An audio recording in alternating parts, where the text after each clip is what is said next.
Alright, I hope, okay, my power, my power clipped. That's very awkward. My bad, guys. Alright, let's get back to where we were. I hope I'm live now. Sorry about that. Power went out. Alright. Power went out. Where were we? Right.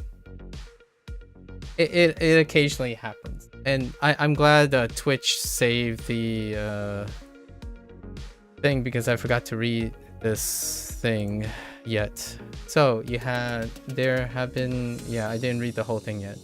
Like you said, you might just lack practice to use some words, like using a tool for the first time, and there is this anxiety in the background. Another problem is that some of the grammar that you learn, grammar, that's where the analytical part comes in. So you can choose to like vibe the grammar too. I haven't really thought about a solution for grammar, actually. The chances of using them won't come out, so it worries you that you might forget. That's pretty much the consensus, right? If you're not going to use it, you might forget it. That also means that it might not be useful. However, you can always practice them on the side, but if you're focused on casual conversation, it's understandable that if you're not going to be able to use them, you have to create a situation to use them. Now, hang on. Not everything is like in its place right now. Hold up. That's still downstream of the many things, right? Even if you didn't forget, not using it for a long time creates anxiety on the use. Yes. So here's the thing, right? When you are writing to yourself, say you're writing to yourself, or you're writing in a journal, oftentimes this reminds you of the things you might forget. And because you do that, you are less likely to forget them.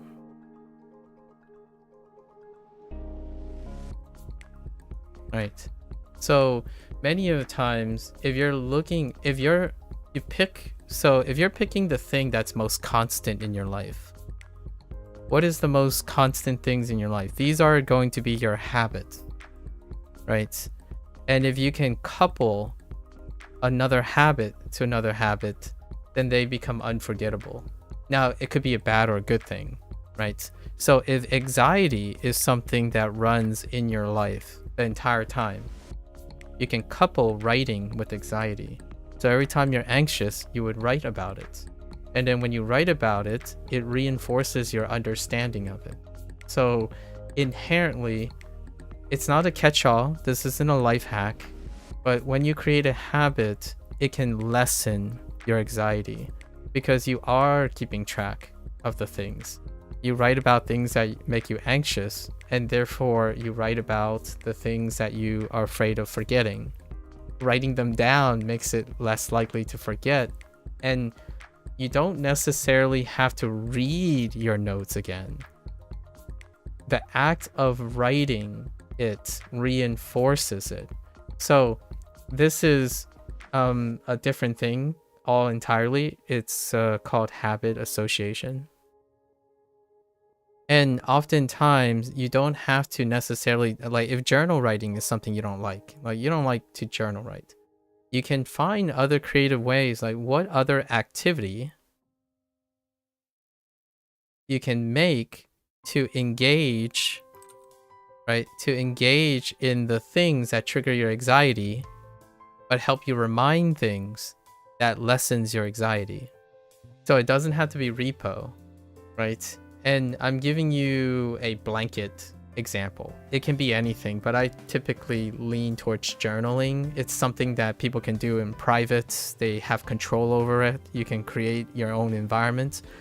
However, repo could be the thing, right? Like repo. So The question is, you're anxious that you may forget a grammar thing. So what's a clever way to get the repo experience to reinforce your forget?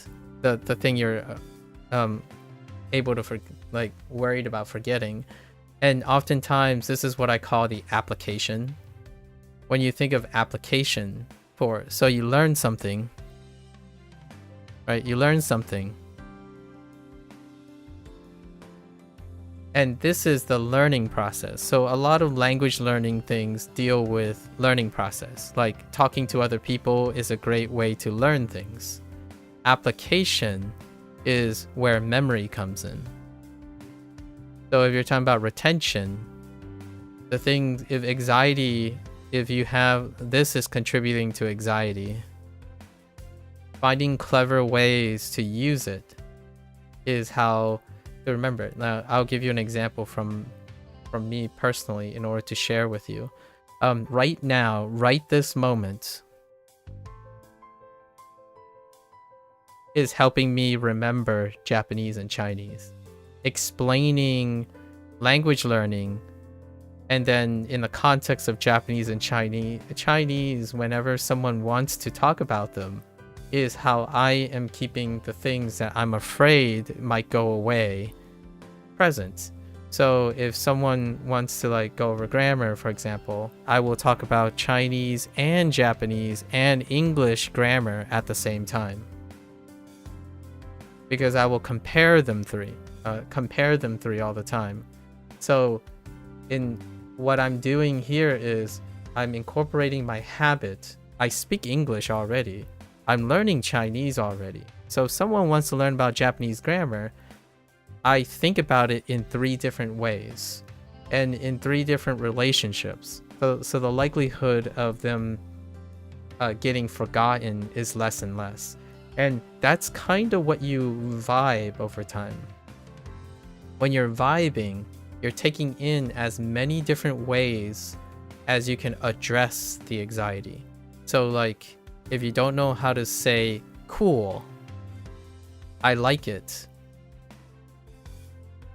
right? I like it.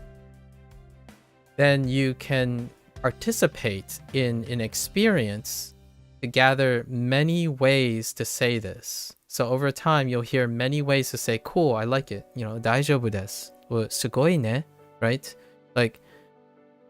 Yaba, I don't know, something like that, or uma, etc. When you learn those things, then your anxiety gets reduced because you can use any of them, all of those things. So that means you have 6 different ways or more. As the number of ways go up, you feel less and less insecure, because in my opinion, that means you're more and more experienced and you're trying to gain that experience. So in terms of grammar, if you're looking for grammar,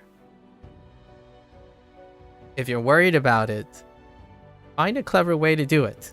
Oftentimes for me, I draw pictures. Bree does a lot. I looked at her notes. Bree does way more than that, and I'm guessing she likes to do it, right? So it also has to be something you already like to do, or do already, as in a habit that you already formed. So it does mean that you might want to form that habit, like journaling or taking notes. Taking notes, it becomes not boring.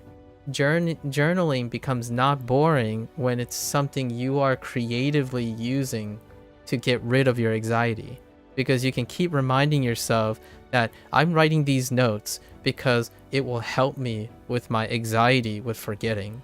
It will help me practice things that I can go into my next game session, right? Game session being less anxious. So each and every day, you're working little by little to reduce all of your social anxiety or your anxiety points. It's not going to change overnight, but you're always going to be able to remind yourself, if I write this note now, tomorrow there's a chance it comes up and I'm already ready. That's kind of like the joys of practicing. I understand that here's a common trend a lot of times when people keep on focusing on learning. Like all their learning is constantly learning. Trying to find some time to practice gives reward, its own reward, and it's kind of a delay reward. Learning gives immediate reward most of the time nowadays. Like, oh, hey, you get tested, right? And you remember it in the short term. Practice comes with maybe a year down the line. Well, you still use this term, so it's no longer a big reward, but it's a delayed one. It's like you still remember it. So that's kind of where practice comes in. And it's often, lots of people tend to defocus this because they want things to happen very quickly. A lifetime of anxiety didn't happen quickly. It happened across your life. You're trying to tackle your anxiety that has built up. Like all the things, the behavior that you have, it took you all these years, all the years of your life to provide some perspective. All the years of your life created this anxiety. So expecting yourself to do one thing and have it go away is kind of unrealistic. But there are other ways to make you feel better about that. You can say each day you're chipping away at your anxiety. So doing something that you can find that's consistent is one of the golden rules. Today, if you write something about your grammar thing and you're saying, okay, so tomorrow I'm gonna ask someone a question and see if they know the answer.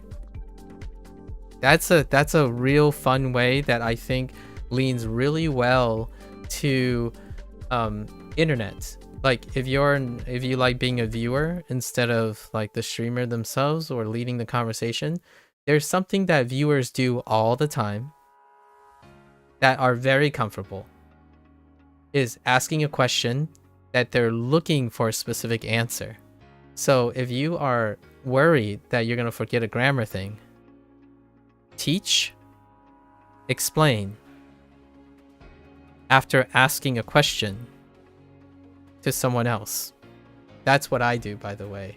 I do most of that by, I know when you get started, you can literally practice your communication skills while doing all this. So when I'm explaining this on anxiety or stuff like that, I've done this myself. It's not that I didn't practice it out of my own experience. These are coming from my own experience. So there's really very low anxiety or prep work since I do this day in and day out. So the things you do day in and day out are your strongest assets. If you're really good at being anxious, like for example, if you're great at having social anxiety, you can also be great at telling people about it or understanding it. So one thing that I feel there's a big disconnect between where I am and where another person is that the reason why I can talk about these subjects far more is because I deal with them every single day. You can kind of get a detachment from someone. You can kind of feel it and vibe it when you know that someone doesn't have social anxiety or never experienced social anxiety, but they're still trying to help you because they're trying to empathize from a distance.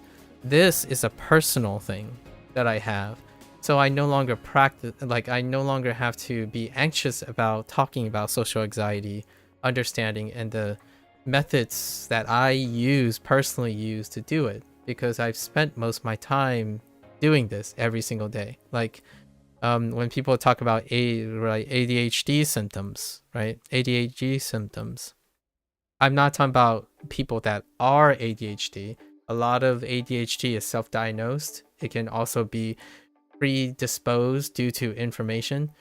Talking about the symptoms of ADHD. So like lack of focus, mania, and then anxiety. obviously, anxiety, and lack of consistent relational communication, right? All these exist. It still exists now. Like I have to address all of these things whenever I talk to a Gen Z or a Gen Alpha. I still, every single day, I have to learn how to stick, you know, quote unquote, be hip. I need to stay current. So I still experience a lack of consistency, lack of focus, lack of mania, and anxiety. Every time I have to talk to a new stranger, it's new information. However, the anxiety is constantly lessened because I'm practicing each day. More information, and then I get more information from you, for example, and Bree, and I immediately use it in my way. So how do I use it? I explain something to other person. Like tomorrow, I know we're speaking publicly. So tomorrow when someone asks me, some like pro call comes on and asks me, oh yeah, it's been a week, what have you been done? Anything interesting happen? I would immediately talk about this, what we're talking about right now, because that is part of my day. That's something I already know I did. So there's no anxiety whenever someone asks me, oh, what have you been doing? It's because I already do it. So the thing that I preach this is something that I practice every day that I preach. When you get new information, if you want it, if you desire this information to stick with you,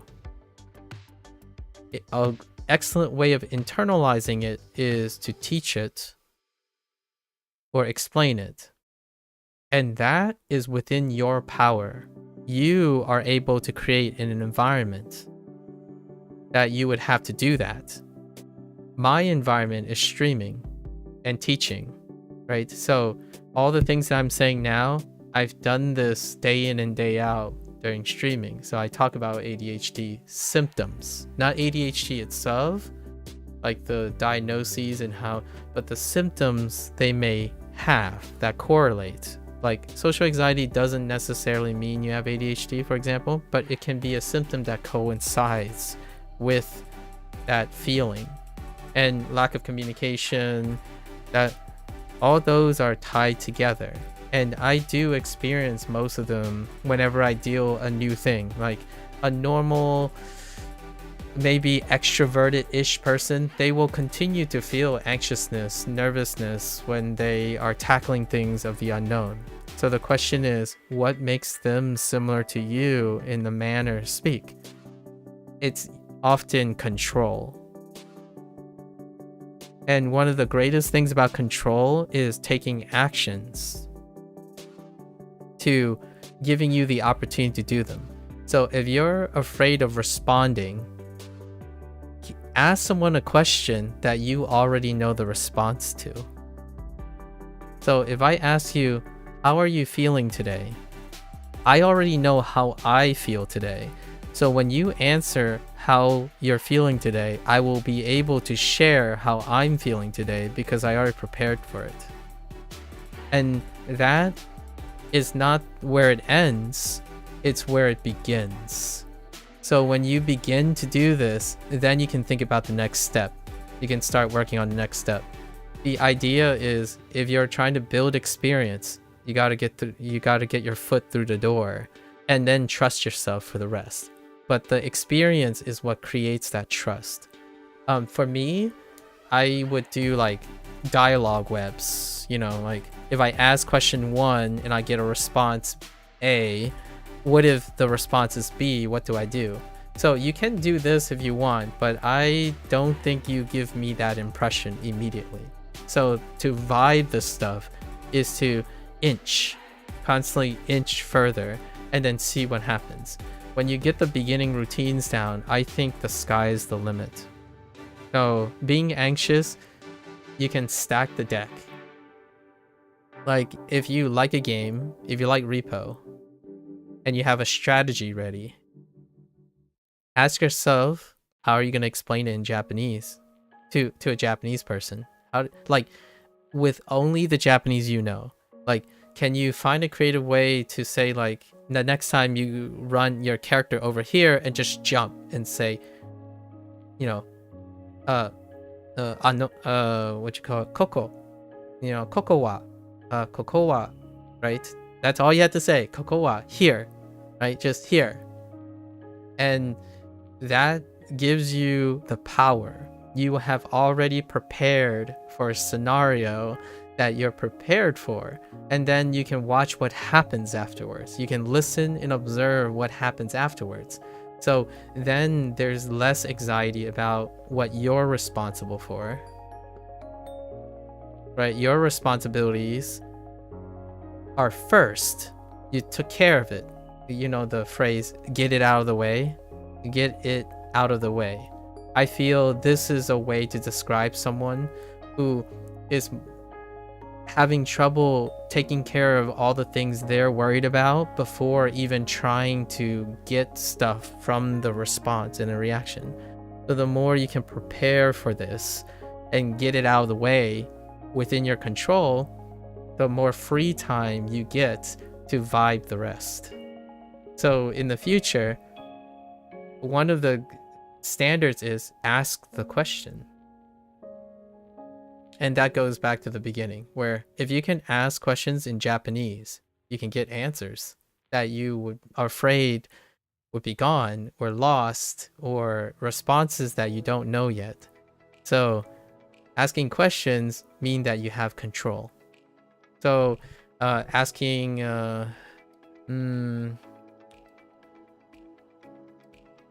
maybe like doko desu ka? Just doko desu ka everywhere. Like nani? Nani wa doko desu ka? Right? Like where is things? Where are things? Like where are you? You know? I guess anata wa doko desu ka? Right? You can ask where are you, and then you can hear all the different responses. They're like, oh, you're at the what is a factory? Or I'm like trying to guess what like the repo environments are. Like, I'm at the dunes. You don't know what the dunes are yet, but you can always ask where they are to hear it. So you're basically listening and farming. You're not worried about what you have to say now. You get to worry or listen and observe what they have to do. And that is the primer. They control the conversation. The alternative, oftentimes the luck alternative, is you have someone who likes doing that. So if you're able to find someone who likes explaining things to you and then ask questions back, and they even ask you to ask them questions, that's kind of goated. Obviously, that's where, and if you're wondering where that comes from, most of the time, teachers do that, right? Your parents should do that. A great source would be your parents, and then your friends, right? These are individuals who would want you to ask them questions, and then them to ask questions back. I know this kid Churn, and he's taking his like graduate exams from like his graduation exams for high school, and he described his oral. He's in Malaysia. He's describing his English dictation, like the English oral exam, and that's the exercise that they do. They have a person who's interculating, or however you say those, the person that's mediating, and they would ask a question to each of the person. They have to hit specific topics and then ask questions back, and then they would have to interact with each other and summarize things and cover topics. And this is a great way to have an opportunity when you have a streamer who can do that. That's luck, though. That's dependent. You can increase the luck by looking for. So if you're really interested in that, you can also use that too. You can form. Here's a fun little exercise to bring it all together. Ask yourself, what type of Japanese question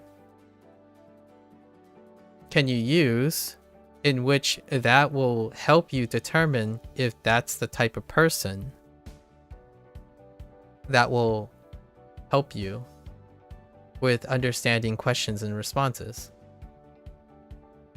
These are things you can think about and plan for, and in a way it will increase your chance of luck of finding the environment that is very useful for you. So this is one of those sayings that I typically say: you make your own luck while waiting for luck to happen, or while waiting to get lucky, right? Anxiety sucks, and one of the culprits of anxiety is feeling like you're not in control. But one of the grandest scheme of things is when you're proactive, you can set the environment to be in control. So if you ask a question that you already know the answer to, or know some of the responses you're going to ask, that's a great starting place. And I actually encountered this a lot of times already. I would say a vast majority of people on Twitch, when they ask their first question, they already know the answer, or they kind of anticipate what the answers are. And my game that I play oftentimes is I would answer it in a way that maybe they weren't ready for, to test and give me opportunities to practice. So whenever someone asks, what's your favorite game, right? You probably see these from streamers quite a lot who stream for a very long time. Like, they'll get the same question quite a lot. Like, what's your favorite game? Right? What's your favorite game? And I do this thing where, well, the likelihood is they're kind of getting ready. So they kind of getting ready for an answer, right? And one of the two things is it's something they know or something they don't. If it's something they know, they will continue to talk about it and ask more questions, right? So then you have these guys going around everywhere asking the same questions to a streamer until it lands on here. That is taking control of the conversation.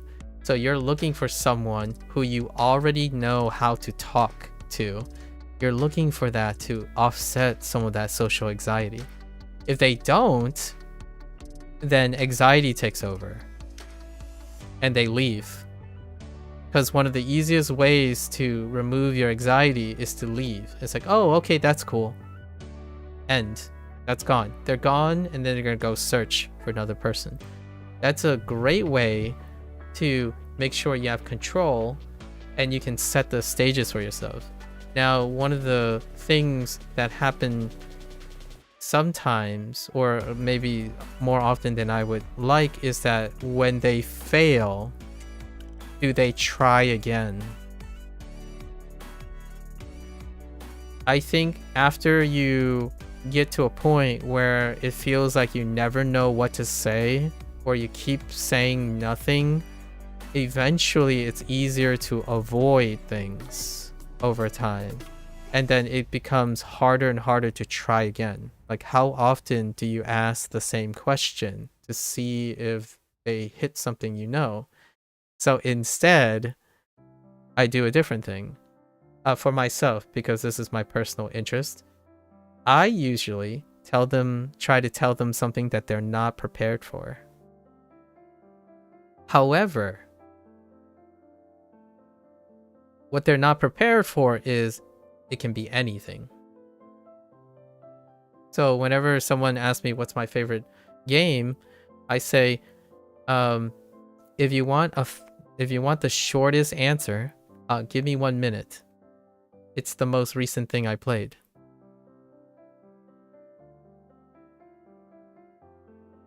And they're like, wait, but so like, is it always going to be your favorite? It's like, yes. Yeah, let me explain something. And if you're allowing me to explain something, it'll make it so that you always have a response to this. The reason why I say the quickest way to say it's the most recent thing I played is because it's the thing I remember best. Emotionally. And then I asked them the question. I already explained to them why I think it's the favorite. It's enough, right? It's enough. And I asked them the question, what's your most recent favorite game? And now they don't have to feel anxious because I already told them, at least I'm trying to tell them, what is your best recent most emotional game? So the idea is you can get lucky and know what type of person you're talking to. You can also observe and listen for the things you're looking for. So we go all the way back to the beginning about journaling. Okay?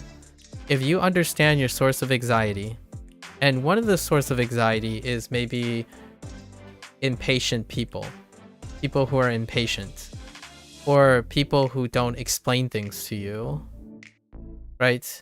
Or you bump into maybe like I make you feel less uncomfortable because I spend a heck of a long time explaining things. You can get used to it and start looking for these things, right? And then you can also, instead of avoiding them, you can tell how to control them. So how do you get someone who's impatient to slow down? And these would be a great way to help you feel like you can work on something. The idea here is to constantly find things that can address your anxiety. All the little things count. Any little thing you can think of is getting you closer to reducing that anxiety. If you can see it, you can observe it, and you can describe it, there's a chance that you can come up with something that reduces the anxiety. If it's something you're avoiding, then is there any way you can either make it occur less often or occur more often, but you can find a solution to tweak it? All of this gives you control. A feeling of control. Like if someone's impatient and you have practiced how to slow impatient people down, then doesn't that address some of the anxiety? So that's a really tough one. Like trying to change the subject. Finding ways to increase your odds of environments you're comfortable with, that's also an approach. So if you ever bump into someone who makes you feel relaxed, for example, writing about why and how this person makes you feel relaxed can increase your intuition, your vibe for future people. So then you can start surrounding yourself with people who give you the opportunity to feel less anxious, give you the opportunity to talk and stuff.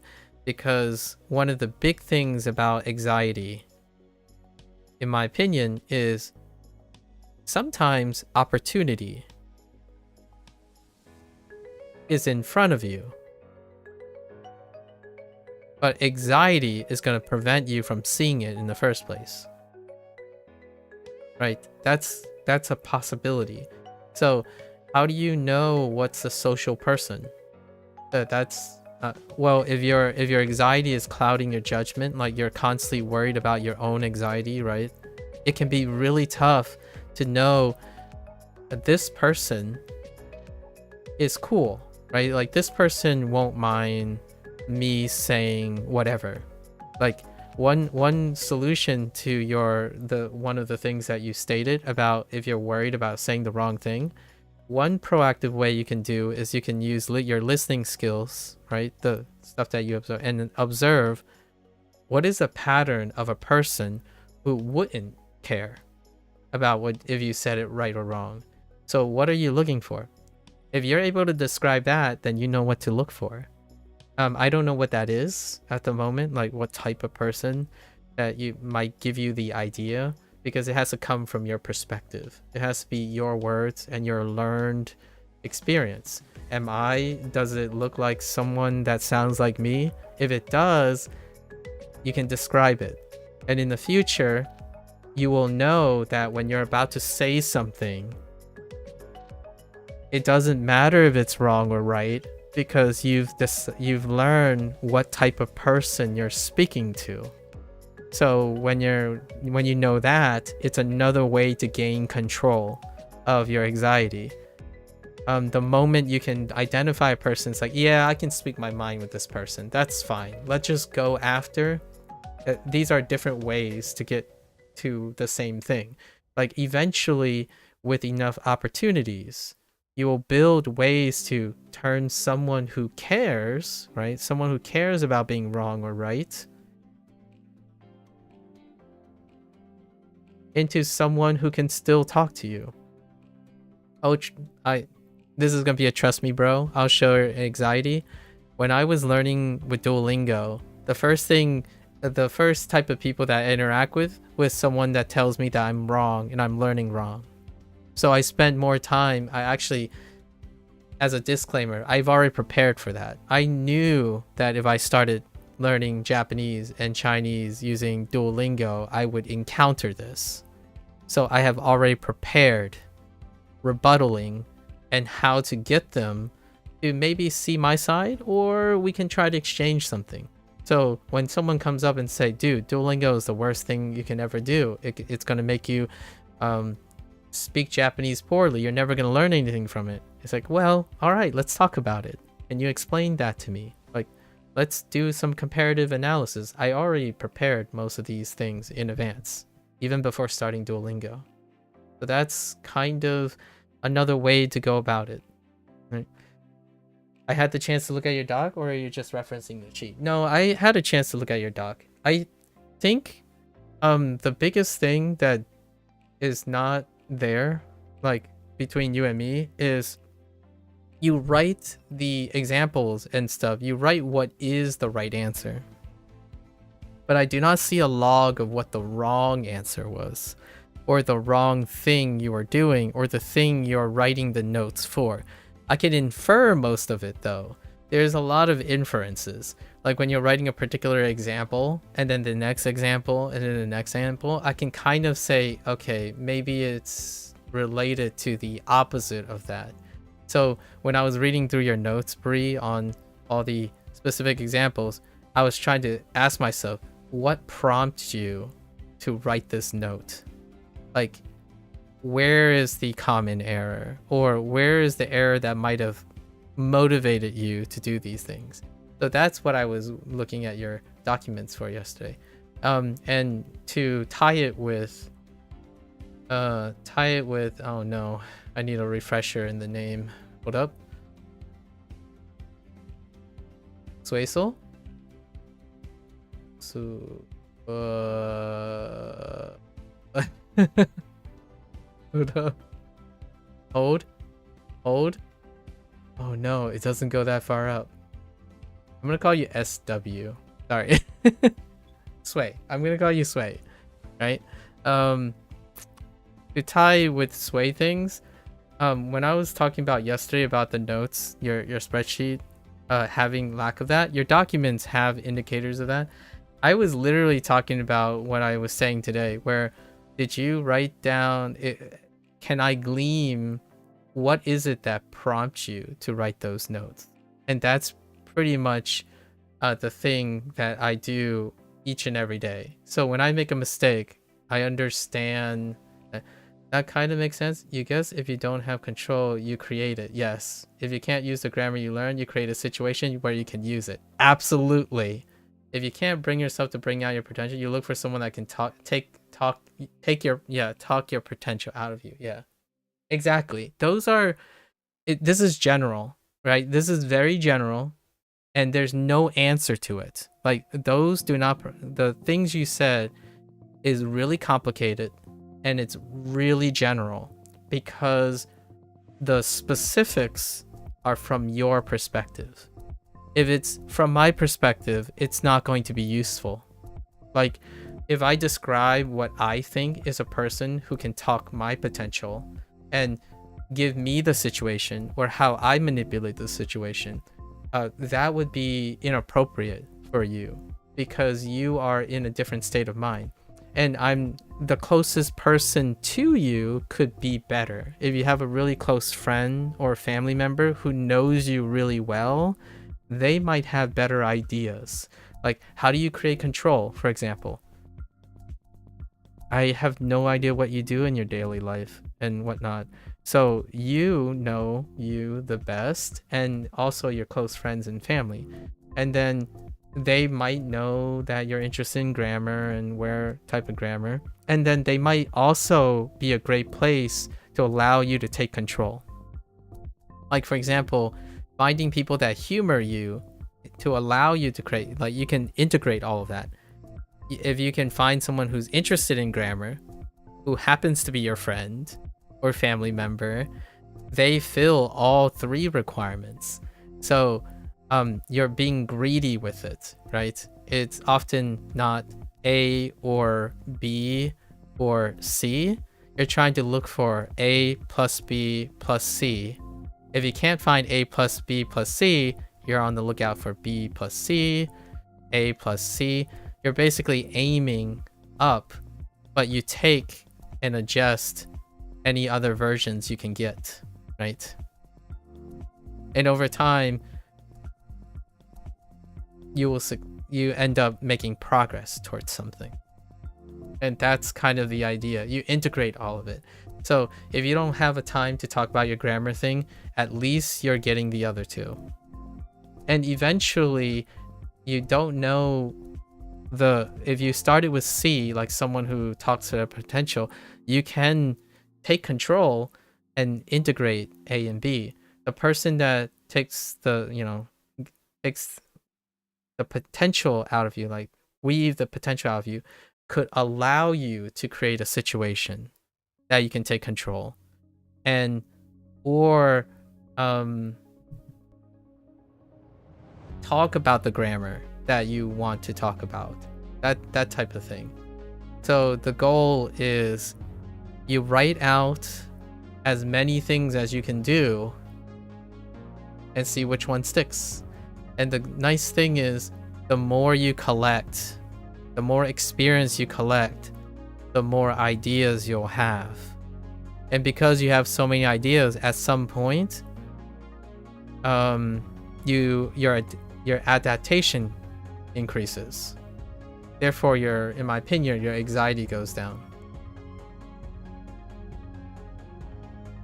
That, to me, is what happened when eventually I became a public speaker.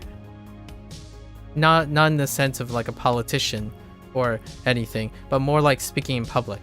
Like, one of the most dreaded things that I've done in recent history in my life is when I had to explain 7 years of research in front of people who have more years of research in the same things. Like, that was nerve-wracking. About friends, that is one big problem. You don't have friends. Also, you're a programmer, so you don't go out much. Yeah, that checks out. Your social space, if you have one, is the internet. By the way, sorry, you have to go. Oh yeah, no worries. Yeah, I didn't want to assume about the programmer thing. Oh yeah, I guess you just internalize the mistakes instead of putting them into the notes. Like you were saying, you tend to write the notes examples in a way where you can kind of infer the mistakes, yeah, you made. You don't really know why you do that way, to be honest, but it does seem to work for you. That's fair. I do that too. I mean, like, at the beginning stages, like in earlier time, I do that as well. Sometimes it can be hard to remember the nature of the mistakes than knowing the right answer. So for example, like when you internalize a mistake, there's a chance that all the mistakes that are recurring gets internalized into one thing. So when you have a notes for that one mistake, all the frequency and occurrence of that same mistake becomes answered by that one thing. So you would have a tough time understanding what is the predominant mistake that you make. And that's usually when a tracker comes in, right? Like you can use a tracker like SRS is a great example. They would track your frequency of your mistakes. When internalizing, you're not recording the truncated time that it happens. You know that one is a big mistake, but you can't necessarily remember all the instances of the overlapping mistakes. So sometimes when there's a mistake, you can't discern it from a bad habit. A bad or an undesirable outcome habit versus that. Like for example, I will give a very wide example, finances. Finances is a great example. You can always, you can know what the right thing to do in finances and all the mistakes people make financially. However, the mistake is continuous, the habit can be repeated regardless if you know the solution to the habit. And that goes in line with learning, like learning behavioral stuff.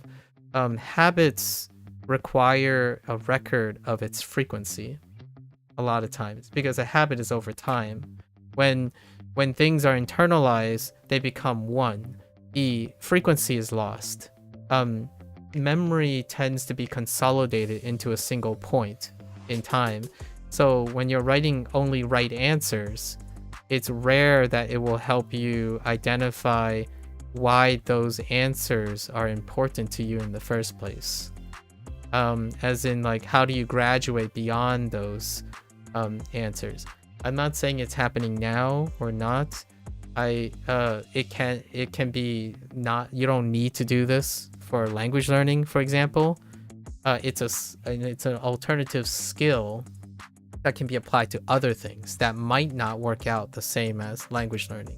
And I think finances is often one of the bigger ones. Compulsions is definitely a big one. Anxiety is really big too. Like seeing the frequency of literally the same occurrence of the anxiety is far more reassuring in the long run than seeing it occur once and then seeing it as a new thing every instance of that anxiety. It's very difficult for humans to see repeated things over time. So for me, that's why on each given day, I would reevaluate the error again. And if it's the same answer, I would still say, okay, well, this answer is still sufficient because the nature of my error I can't address the nature of my error. So like today in HanziHero, what was it? My heckin' computer shut down, so I kind of lost the notes, but I think it was Guai. So Guai is this character, right? And I told myself the stuff that I have is pretty close and it's still not addressing the same error that has occurred. So I'm consistently pressuring myself to redefining the error. If you record the correct answer stays the same most of the time. Like if I said, oh, I'm going to explain this to myself in the sense that Guai is earn. And then this can be used, like you can add new details to it, and it's like to turn can be linked with other form of turning, right?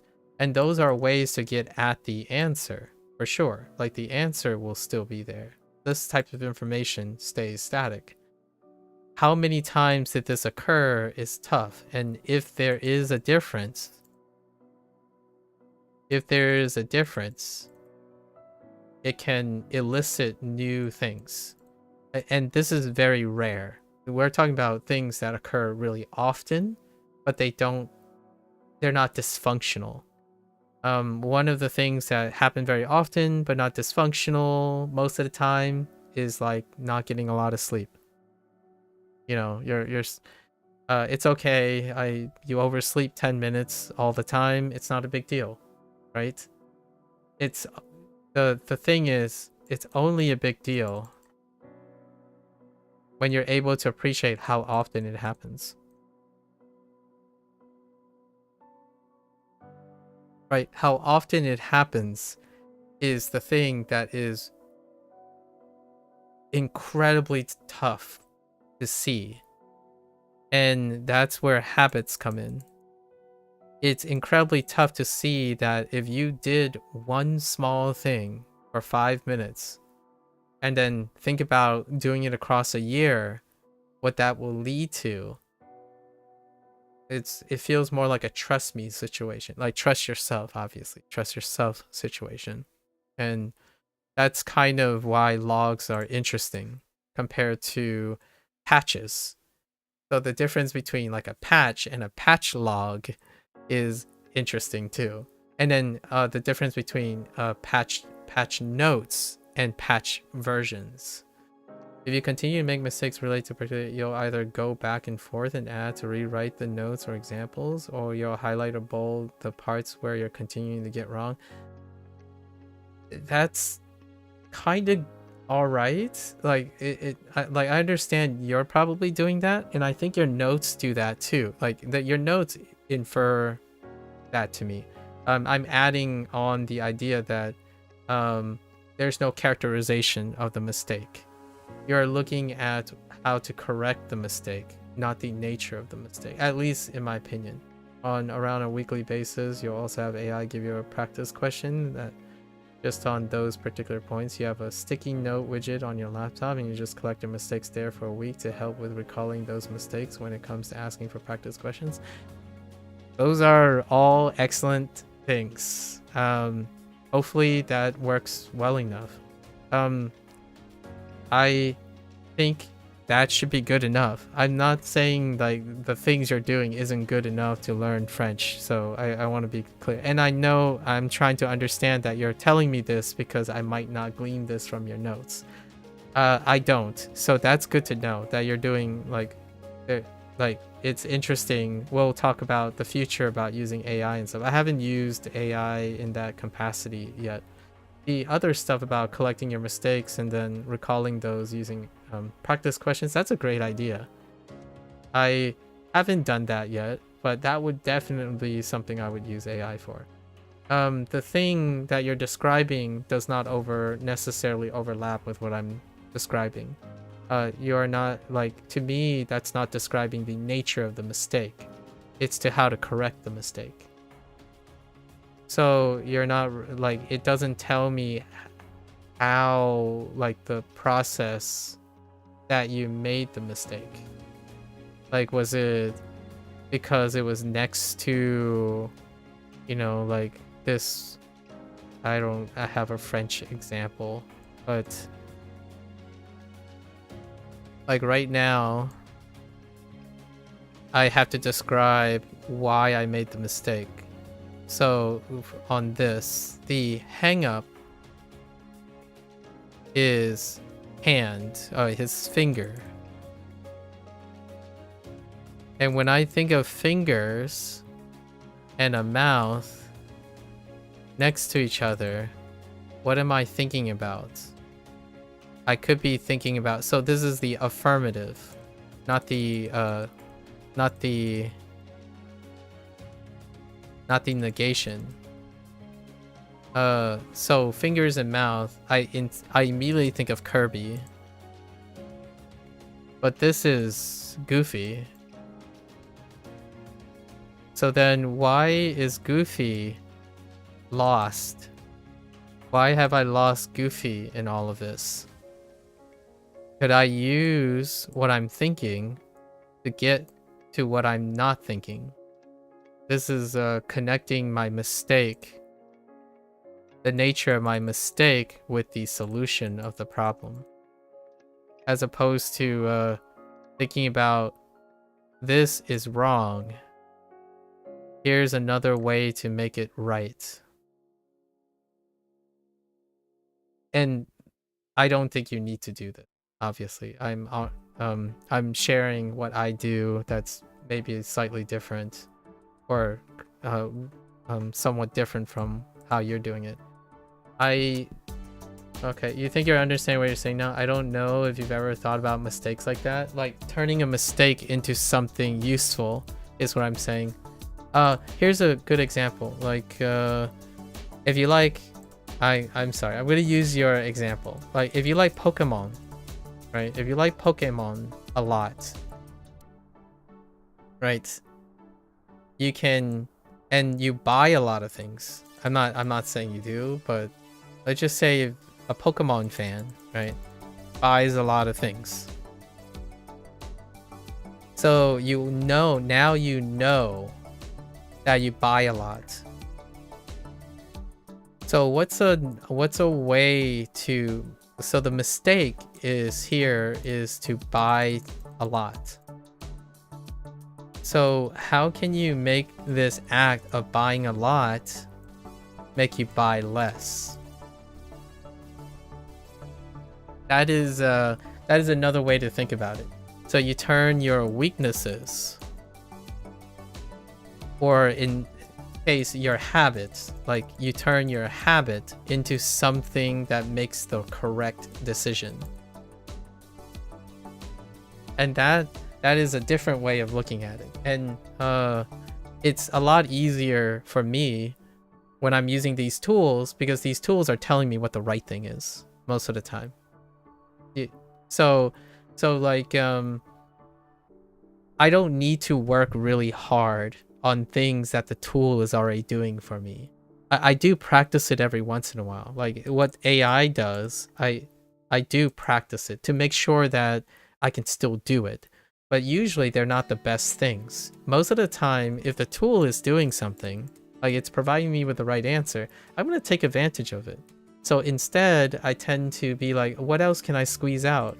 What else can I do that the tool doesn't do? So that's the basis for my streaming, right? When someone is asking me, all right, what are the pros and cons about WaniKani? I'll tell you what WaniKani does. I'll tell you what, if you ask me what it could do, and it's either a yes or no, I can tell you how you can use the current thing, and also the things it doesn't do. What can you do about it to make it, to use what it provides to solve that? So when I'm doing something, I'm looking for alternatives, as opposed to looking at what isn't allowed and what is allowed. So to me, that's what makes systems work so exciting, because you get to create and change things.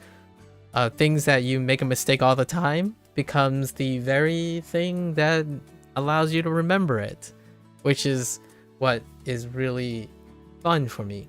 It's not fun for most people, in my opinion, or like I don't get the impression that it's fun for them. So like what the anxiety question, right? The anxiety question, now it might make sense. I'm not sure if now it explains how I approach anxiety. I learn about my anxiety, and I turn it into my favor. So if I know a lot about the source of my anxiety, then I know how to use it. I know how to use and take advantage of it and take control of it. Then my source of anxiety actually becomes my source of strength, as opposed to a thing I try to avoid. So you can get into the habit of avoiding things by telling you what the correct thing is, which works, by the way. If you have a willpower and a consistency and discipline, you can overcome hurdles with avoidance and correction, like discipline, right? The alternative is if you learn something, you can take advantage of it. Then you will, ironically, actually feel less anxious about it. Because your anxiety, when you feel anxious, you know exactly what to do. Anxiety is not going to go away. Making mistakes, making mistakes is not going to go away in its inherent form, right? If it isn't this mistake you're going to make, it's a mistake you make with something else. So over time, you can also build up a repertoire of, oh yeah, don't worry, it'll work out. Like you ran out of, we're going on vacation and the plane ticket got canceled and we have to reschedule. And so don't worry about it. We've been here. Let's turn it into an opportunity, right? It's the difference between like person A, the plan is ruined, plan changed, right? Okay, well, how do we fix it? How do we fix the plan? As in repair it and restore the original plan, right? And then the vibe approach, which is what kids are vibing with a lot of times nowadays, is plan B guy. The plan B guy is literally the plan B guy. So, some plans changed. All right, let's go with plan B. We're ready to go. And it becomes plan C, and it's not even close to the original plan A. That is a mistake adapting, like adapting to your mistake. So, all right, well, oh, that's a shame. Like, I always make this mistake. He's like, well, time to make the mistake into the reason I remember this word. So if it gets to like the weird things, like, how do I remember what Goofy is? I remember what Shrek is. For Gua, I use Kirby. I know I'm writing Q because that's how I remember Kirby, by the way. This is how I spell Kirby now. If you're like, here's a great way of turning a mistake or bad habit into a boon. This is how I spell Kirby. The right way to spell Kirby is this way. But when I see this, it's Kirby. So Kirby is going to be related to Goofy. I'm not going to tell myself it's always Goofy, or come up with new ways to remind myself what Goofy is. I simply embrace Kirby and ask myself, how do I get to Goofy from Kirby when I see this? That's one of the ways. One of the ways you can approach something. And hear me out, there's pros and cons. Here's a con, and I've said this a lot in HanziHero, and I recognize it. When I try to type G, sometimes I type Q. So whenever I have like guo, I can often type quo, chuo, which is really weird, and it can be marked as wrong. So there are trade-offs. So mistake embracing can create other mistakes in which then you try to come up with a creative way to irk that mistake into something else. The big difference, in my opinion, the big difference between these two, the difference between these two can be funny, can be interesting. It can make you feel like you're in control. So for example, the difference is you are finding the answer versus you are making the answer. So I'm looking to make a solution, creatively make a solution out of my mistake to get to the right answer. And that's a waste of time for someone who likes to find the answer. However, if you do both, sometimes things that don't have an answer become easier. like the solution to your anxiety. How self-love, why you keep repeating the same mistake when other people don't repeat the same mistake. Because when you're trying to find the answer, most of the time it's based on what other people have done already so that you can prevent it. This comes from the self. And the nice thing is, if you have both, it genuinely feels like there's nothing really stopping you. Because if there isn't an answer out there, then you're going to make the answer up. And that's when anxiety really goes away. It's one of those things like, how do I portray, like, if I'm a friend, right? If someone needs my help, if I have both of these things, no matter what comes out of my mouth, I will make them feel comfortable, because I exude some way of suggesting that at least we can do something, as opposed to feeling powerless. That doesn't mean I don't end up in a situation where I am powerless. When someone says they feel anxiety, even the twinge of anxiety because they have a lack of control, I'm really bad at this. I'm bad at feeling like I have a lack of control. So anxiety, it's a double edge. I get hit hard by anxiety. When you don't feel anxiety for a very long time, and then you get caught off guard and you just feel hopeless, that feels really terrible. So it works the other way. If you feel anxiety all the time, you might become numb to the anxiety and just avoid it altogether. But if you don't feel anxiety a lot because you're really confident, or like you're very assured in working out things, when it happens, it feels awful too. So I keep anxiety close to my heart. What I do is I challenge myself to do so. So whenever I encounter difficult situations, like talk to people that are in very difficult, like have people tell me their difficulties and whatnot, that is when I understand that I still got more to learn and more to do. You love listening to my tangents. The way your mind works fascinates you. That's fair.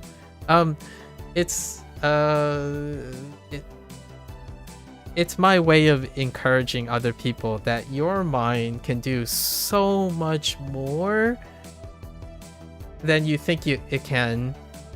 And that's what's fantastic about living and constantly trying. Like, I don't think there's a human being who would live long enough to be able to realize all the capacities of their mind. And that's why it's fun to want to constantly live and try. At least that's my romantic, naive portrayal of the human spirit. The human spirit is that it is constantly thinking that there's something more to live for. So when you're constantly making answers, you are also not confined by the answers that exist, right? But you can still use them. You can find answers and make new answers. So the difference between a leader and a problem solver is just that. Or like, not the leader, between a follower and a problem solver, right? That's just that. Sometimes you don't have to look for answers from another person. You're looking to create a new answer with the information they give you. So whenever someone says, oh, I do this, which is what you're doing right here, which gets me ecstatic, because the more you tell me about the process that you do, the errors, like how you like make mistakes, how you correct them and take notes, it only gives me more fuel for my fire if and when I can compare notes with you. Because whatever it is, I take your ideas and I'm going to put it in my own image. Like, it's going to be kind of like yours. It's going to have the essence of yours, but it's going to be the essence of our ideas, not simply someone else's idea. So when there's a way, I have a wild card. I have a trump card. I want to be able to do everything someone else successfully done, but also have something that's irreplaceably me. you're way too excited for you to start learning French now. Maybe again, if and when, like, because these tangents are possible. I like to here's a paradox, Brie. These tangents, like making these tangents, are the purpose. It's priority number one, right? Being able to talk with random strangers that have to go pee and whatnot, and then talk about the anxiety. This is number one priority. This is the top most important. Unfortunately, in order to do this, you know, you have to put like 3 or 4 hours aside. So the weird thing is, here's the paradox. If you're excited for me to start learning French now, you wouldn't be if I did start French now. Isn't that such a weird... It's a chicken or the egg conundrum. Because the most important thing to me is to get people excited to do things. So like, you should be excited to continue learning French because one day we get to share experiences, or you get to share your experience with someone else. It doesn't even have to be me. But in order to get excited, I need to make time for the thing that's most important. And that's enthusiasm and passion. So talking about doing things should be exciting, and it should get you to do them. The thing that I see nowadays is people get excited, but they don't follow through. What does that sound like? It kind of sounds like me right now. However, I legitimately am not unhappy about it. That's the game changer. Like, the things I don't follow through, it's not because I'm unhappy about it, it's because I have too many interesting things that are more important than it. But that is the truth that I tell myself, because it is true. I would rather spend 3 to 4 hours talking about how exciting French is and share in the excitement of someone's excitement before doing the thing for my own service. Like, if I was learning French now, we would have less time to talk about how exciting French is. In fact, I would say the excitement also comes from someone being able to tell me something. I think that's a very important thing to keep in mind too.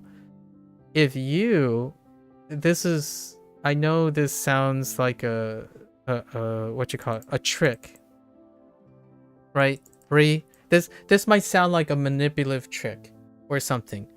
When people are anxious and they don't have control and they spend like hopelessness, or they are entrapped in a bad position, sometimes when you have the humility, like someone, like for myself, for example, it also gets them excited if they have something to share with you. And that was the whole point.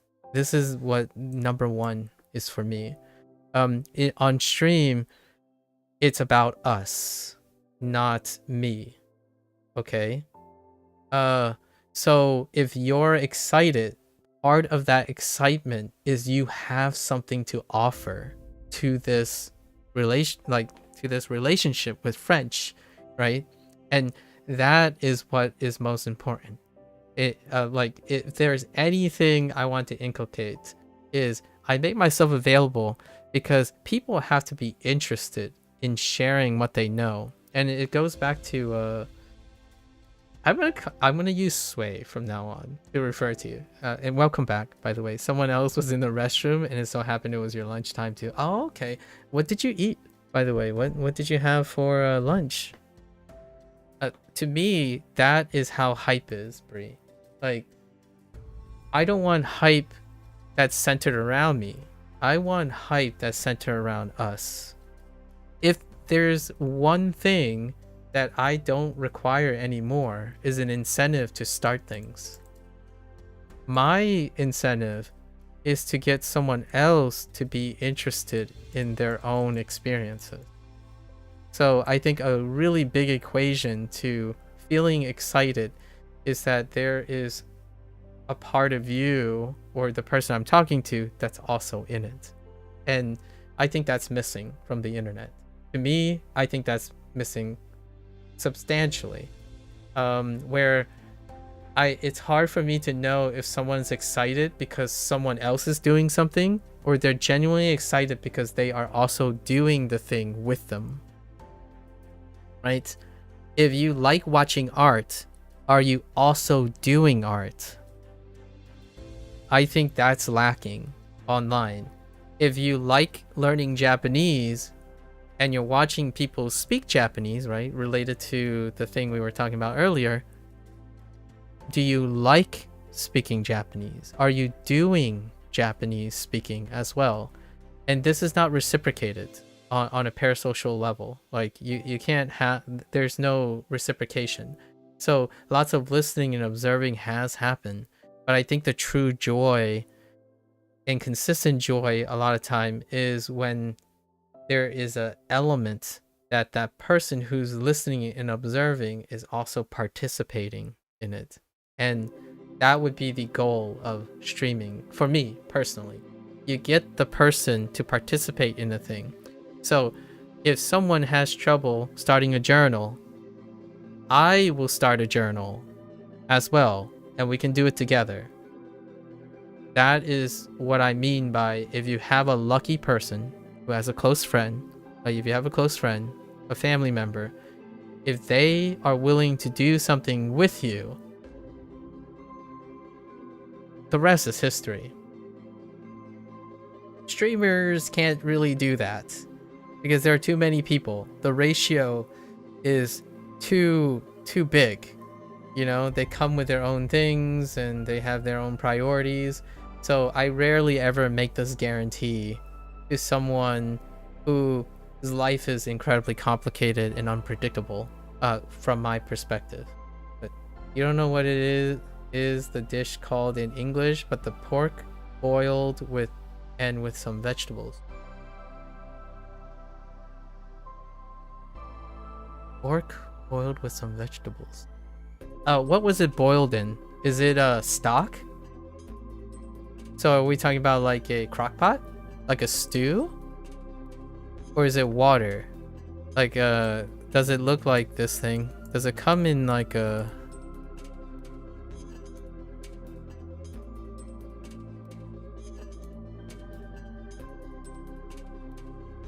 Does it come in one of these things? And then there's like potatoes in here. It's kind of viscous. It's brown. Sorry, I don't have a color thing, but you know, you have a bunch of potatoes, maybe some celery, some carrots. And then it may be served next to a bed of rice. It kind of looks like a curry, but it's more like a pork stew. Like you have your rice over here.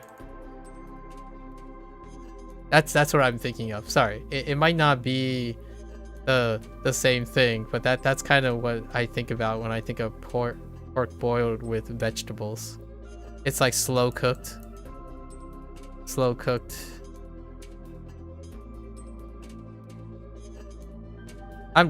I eat after stream, so to say I don't think about food is kind of an understatement.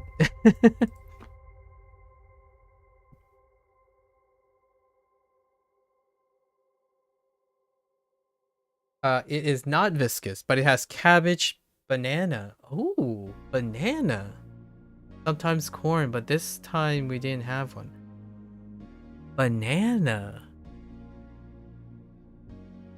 That's so interesting. Does it have rice in it? Do you serve any like rice at all? I would love to know what that is. Banana is so interesting. You don't hear banana very often.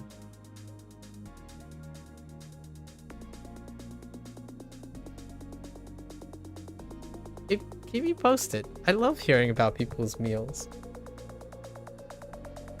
Which, by the way, it's gonna sound like I'm nagging, but you can totally say this in Japanese. It doesn't have rice, but you eat it with rice. Okay. So it does some. Okay, so you can accompany it with rice. So it does form some sort of complement with rice. Interesting, and it's not viscous. That's so interesting. I'll have to think about it. Which, by the way, low key, to integrate what we said today about communication, what you just said, if you say that in Japanese, it's good. The banana is saba. I don't know if the spelling is correct though. Interesting. I'm not good with bananas. What region is that from? Saba. Let me see. What time is it right now? Oh, it's midnight local time. Is it? Are you 24 hours different from me? So maybe you're Malay, or like somewhere in the Pacific Islands, possibly Hong Kong, or like maybe Australia. I have to think of an English speaking place. You mentioned lunchtime, so I'm assuming anywhere around 24-hour difference. If you're a normie, I'm kidding. If you have like a flip schedule, then I'm out of the reference. You're not really sure if it's hours, but you're Filipino. Okay, makes sense. Filipino.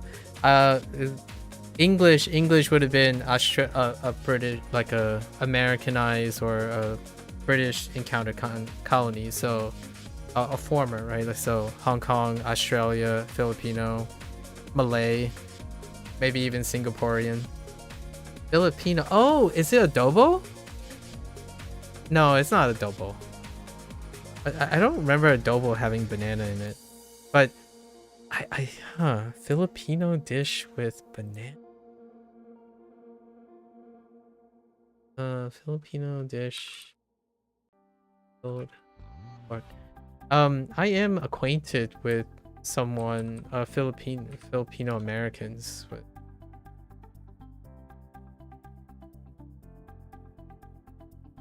that's not what that is what I'm thinking, but that's not what you described though. Oh, there are some examples. Maybe.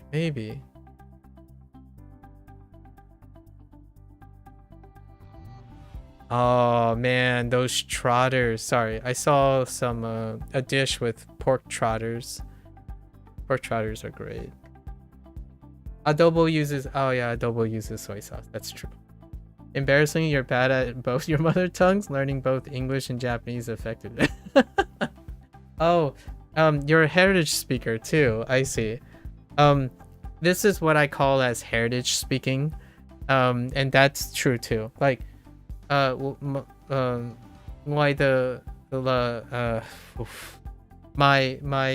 Fujianese is not great, and my Mandarin is. I mean, like, my parents are Chinese, and I'm 38 years old, and I started trying to learn how to read Chinese for the first time starting 2 years ago. So I was illiterate for most of my life. So technically my mother tongues are, there's an excuse for one, and then there really isn't an excuse for the other. So I totally understand. And English is my most common language. I was largely raised in an education system that speaks a single language. If not, it's Spanish. Spanish is technically the most learned language. Spanish would be the most comfortable language, actually, of all the foreign languages that is not of my mother tongue. And Japanese is not really. It's a childhood thing. So I've been listening to Japanese since I was 5. Unfortunately, listening passively like that doesn't necessarily translate to output, whatnot. So, you know, I find that very relatable. I'm second generation, so a lot of, I'm not sure if you encountered lots of second generation Americans. It's kind of common in gaming and like Twitch space. If you ever find an Asian looking person who speaks English, they are likely Asian American.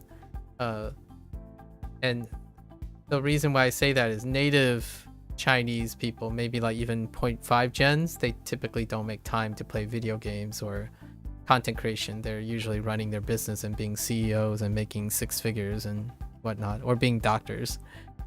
You used to be somewhat okay in your own mother tongue, but you immersed yourself in English, yeah, when you were in grade school and high school, and this is the result. But you don't regret now that you're in college pursuing computer science? Absolutely. I was able to pursue science, right, my molecular biology, because of my heavy focus on writing and speaking. So that got me very, very far, right? I actually wanted to be in computer sciences. However, you have to place the context, the historical context. 20 years ago, computer science was still like maybe, right? Like it's still in its infancy, and science was a lot more golden. Obviously, now you know that historically that's not really the case. Science is more like it's kind of still there where it used to be, and then computer science took off. So 20 years ago, it would be very difficult to know if pursuing computer science was the way. And nowadays, it's kind of the reverse problem, because computer science is becoming oversaturated. So you still have to take a little bit of a gamble. Nevertheless, though, I stick by my words when I was talking to Bree. Your decisions can't be regretful or wasteful when you are creative and in control. So you use the things you learn, and regret and anxiety goes away. In my opinion. Like, I know it sounds very reductive right now, but for me, I can tell you the wildest things about my childhood, and rarely are they ever a point of regret or a waste of time, because they're still with me today. I still use pretty much most of the things I learned. I still remember a lesson that I have when I was 4 years old. Never open a rice cooker when you're a kid, and it's like one of those old, it was a Panasonic rice cooker, and burn your entire arm because of being a potato. Basically, when I was 4 years old, there was like a rice cooker on a ledge. So like, think about a ledge, and then here's the rice cooker, right? And then you have a lid, and then imagine like maybe like a little step stool here, and you know, a kid reaching for that. He lifts up the lid this way, and then all the steam pours out in that tiny gap and hits his arm. That's what happened when I was 4. It was my left arm. What lessons can you learn from this? Well, I can tell you now, if I'm around a little kid and I have a rice cooker, that rice cooker is going to be shoved to this wall. Now, here's one of the stopgaps about it. During this time, we lived in an apartment building that was very, very small. The kitchen, the bathtub, the living room, and all of it was still in the same spot. So the wall was probably right here, and the countertop was probably just big enough to accommodate a rice cooker. So that's one of the things I've learned when I was 4 years old. To this day, when I lift a rice cooker, I lift the lid this way and let the steam come out the other way. Right? So you always lift away from you. When you're lifting, lift away from you, so the exit is the other direction. You don't do the peeking thing. You know how kids do it? Like, imagine we're inside the cookie jar, right? And then you know how the eyeballs would be right here, and the lid would be like this way, like you know, like it would be behind us, the lid, how they like peek up. Don't do that with rice cookers. They're gonna burn your eyes off.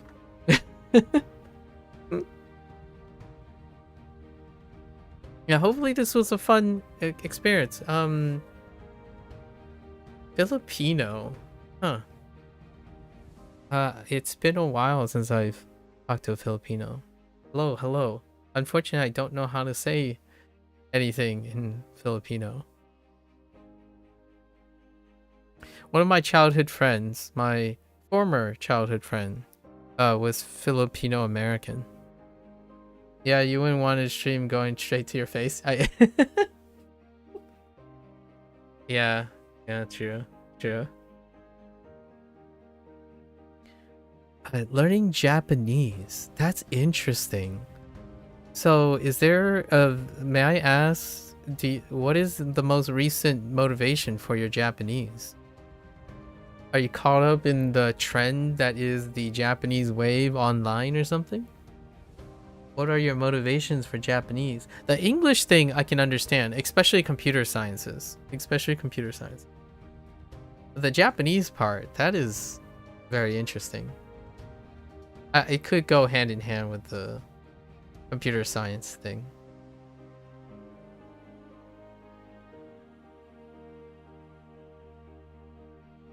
Yeah, I haven't been exposed to Filipino things in a while. Adobo came up because my childhood friend's mother, it was these times when my parents were very busy, and during our childhood, it's very common for kids to spend time with other kids, folks, and whatnot because of busy schedules and whatnot.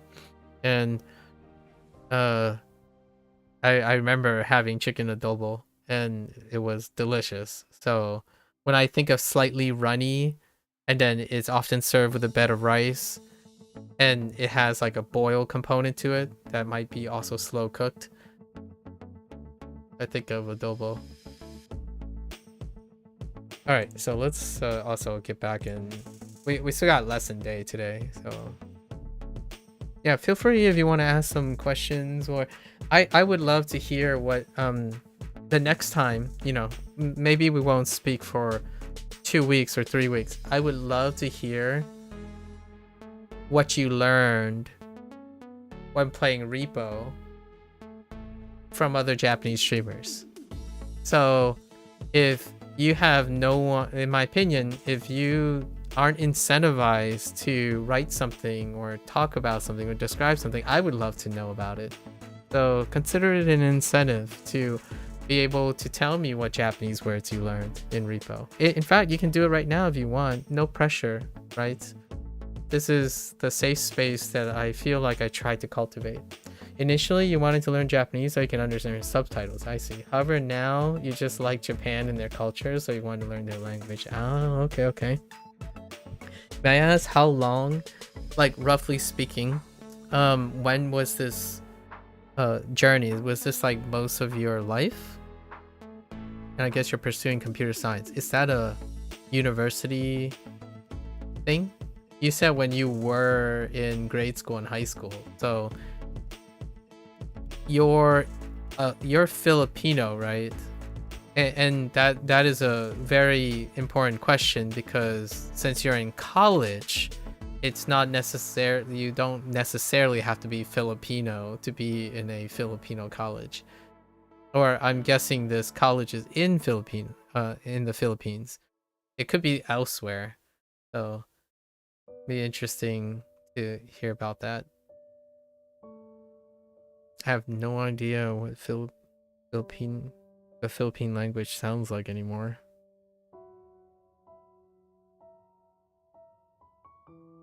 Oh wait, maybe I do. Sorry, I do have one instance, but it's not that great.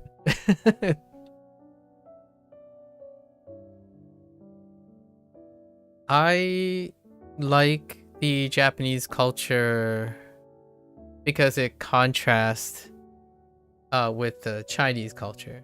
So I guess you could kind of say the most generic way is I'm Asian, so, and I grew up in a westernized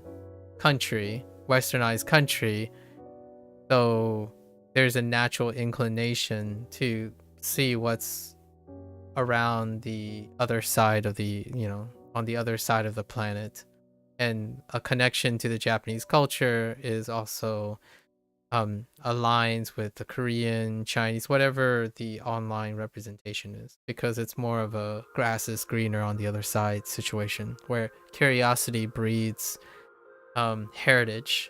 And being a product of West meets East or East meets West situation. That's probably one of the most generalizable reason why you'll probably find an Asian American interested in Japanese culture right now, because it's very accessible. It's incredibly accessible online. It has mutual relationships in most ways with the United States. Kind of ironic given historical events. Much more so than Chinese relationships. I'm sure you've probably heard quite a lot about that if you're residing in the Philippines, about the relationships. And ironically, Philippines would be probably one of the most likely countries that would stay aware of the US relationships that are in the East, right? Without having to be the macro countries like China. So I imagine as a computer science major, there's got to be some sort of cross between understanding where the position of the United States, China, and Japan are on things. Not trying to bring in politics if you're uncomfortable with speaking about politics. These are things I talk about or like think about each day. Getting old, I read newspapers. Or I don't read newspaper, like literally break out the newspaper. We don't get paper news here. But going online and seeing what's happening, right? There's quite a lot of geopolitical tension. Honestly, you find college in your country slow. Okay, so you've been doing just your own thing and learn from it. That's absolutely awesome. It's proactive. It does burn you out though. Intriguing. Coding while you learn Japanese. You also need to learn how to make graphics since game dev is your new hobby. Oh, okay. Game development, that checks out. You just started programming last year, same as Japanese. Ah, so you're juggling both of them. There are Japanese integrated courses at your college in the Philippines? Or are you saying you're doing both of them voluntarily on your own, and then the college thing is just separate and it's slow? It's kind of humorous because if you're burning out while doing your own thing on the side, I think that's probably going to be true anywhere else. You seem like a very proactive person when it comes to your own personal development. Yeah, having the capacity to burn out like that, not driven by a demand, is a hot passion. That's a pretty hot passion. What I'm saying is, it'll be interesting to hear how you address your burnout as you experience it more often. It's being young. What I would have to say, in a very slightly endearing way, I find it endearing, is that it's nice to still hear younger people having such strong passions about things, because oftentimes burnout is more like unintentional, and burnout is more less their choice, but more like they had no choice. But here it seems like you're saying things are moving too slow and you want to move quicker, and that's very reassuring. If college doesn't offer Japanese courses or uses them, it's just your thing. Okay. I see. So how are you managing right now? Do you like your overall? I imagine then you're happy with what you're doing right now. Game development. I look forward to seeing what you do on the side. I have met, over these years, I've met 6 first-time developers, or talked to them in some way, first-time developers. And actually 3 of them dealt with language learning. Japanese specifically. So, I mean, I wouldn't be surprised if you make an app or something, as a starting project for your Japanese language learning. I've been down that road, not from a like personal development standpoint, but consuming someone's passion project, which to integrate the computer science nature and the hobby of game development, it trends with language learning, and then oftentimes one of the most accessible ways to practice your skills, you know, finding an application for coding, is create a language learning app for Japanese. And the idea is you practice the skills, much like communication, you practice your computer skills, and it gives you another reason to practice your Japanese skills all at the same time. So those are the things I'm talking about. If you're not journaling, make a flashcard system from scratch. You can apply your computer science know-how and then have another incentive to go and do Japanese. I would say WaniKani. I'm not sure if you're familiar with WaniKani. WaniKani on the forum, I would say a third of the people are probably people around your age, and they all did scripting to solve their particular problems, like the stuff that they want. So it's not anyone else's particular problem, it's their own particular problem. And that type of problem solving leads to very high retention in learning. You heard that once the brain matures, learning new things will be steeper? That is kind of the orthodox impression. So you want to learn as fast as possible while you're still in your 20s, so you change strategies all the time. You learn how to narrow things down and disregard unnecessary info. Interesting. May I ask, where did you get this impression that once the brain matures, learning new things will be steeper? It's not quite the narrative anymore. It used to be. Like, I would say if you travel back in time, if you travel back in time to maybe 15 or so years, probably across your childhood, during your childhood, right, like your first 20 years, I would say the orthodox opinion is that learning, well, it's kind of hard to distinguish, but learning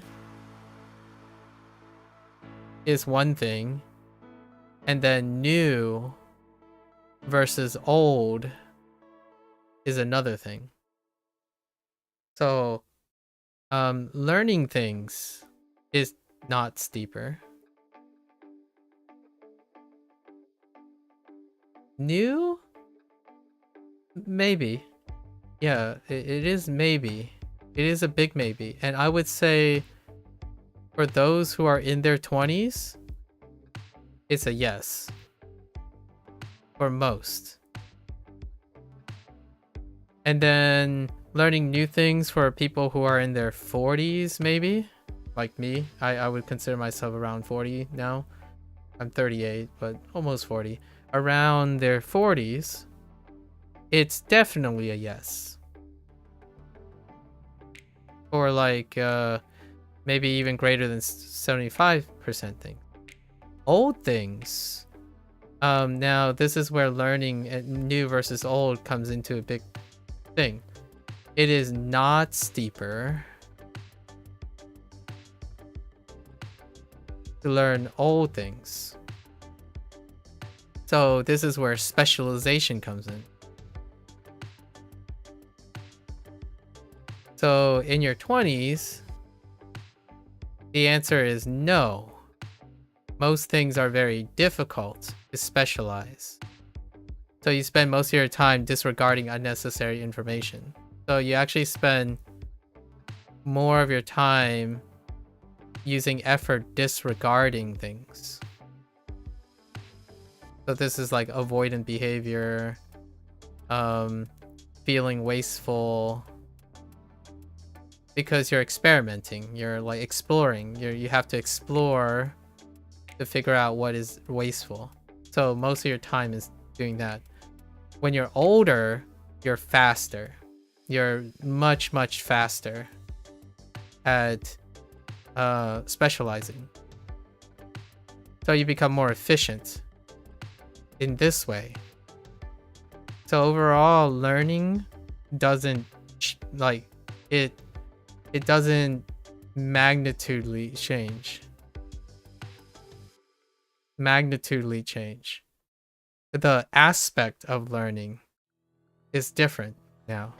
So your capacity to learn is relatively unchanged. There's no delta. It's negligible. Now, the ability to learn new things, that's a bit of a maybe, because the minority would not see much difference. The majority, probably yes. And then this is also true for 40s. So 40s, probably less than 50% of people would say they can learn something about their old stuff. At first, it is only something your brother mentioned. He jokingly said that if I'm too old now, you will be slow. You didn't took it that seriously, but you did use it as a reason to learn. But recently, I saw some people in their 40s struggling learning Japanese vocabulary, like I know already, even though they have been it for more than 2 years already. So, here's the difference, right? So people in their 40s are better at their native language or have more experience with their native language. They have 20 more years than you. So when they try to learn something new, they must also juggle the 20 plus years of experience that you don't have. So yes, young people may likely, without analytical skills or anything, learn new things, quote unquote, better. But young people lack other things: consistency, rounded skills. So people in their 40s, when they learn the new thing, they will specialize faster. So in the beginning, it's going to be tough. Like the first 2 years, it's slow going. But when they get it, they're going to become their speaking stage. Their later stages will be quicker. Will likely be quicker because they have skills that you don't. Like, for example, I am in my 40s. The skill that I'm not worried about is speaking and communicating, finding application, being consistent, motivation, burnout. These are things that, with the current English that I have, I've experienced with. So learning the foundations will take me longer because I have more information to negotiate. I know this to be true because instead of running away from negotiation in order to increase my ability to learn new things, I do more than one thing. And that's a skill that younger people do not have yet. Your older self will, I like to believe your older self will find this to be true in another 20 years. You're going to be able to take advantage of problems and solve problems and find that there's nothing that time can prevent you from doing. Your younger self, you're disregarding things and unnecessary information. Your older self would see that information as always useful. It's if and when you use it, as opposed to it being useless. So you're being efficient when you're young, which is a good thing, by the way. It's a natural thing. I'm gonna say this, maybe we will speak in, if I'm still alive in another 20 years. It's not guaranteed that I'll live to my 60s, but to say if we meet in 20 years and you reflect, like we talk about how your 40-year-old self differ from your second 20-year-old self, I can tell you that I was exactly like you when I was 18. I thought the same way. And the worst fear that I've ever had when I was 20 was losing the opportunity to be as smart as I can be, to be as intelligent as I can be. And now I'm 40. That 20-year-old is an idiot. Like, that 20-year-old had no idea what he was ready for and wasn't ready for.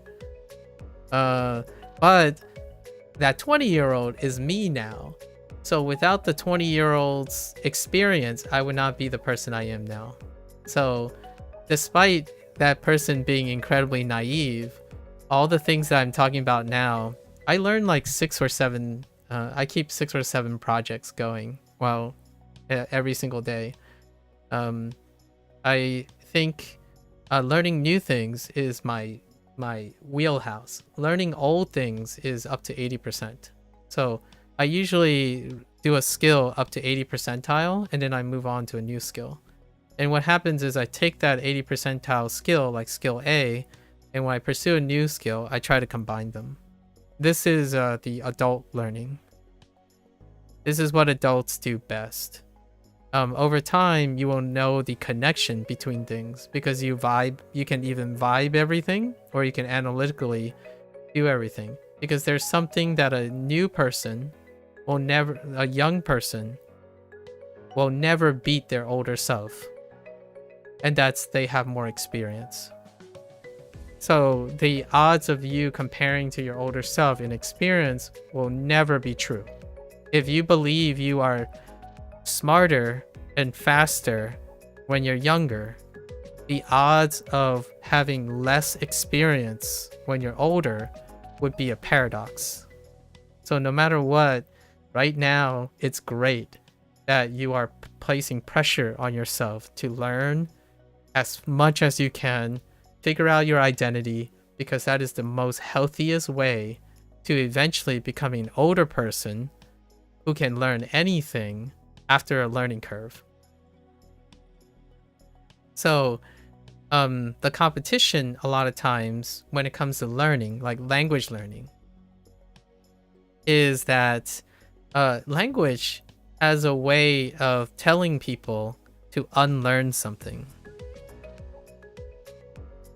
And they often tell adults to unlearn something.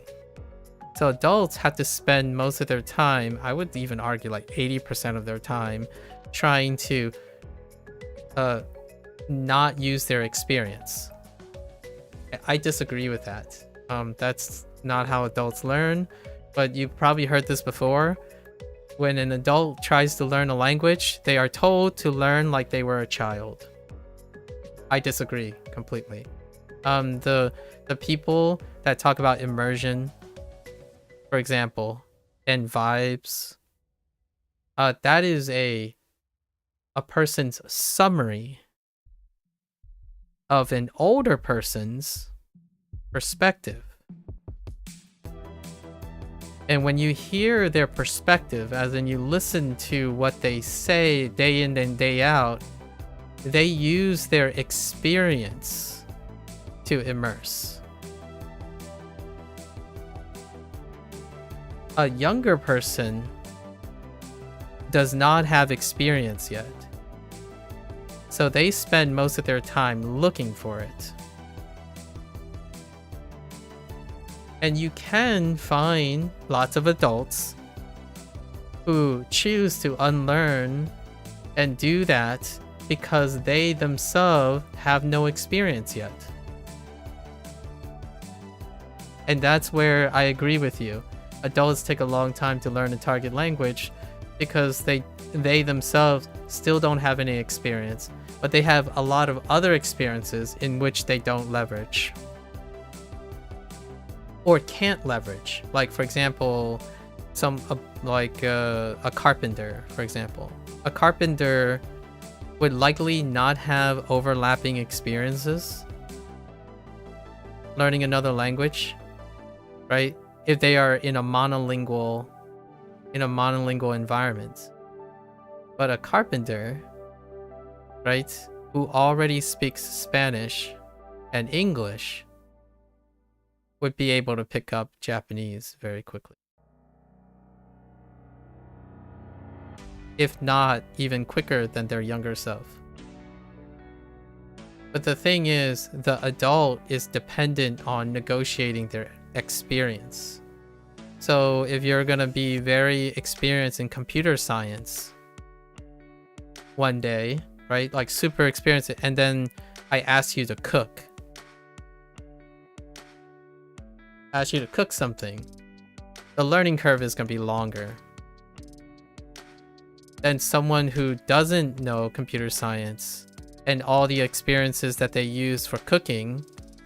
You know, like if you sustained, right? If you did sustained cooking, as in like microwave and stuff, it's very difficult to overcome these experiences while learning how to cook again, or learning to cook a new method, because what happens is your experience is very important.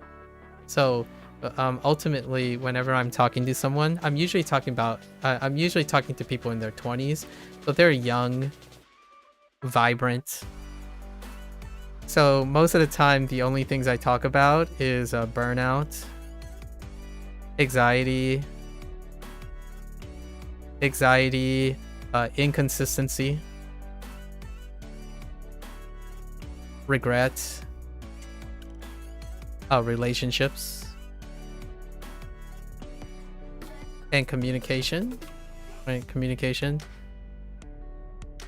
For me, an adult, like my 20s was like like what you're going through right now. I was a kid that thought that you are only smart maybe like as up to 25 years old. So I kept striving to be very educated, and it would become me today, which are in my 40s, and I don't ever spend time needing to deal with this. And then now we're gonna put this in the scope of learning, right? Learning new things. When I learn new things, I don't have to worry about burnout, anxiety, inconsistency, regret, relationship, and communication when I'm learning a new language. So the question is, do any of these things take time away from your studies? So where you lose things as you're younger, you also gain things when you're younger. And then where you gain things when you're younger, you lose them when you're an adult, but you compensate with other things. So I don't want to make this a competition between you and your future self, or yourself and your past self, like when you're a kid. The idea is you're going to be awesome. You're going to be awesome if you continue to be awesome. And that is with control, tenacity, all the things you're working on, especially your anxiety, right?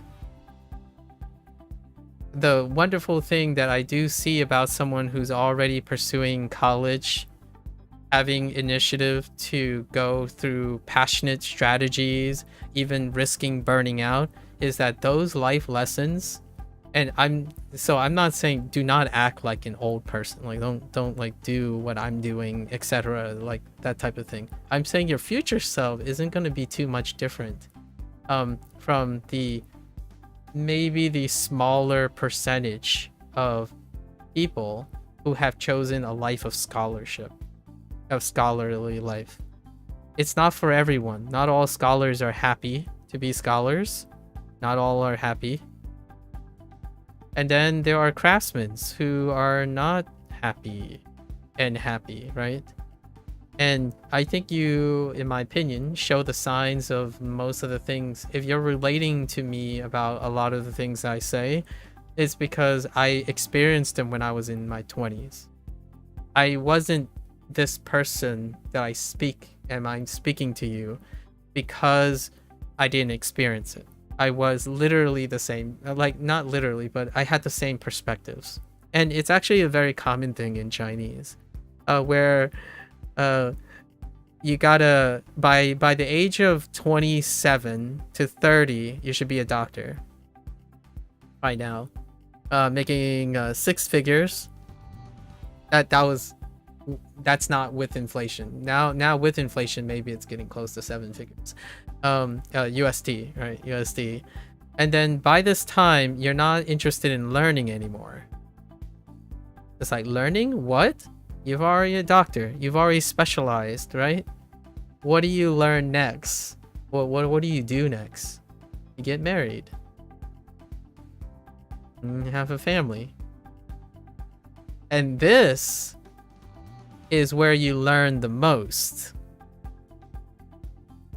Learn the most as an adult. So in order to make this a little bit of a fair game, if we were comparing young to old, your young self have self. Your old self has self and everything else. Or if you're like me, I'm still with myself and I'm old, so it might seem like I sound a little bit younger because I don't have everything else. I don't have like a family, bills, a specialization, a career, all those things I'm not juggling at the moment.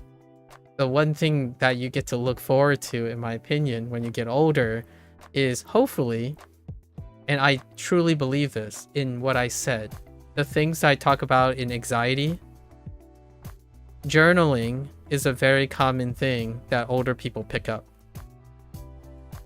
because they're interested in collecting their experiences. Taking notes become super fun.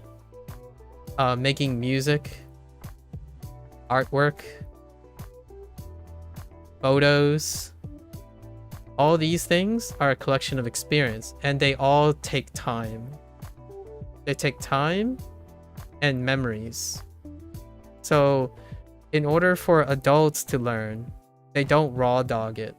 That's why mnemonics is king, in my opinion. A lot of times for adults, application is king for adults. Now, you're kind of getting older, so what happens then is it's going to become less of a vibe over time. And as you get older, you realize that you know what the applications are. There's no more guessing. There's less guessing. Less guesswork. So adults spend less time wandering around figuring out what to remove, what to narrow down. They just know what works. And then that's what makes them not great at learning new things. But things they know they are good at, old things, much faster than their younger self. So if you give me I don't know, how to design an experiment. I haven't designed an experiment in 7 years, like formally. But if you're asking me, how do I solve the local concentration of the, extracellular matrix of this particular cell type, I would do it in a fraction. Like I would do it within a day because my specialized skills would take over, right? But if you ask someone to learn have them build all the foundations of scientific, despite going through school, learning the scientific method and designing the experiment, they don't have the experience. So you can learn lots of things as a kid. You can know a lot of things. which is what the internet generation is so good at. I swear, it shocks me each and every day. It's awe-striking. It's like incredibly humbling how much you kids, and I'm talking about you and everyone else around your age who's on the internet, how much information you have. Like, you guys like make snap judgments so quickly. Like, oh yeah, I've already seen it. Next, seen it. Next, like Googling, AIing, like all that stuff. You got so much knowledge, right? Knowledge is so fast. You know what you want, you know what you like, you know what can contribute to it. And then today, the stuff that I spoke about, right? The thing that I'm still ranting on 6 hours later is experience. It's not knowledge only.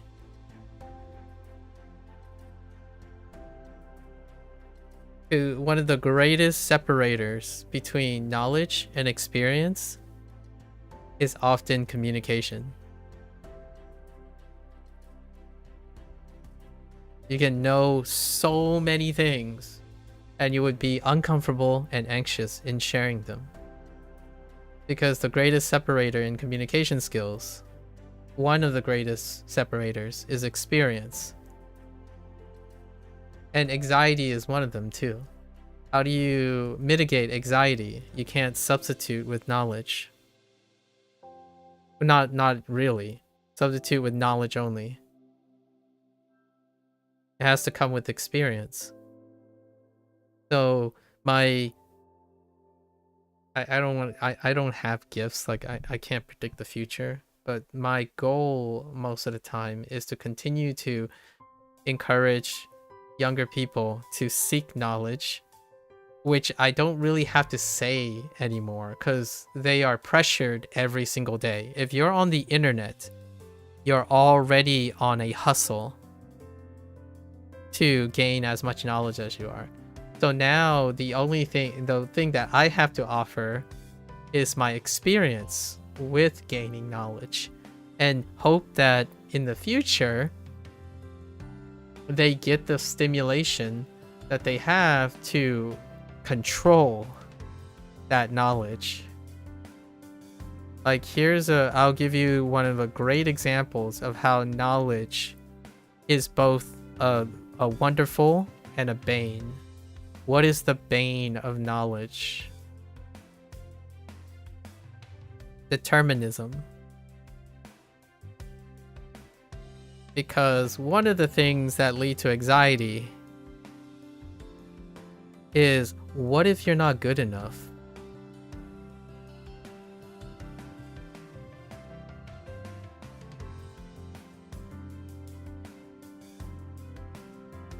That's anxiety.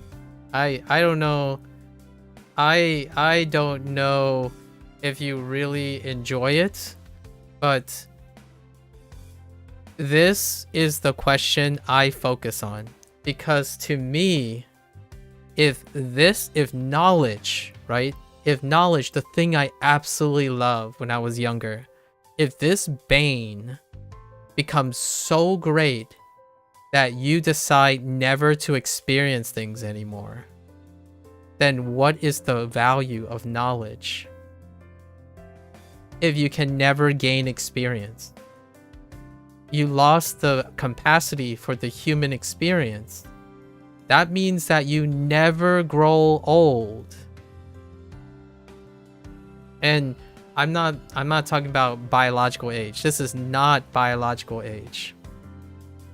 Not biological age. I'm talking about your mind never grows old. Your mind will literally grow old, but you will never be comfortable in growing old. And what happens with that? An adult with anxiety? That's a meltdown. A young person with anxiety, still a chance. You can work with it. When you are young, anxiety happens because you are discovering yourself. So you are built biologically and all that. You're good enough. You're fit enough. You can do these things. If you do not age and become the adult that has the proper simulation of human experience, to me, I don't think biological, for now anyways, human evolution, you know, like the current existence of our biological state does not support an adult with chronic anxiety. It would be very difficult to function as a professional. Like, most of the things that the majority of healthy adults will encounter is basically the sacrifices or the compromises that people highlight. So if you're thinking adults are slow at learning new things, the answer is yes. Most of the time. Most of the time, yes. But they are also exceptional at dealing with things they know. And there's no contention. And one of the things that they know really well, in a healthy adult, you know, if we're talking about like comparing your younger self with your older self, you will know yourself better. And that means all the other problems that you have as a young person. So when you were younger, all those problems, they get outweighed with the older problems, right? And all the benefits that come with it. So it's really fun to see people age now. Like, I've lived long enough to see myself go from a teenager that I see. It's a coincidence, by the way. I didn't grow up with the internet, but I say this time and time again. It's a huge coincidence. The things I describe, like thinking I might have ADHD, I'm emotionally stunted, it's because I grew up in an environment that was kind of like the internet. It's a pure coincidence, and this is the day. It brings us to today. Why do most of the stuff, or how the nature of the stuff that I talk about somehow resonates, or I'm reading, you know, when you said I'm reading your mind like an open book, I'm describing myself when I was younger. And because I know myself so well in my adult life, that I can see it when it's obvious in other people when they're younger. And it's a pure coincidence. Like, history could have been different. The internet could have been a different thing. It could have become something different, maybe, in like a different universe, but it didn't. It created the exact environment, in my opinion, that coincidentally created the same symptoms that I experienced when I was a kid. So I'm gonna say this as a teaser, maybe in the future. Your future self is gonna say, yo, I know how to learn as an adult. So that younger self, no competition. There's absolutely no competition. My younger self, while I was focusing on spending time learning one thing, I don't have to learn one thing. I'm learning 8 things. Like, that 20% extra time I'm putting in to get like 1% extra skill in my focal point, I distribute that 20% and learn 5 more skills better than gaining that 1%. So that's the power of being older. It's the power of having so much experience that it's not that you're doing one thing and only one thing. You've already done it. You've already spent like 40 years doing one thing. Your power is that you can do so many other things without burning out. You can be a business owner, for example. You could be president of the United States. I'm kidding, but what I mean is you can choose to be like someone who has many skills with one specialization. When you're younger, you're focused on one thing because you have to find your identity, right? So it is perfectly healthy. You felt that you're just trying whatever might work. You think one of the sources of your anxiety is that you don't know if you will succeed? Absolutely. Every single day of my life, every single day of my life up to the very moment that it happened, and it's still there. Like, it's not gonna go away. For example, good enough. When you get married, are you good enough? When you have a child, are you good enough? And what happens over time with experience is, despite constantly knowing that you're afraid that you will not succeed, you did succeed. So when you get older, you continue to build more and more W's. And that's why parents are so awesome. When you have awesome parents, awesome teachers, awesome mentors, the experience is what creates that. Why does it feel like your world is about to end as a teenager, but when you're around someone who's older, it just feels like things are going to work out? And then you become one of those people, right? Like, in another 20 years or 30 years, you will be one of those people. And that's kind of one of the most interesting things about the human experience. At some point, with that nervousness, and obviously it doesn't always work out, but usually it does. When someone strives and you're constantly nervous, I know it still involves a lot of hard work and active work. So I'm not saying this happens automatically, but the way you're thinking about things, keeping yourself anxious, putting pressure, trying to discover new ways to put down your anxiety and mitigate your anxiety, that is the path to becoming an old person who basically, I'm gonna throw a wrench in this. The reason why old people are bad at learning new things is because they don't care anymore. They don't care as much as all the other things that they've already invested their life into. So while the younger person is still looking for the thing that they care so much about, so that other things are not important anymore. So if you want to put it in a psychological way, or maybe even a philosophical way, old people are not very good at learning new things because they're just not as important as all the things that they've already learned so far. And a younger person would most definitely learn, on average, something new better because they don't actually have an old thing yet. You haven't solidified it yet. The quicker you do, the quicker you'll find a rationalization of, oh yeah, you're right, I'm terrible at learning a language. Thankfully, I'm an incredibly skilled carpenter. Right? For me, I'll give you my little my humble brag, I suppose. Communication. Whenever someone says like, oh, so what are you gonna say if you have broken Japanese? And my first thought is, I don't know, I'm gonna use the broken Japanese. Like, what else do you want me to say? Like, but what if that person doesn't understand you? Well, I guess I'll draw a picture. Like, but what if they don't understand the picture? I guess I'll ask them if they speak English. Like, but if you're not going to use your Japanese, how would you learn? Well, I can ask the Japanese person to teach me in English. This is what experience is. This is what experience sounds like. Like, for every question a new person doesn't have experience for, an experienced person will have an idea of how to solve the problem. You will become this, in my opinion.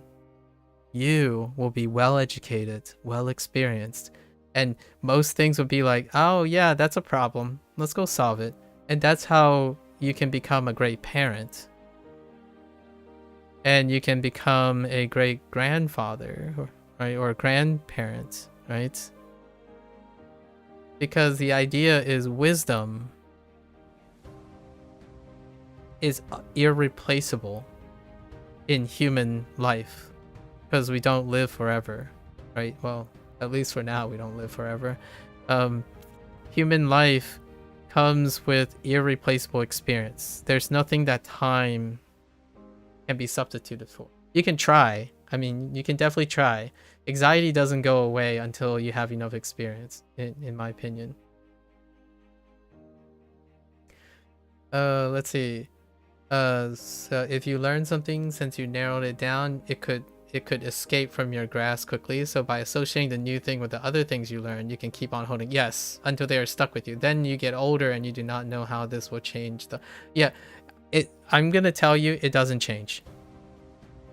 It's actually the strongest. It's the thing you discover, and it's the strongest thing. Like, to me, like, maybe you'll prove me differently. Like, we'll talk 10 years down the line or something. The thing that you're doing now, when you're quickly looking for something, right?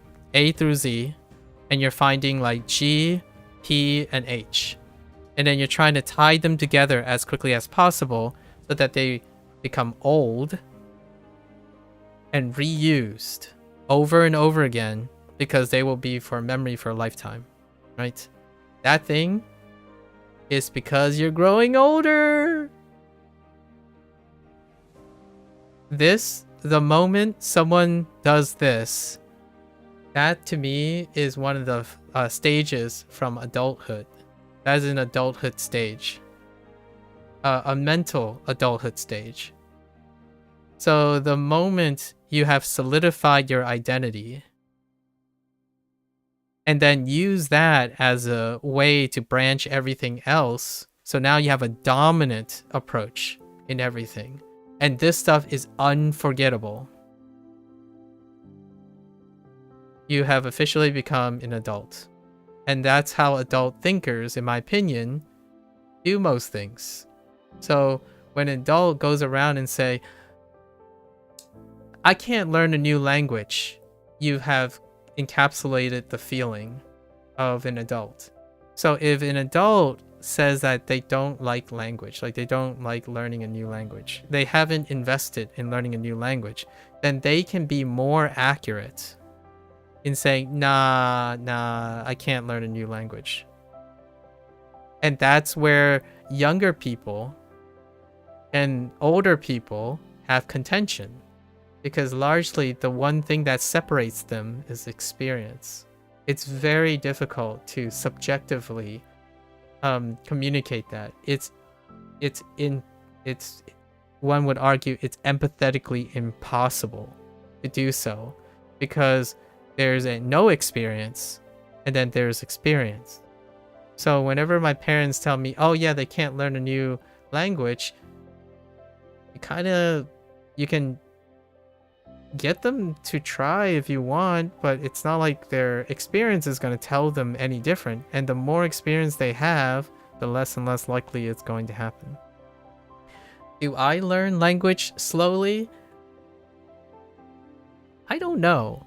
I actually don't. So here's one thing about getting old as well. Your identity becomes so powerful if you are successful, I suppose. If you have privilege, your identity becomes so powerful, you don't actually even care about other people in that way. You care about their being. You care about their individuality. You care about community. It's rarely about competition anymore. Who are you going to compete with? You already have your identity. It's not like you're going to have to compete with anyone. Like for me, someone comes by, it's like, oh yeah, it only took me one year to learn 3,000 kanji. It's like, awesome. Tell me about it. Share your story with me.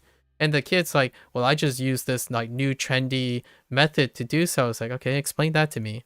Like, no, I don't have time for that. I need to go and become fluent in Japanese. Like, good on you. Good on you, kid. And maybe when you become 30 or 40, you'll share your story with the young people who will also probably not care about you and be caught up in the hustle as well. But as long as you're there, you can provide perspective.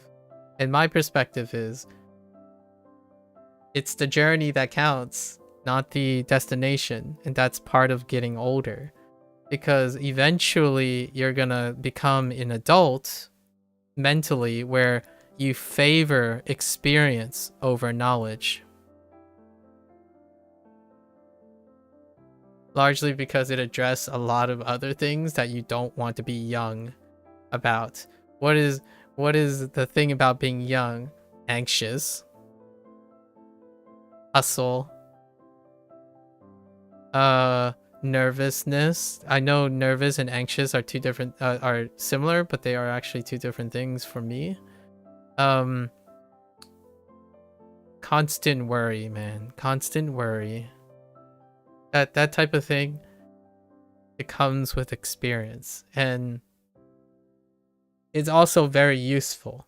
So when I was younger, I turned anxiety, which is the things I'm saying are not the things I only did when I'm this age. When I was talking about journaling, I started journaling when I was 20. That started with lab notebooks, by the way. So when I got into college, I had to start to keep lab notebooks, right? And lab notebooks turn into journaling. Then I started like collecting, you know, finding other ways to record legacy. Then I did self-evaluations, which you pretty much look like you're going to do that anyways. Notes, right? Note-taking takes on a whole new dimension. In fact, it took me till I got to college to actually know that my own words are valuable. This might hit hard a bit because imposter syndrome stays with you for pretty much the rest of your life. If you're seeking knowledge, if you're constantly seeking knowledge, imposter syndrome will stick with you forever. How you manage it and use it changes as you grow older. Here's my specific example of how I knew my words are valuable now is because I paraphrase things. I rarely ever desire to sound like someone else.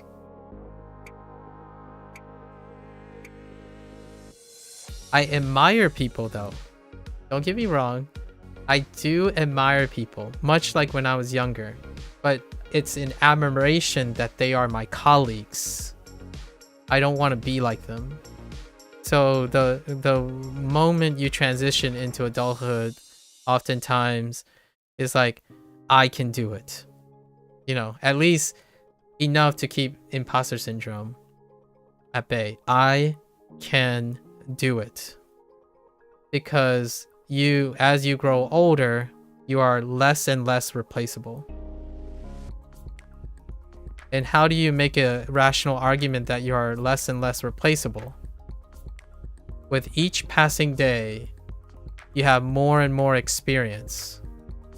That reduces the probabilistic odds that you are replaceable.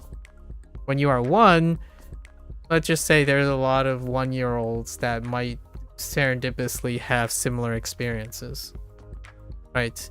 But when you're 40, compared to your 20-year-old self, the odds go exponentially lower. And that also accrues and reflected in your accumulated experience. So I want, if I like to end this like really on an upbeat, for someone who is my age, the thing that I want to give, at least openly all the time, is that keep doing that. Keep exploring. Run at anxiety, because that will go away when you do that. And it sucks because you have to start somewhere, and not everyone starts at the same place. Anxiety goes away because experience is an adult's champion secret sauce. Anxiety goes away because you have experience with it. And experience, whether you're analytical like me, like you don't have to be like a psych major. I wasn't a psych major. Or like a neurobio. I wasn't in neurobiology, by the way. Or philosophy. I was also not a philosophy major. These things, they also come with experience. And collectively, the more you do, the less and less nervous and anxious you get. Communication, 100%. You're gonna get stabbed. You're gonna get backstabbed. That came out a little bit weird. You can get backstabbed. You're gonna feel betrayal. You're gonna lose friends. You're gonna gain friends. You're gonna have disagreements. There are gonna be bumpy roads along the way. All of them will solidify your adult thinking. And your adult thinking comes with solidarity, right? And to end on the note, the reason why I mention all these things is these things are things that aren't held constant right now. I actually think why I want to tell you what I did in my 20s is because the people that I talk to are typically in my 20s. And if they want to understand me now in my 40s, then I gotta talk to them like they're in their 20s. The good news is my 20s was very similar to your 20s, which is you now. So the neat thing is I can still sound like I understand you, but I'm not you anymore. I was you.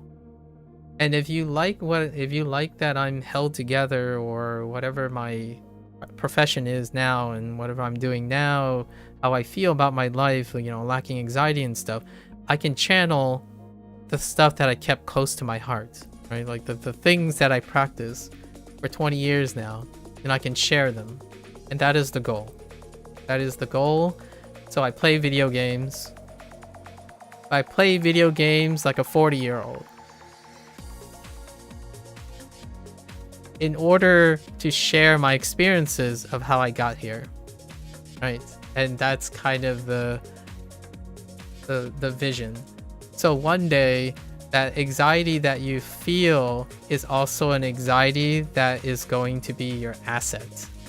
The stuff, the nervousness that you're experiencing is something that you overcome.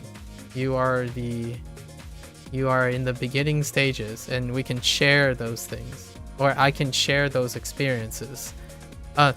Obviously not when I'm doing this. So whenever I'm studying, I'm actually doing things that I'm thinking like an adult. So all the way I learn language is, in my opinion, not the way that 20-year-olds learn language. So whenever I'm talking to like Bree, that might be a little different. When I'm ever talking about you, I don't tell you what I'm literally doing unless you're interested. It's up to you. But what I do is nowhere near that. I actually take all the strategies that I already have. So I have about, let's just say if your strategy pool is 20 years of strategy pools, right? If you're bouncing from strategy to strategy to narrow down, so you probably have like 1 to 3 strategy at any given time. Right now, the one thing I can do is I can introduce you to like 15-ish strategies. And I do all of them at once. And that's what me and Bree was talking about. I do most of them all at once. Bree is introducing me stuff that I thought that's really neat. And we were talking about AI and stuff because these are new tools. So we're collecting more strategies. And that's can you share this new side strategy you started recently? Okay, yeah, sure, Sway. Like what are you doing right now? I'm a strategy collector. I'm definitely looking for new things to try in the future. When you learn new vocabulary, you put them in a folder and name that folder. Okay, when you learn a new vocabulary, okay, they got new vocabulary, your inputs. Okay, new vocabulary. Then you put it in a folder. You name that folder, okay. The person you learned it from, very nice. Oh, that's clever. The reason you do this is when you learn too much from one place, it gets too saturated. It's hard to keep track on things in a big pile. That's excellent. So instead you're making a huge pile, you will make smaller ones as to go through them easily and remember when you learn. Yeah, absolutely. And one day, you're creating a mind palace. I did this before too. So you're already sorting notes. This is also another form of journaling. That's excellent. Yeah, so you're creating like a hierarchical organization. Yeah. Right now I do this in my head. For specific things, and then I journal other things. So for example, my Discord, it has an anime, or no, it has a TV show thing. Then it has a movie section. It has a music section. And it has a running section. I guess being a programming influence, absolutely. This is, you know what, I don't know if there's a thing for Filipinos, but this is process-oriented learning. This is process-oriented stuff. You've created a process-oriented way of sorting your literal journaling, and that's what I do too.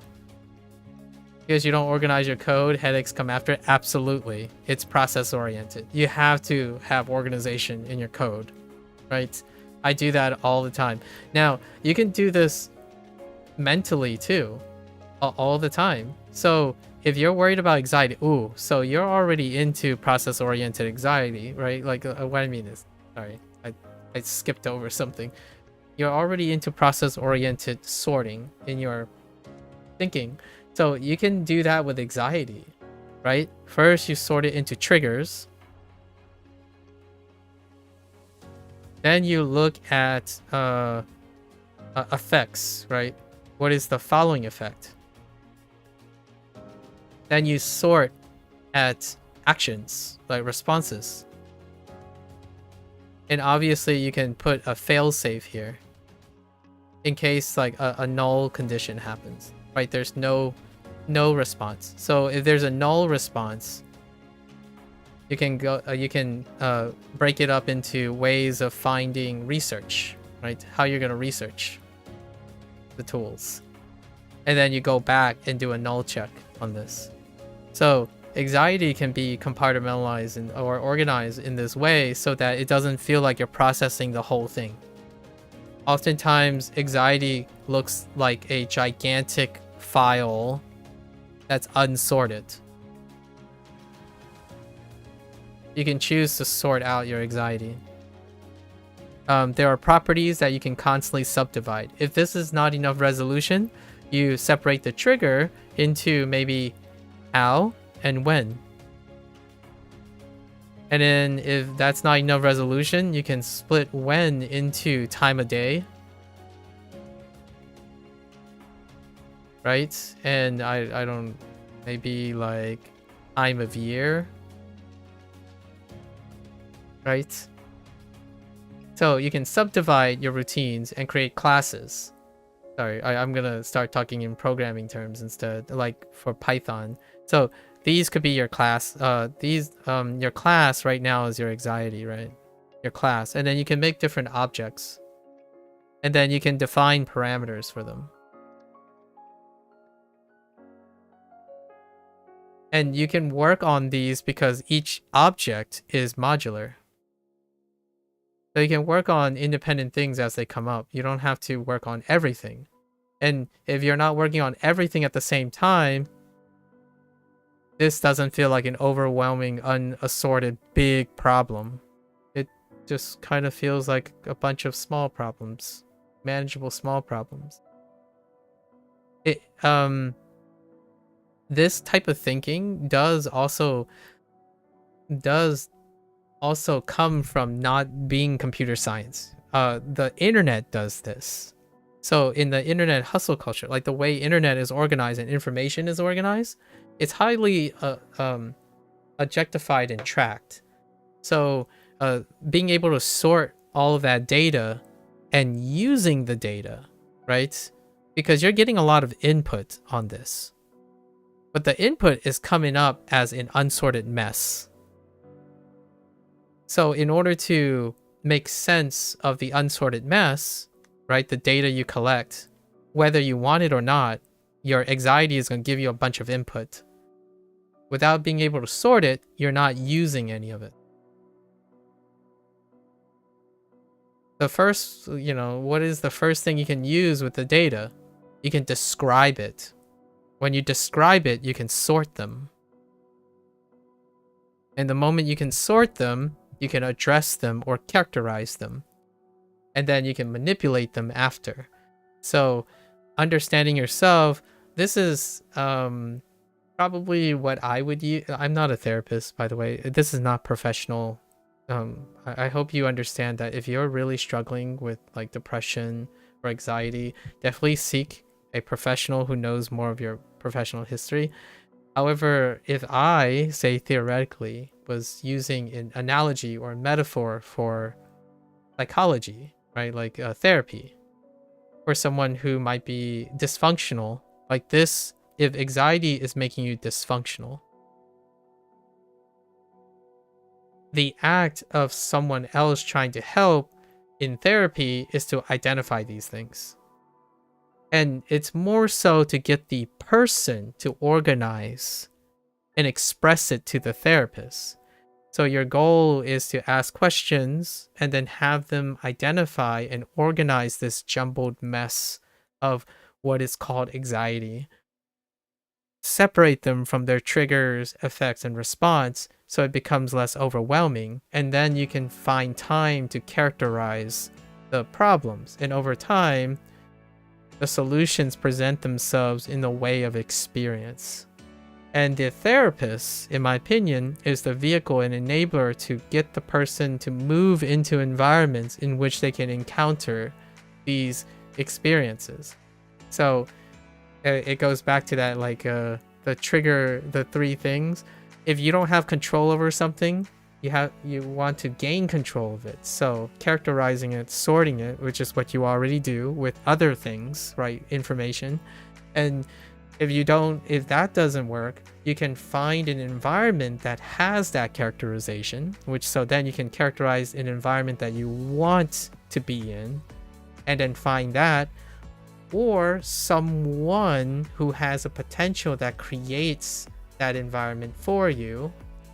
Or you can create the environment, which is the second part. When you create the environment yourself, you can also seek the environment itself. So there are often your three approaches, right? And they do have a rate limiting step, and that's the characterization. Characterization is the rate limiting step, right? When you're going in, your input has to be characterized. Otherwise, it's very difficult to know what to manipulate. What the environment is, like how do you know where the trigger is and whatnot? And then what are the opportunities, right? And this is repackaging what I said like the last 5 hours. There's really not the biggest difference. This is an analog. I'm basically using an analog, using more of a computer speak, like a objective compartmentalization speak for how to create a workflow, right? Like a workflow for a systematic way of thinking about how to alleviate some of your anxiety, or trying to find a habit forming foundation for other things that isn't your interest, right? Here's a word of caution, I suppose.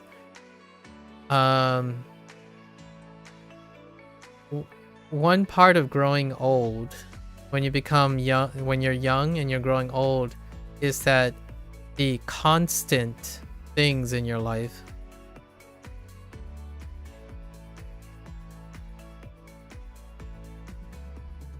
they appreciate in value. That also means that they appreciate in impact as you get older. The longer you live, the more the constant things. I know this sounds like a logical concern. It's when it's cherry picked. So yes, the longer you are in computer science, obviously the value goes up and the impact goes up. But that is true for anxiety too.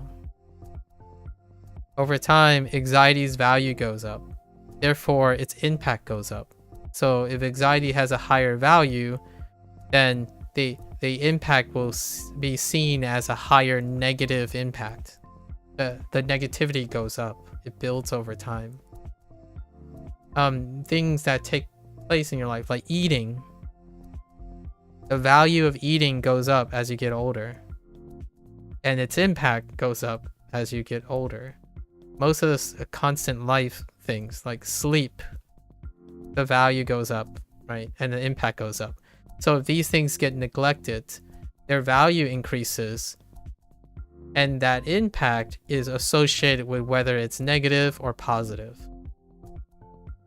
And that is one thing that I like to point out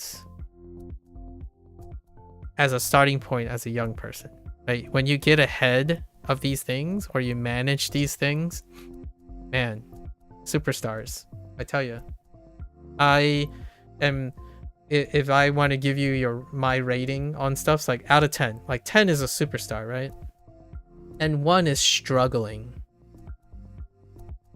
My sleep, I probably give my sleep like a 6. My eating is like a 4. I'm actually dependent on someone. So my father is very generous and he likes doing that. So technically my actual skills are pretty terrifyingly poor. Like I don't practice it very often. So my nutrition and all that stuff is very good because my father also has to eat in a manner that is very nutritious and he enjoys doing that. So my eating skills are horrendous. It's below average, 5 being average. My sleep is above average. It's not stellar though. It's not stellar. And my anxiety, that's where I shine. My anxiety is like at a 9. Like anxiety is so temporary for myself. And then there's, you know, what is another constant one? Speaking is a constant for me. Speaking, I'm not gonna be humble about this. It's a 10. Like I can talk until my voice gives out. In fact, I would dock my voice, my speaking, to a 9 because my voice sucks. As in, I can't talk forever. Like there are people who feel like they can talk for hours, like days, and they don't feel like they're about to lose their voice. My voice, biologically, I don't have a hearty voice. There are other things that are even more fixated, like reading.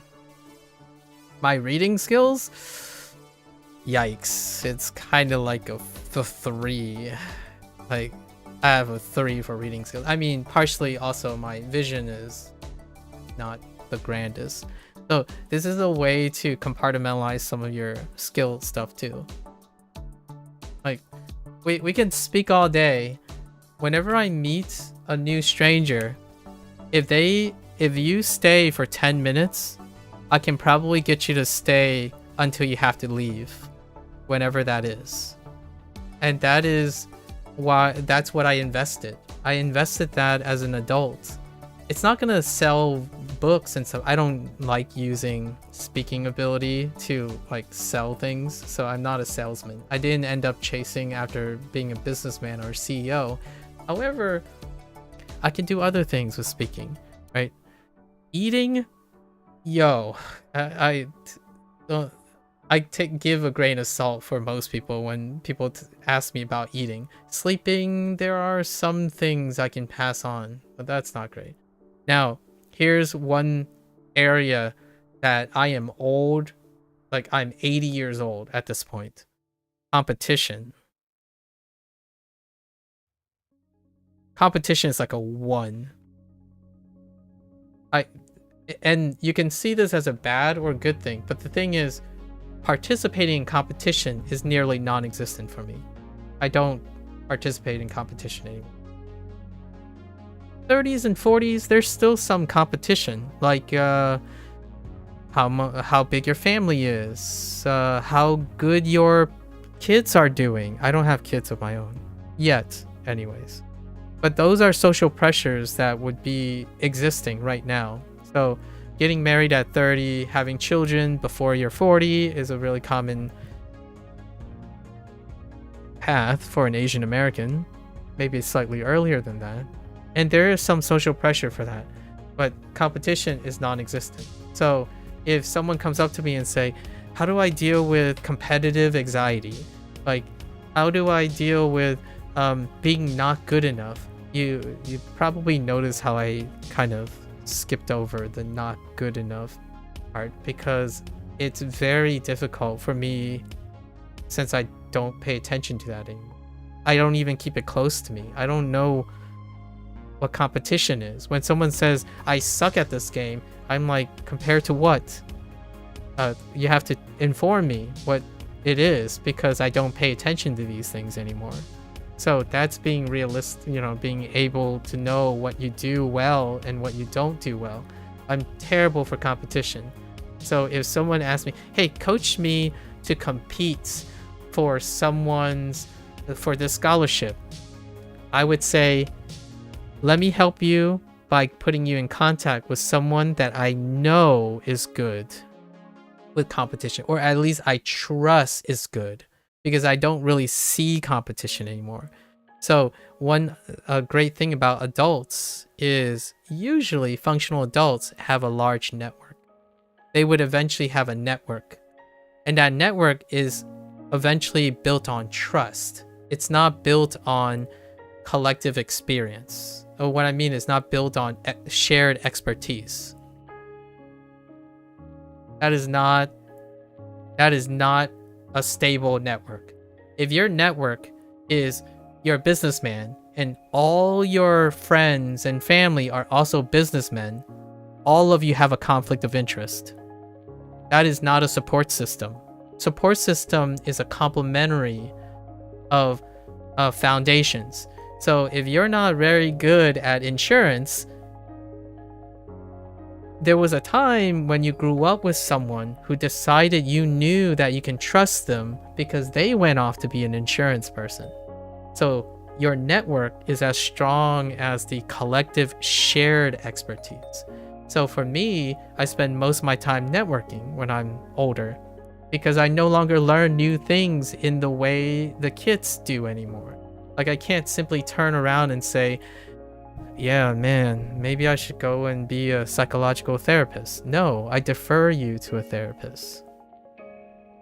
At least something that I trust is true and offsets my investment. So if you're talking about communication and speaking skills, sit tight. I got you. If you're going to come at me and tell me how to create a crash course diet for fitness, I'm like, grain of salt. Here's a grain of salt. Don't eat too much salt from me. That would be my general idea. And these things are more trustworthy the older a person gets. It's less trustworthy the younger the person gets. And I'm not talking about comparing people. If you were to, if I was in my 20s and I said the same thing, I am more likely to be less trustworthy and accurate than I am now. That is what makes adults amazing, because you are far more sure of yourself because you have more experience. Comparing people is a little tougher, right? That's what most people do. They compare apples and oranges. Like, oh yeah, this guy in their 30s, he was a billionaire. And then this guy is in his 20s and he's only a millionaire. There's no way that 20-year-old millionaire has anything to offer that's trustworthy more than the 30-year-old. That is apples and oranges. That gets a little complicated. The thing I'm talking about is comparing the older person with the younger version of themselves. That is nearly a constant. The older person is most of the time statistically more reliable and more accurate because they've lived longer enough with themselves. So in the future, 10 years down the line, when I'm 50, these scores might change. Oh, a little bit, but they start changing less and less because you're an adult and you get older and you're kind of stuck. You already have so much value and interest in your time, you can't make time for anything else. Like, am I going to improve my eating dramatically? Probably not, but I could pick it up. Competition? Man, oof, competition, that's been on the decline since I was 30. Like, the moment I hit 30, the competition, like the ability, I mean, when I was 18, I think, when I was 18, I would have rated myself a 7 in competition. The moment I hit grad school, which was 20, we're gonna say roughly 25. Not 25, like 26? Oh, it was 25 actually. My competition was, when I got into grad school, it tanked to like a 4. And this was one of the reasons why my PhD took a really long time. It took longer than the average.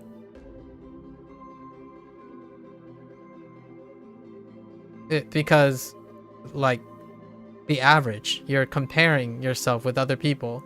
So I had a below average drive to want to beat the average, so it took longer.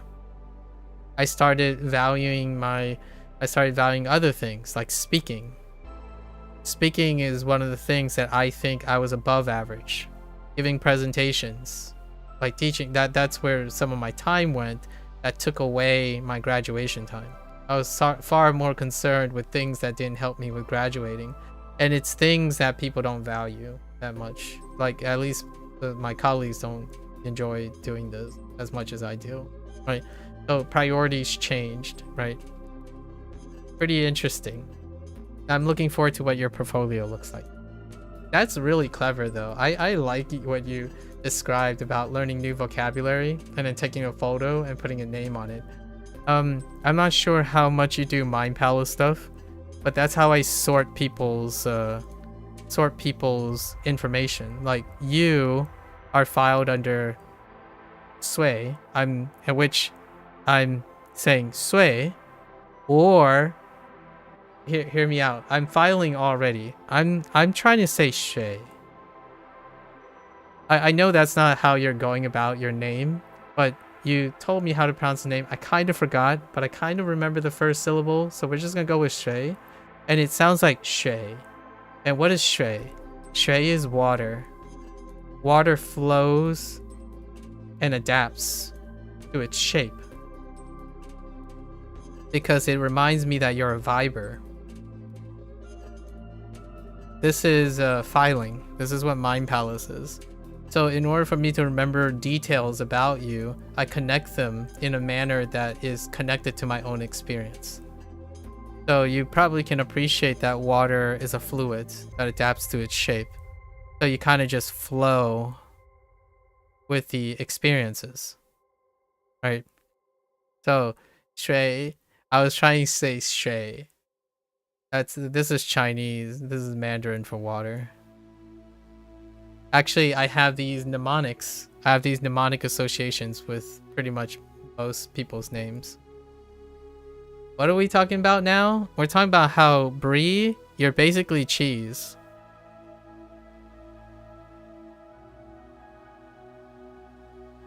We're talking about mental filing systems. Brie is cheese, by the way. I mean, I'm not sure how cheesy she is, but, you know, cheese. all right, we got to get back to our lessons. But it was a good time. I hope that alleviates some anxiety. Shay, talking about these things can alleviate anxiety no matter how old you are. Like, no matter what age you are now, biologically or mentally, when you are, the wonders of the brain is that if you're able to exchange information, express information, you create ownership of that information. And that information no longer is just knowledge, it's wisdom. And wisdom addresses so much of anxiety. It gives you experience with words. And that's kind of, some people say words are cheap and they're easy to come by. Yes, and you should use it. How can you make cheap, if words come cheap, you should change them and invest in them to make them more valuable. That is my like, I'm using something that Bree and I kind of discussed. If you think something is bad, well, I'll turn it into gold. So if you think constantly relying on words is your crutch, then understand the nature of that crutch and turn it into something even more valuable than it is. So if you're having problems, yes, but I'm not brie cheese. If anything, I'm a good Parmesan or Kobe Jack.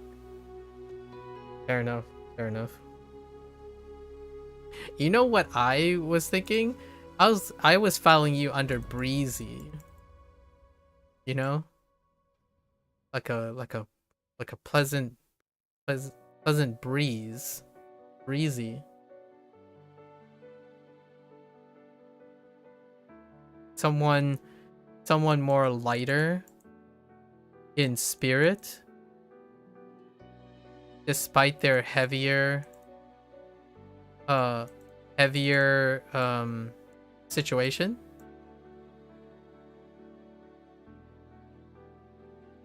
So breezy. There are a lot of heavy things you might not be able to move, but you're light in spirit.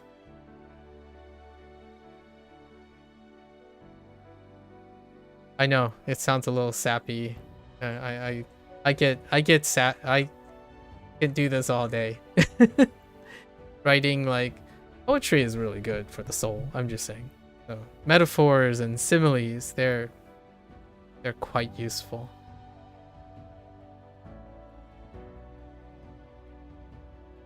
May I ask, how did I learn kanji, or did you think, or how do I think when memorizing these symbols, which are made of other smaller symbols, like not all radicals in a kanji are identifiable? How would you associate something unknown?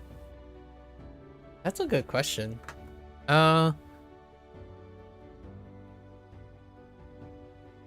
It's kind of a chicken or the egg question. For this, WaniKani was my first, so technically it's Duolingo. So last year when I started with Duolingo, right? The only connection I had was each character. So each character was given a sound. Oh, wait, actually, let's do like Spark Notes. Very, very fast Spark Notes. I started with Duolingo. And then we learned kana. Right, kana. This include hiragana and katakana, right?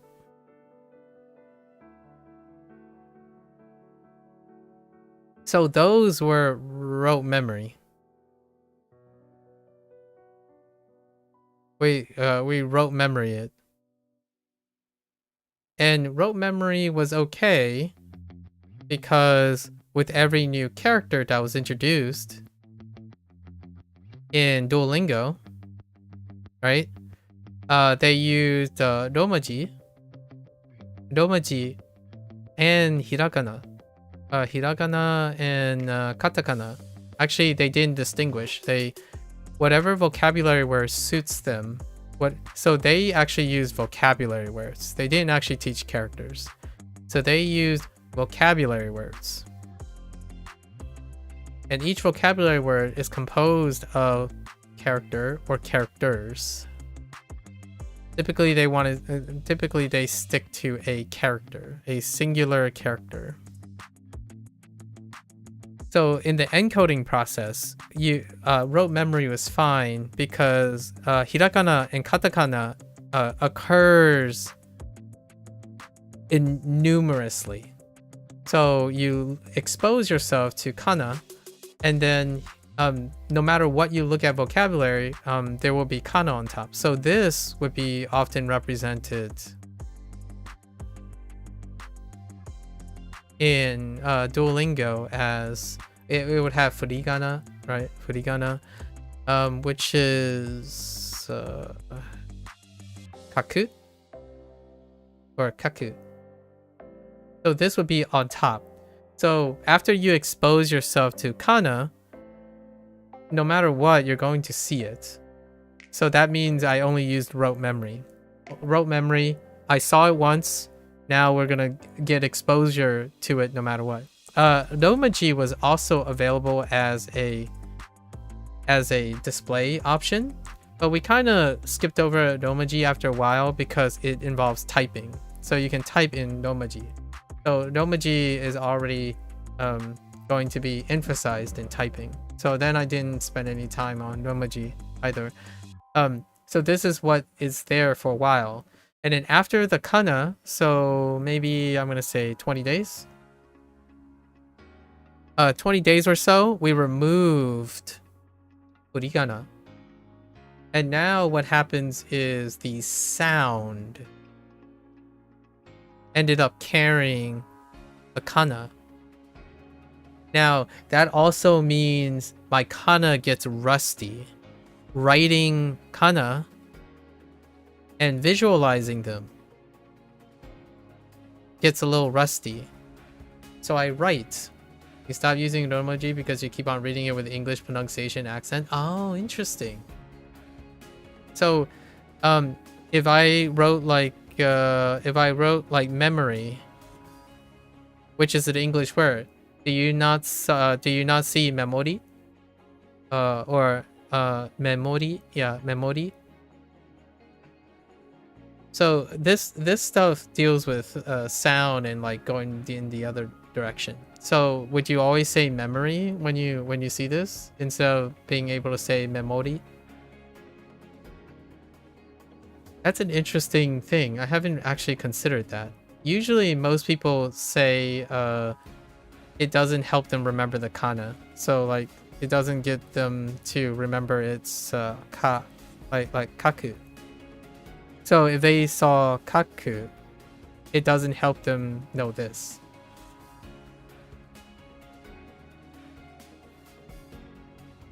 Like sushi, maybe? This one. Sushi?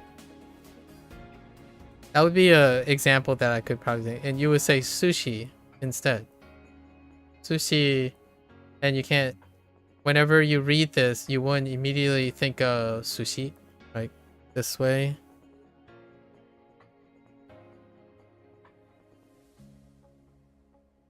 Maybe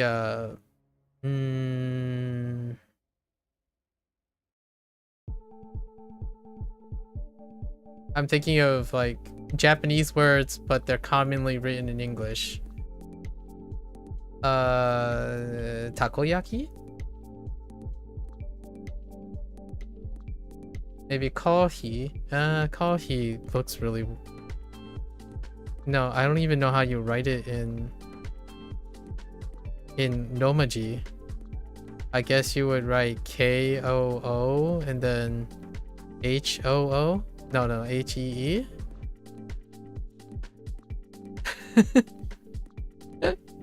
Well, anyways, I will continue while you're finding an example. So, after this, kana is associated with sound, and then I write all my notes. So in Duolingo, at the end of the beginning of a session and end of a session, I write my characters out, and I still do to this day, but in a different capacity. So I try to keep up with some of the early encoding, and the characters then get tied to vocabulary words.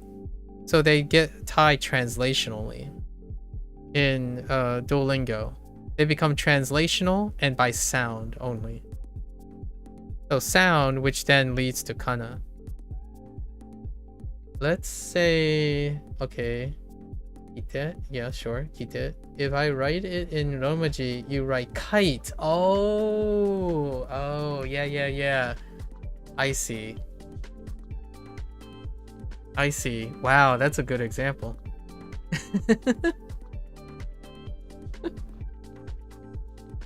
I'm not entirely sure if that's gonna go away. That's a... But yeah, I see what you mean. If you keep on Romaji, I'm not sure if others have that issue. That's a really unique one. Because one of the rules, the thing about Romaji is they're segregated really well. Because of the English language phonetics.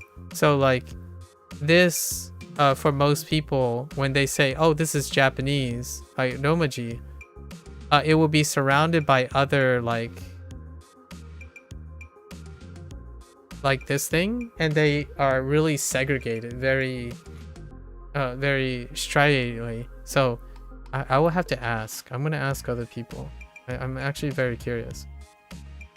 I get you now. I understand. So neither of us is using Romaji. So I do have to tell you that when you go back after learning kana and kanji, it doesn't stay the same anymore. You get to choose what to do. So like this, for example. Since we don't have bo, right? This is probably just gonna be bo. So vocabulary, right? Vocabulary. Despite it not being a Japanese word, you would just get approximate sounds after a while, at least in my opinion. It's to the point where you kind of just you can read English where it's like duo, right? Duolingo, right? Even if it's not the actual katakana loan word, you can still do the duo, right? Duolingo. You can still break up the words over time, going backwards. So I don't think Romaji is really that necessary as a step, and I agree with most people. If you don't require it and you feel like you can go straight to it, it's straight over it, it's fine. Largely because kana occurs so frequently. So because of Duolingo, translation got attached to the characters. And then the sound by transitive, and then the kana from the sound. And that's what I did for the first year. So, the first year. So all those characters only can only be seen as singular units.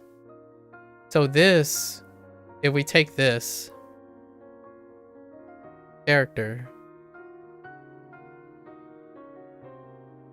my first year, this character is one thing composed of whatever I can see. So I do draw. So as a, like, for example, I do draw as a hobby. And most people can appreciate that there are several things that they can highlight. Like this is a very prominent structure that you can see. And this is a very prominent structure. So when I was learning in Duolingo, what Duolingo does is they associate meaning. So that's a default. They associate sound. And then they associate shape.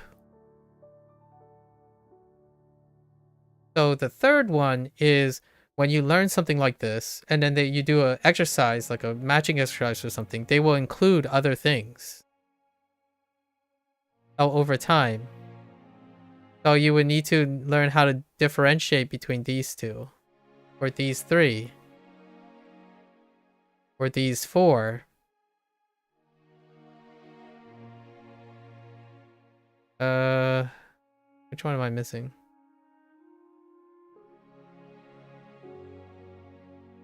I actually don't know that one. This one actually.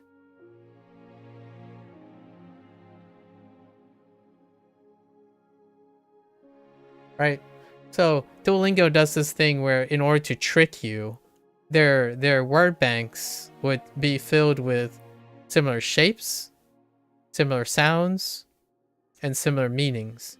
And then the lessons they give you is when the meaning matches a theme.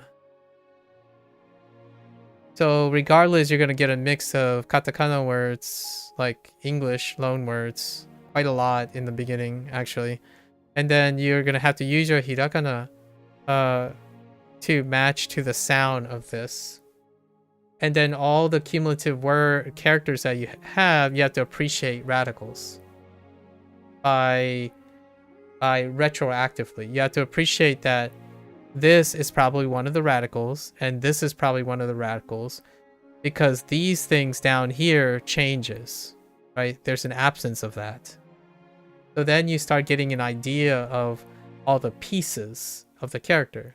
And that's where Duolingo ends, by the way. That's the next year, which is this year. We use the WaniKani. And WaniKani uses the kind of like well-known Hazix approach or adaptation of a Hazix approach. And what they do is they teach radicals. So they start with these things. So this character, right? This character is composed of this, and this. But these two then come together as something that's frequently this. So then these things all have associations. And then you get this character based on the association of two radicals. So now you're building up. So what you do is you end up doing a bottom-up approach, where the bottom is the radical and the top is the vocab. But right in the middle is the focus, which is the kanji. Duolingo does a bottom-down approach, or top to bottom, I guess. Top down approach, where the pyramid is actually still the same, where they take the vocab word and then start asking you to do the differentiation, but you only go as far as the answer that you're looking for. So you never actually go way to the bottom. You don't have to. As long as you get the right answer, you go as deep as you need. The problem with some kanji is that some kanji morph into other radicals even though they are not related. Like sakana, the radical has nothing to do with fish, but it has fire as a radical. Kanji evolves, the radical used to be relevant to its meaning, but it's no. Yeah, that's kind of true, but now you're talking about the metagame, right? So this is when the metagame happens. I can tell you, so I talked about this at my 300 day WaniKani stuff. So this is when metagame comes in. So if you know that the quality of your nature, like for example, sakana, right? Sakana, you're saying like this fire that you learned as fire. I know this as burner. I also know this as actually I don't use the other thing anymore. What is the alternative? I think WaniKani uses something else, but I've relegated it to burner. So it's both fire and burner. And this is where your workflow happens. So your workflow has a point of confusion. You create a if-then statement. And usually that's what I do. I do an if-then statement. So both have to be true to move to the next step. So in this case, I add more conditions to it. Just enough for me to resolve it. So this radical is fire. Well, it's never been fire. It's been burner. Overdone.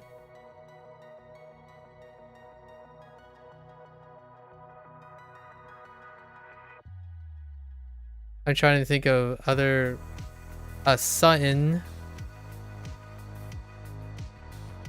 So all of these, they morph. They morph with the radicals. So my radicals aren't static. What you learned was Sakana was originally a drawing of a fish, but as it gets modernized, they use radicals that are available to make it somewhat similar to its original form. That's what you learned from somewhere at least. Yeah, so that's the info, right? You've collected info. It hasn't morphed into your understanding yet. Oh, this is a good example of what me and Bree were talking about. So that info can be helpful. So do you know how it's helpful to you? Does it help you remember? Because if it doesn't, I actually don't see how that's helpful to me at the moment. But I could make it be helpful. So one could say, like, let's see, but as it gets modernized, they use radicals that are available to make it somewhat similar to the original form. What is learned from someone else? How can I use that to know? I'm gonna, this isn't going to make sense for you, but I'll illustrate.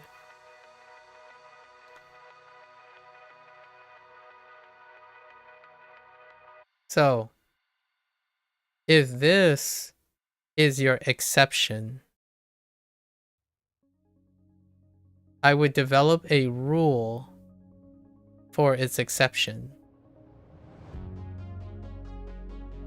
Only if it is frequent.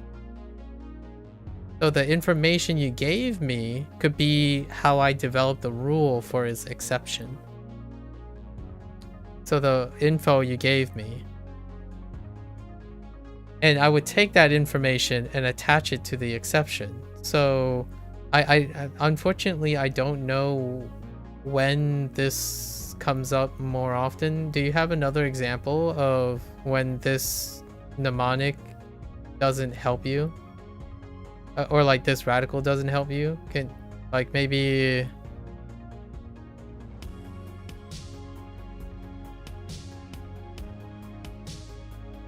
like this one? I don't actually know what characters you know, but like this one, is this also an exception? Because these two would be kind of similar in the way that it's deceptive. Like it's not related to the fire radical, you know, in a way. Well, actually, this could be more related to the fire radical. Let me think of what other ones. Maybe this one too.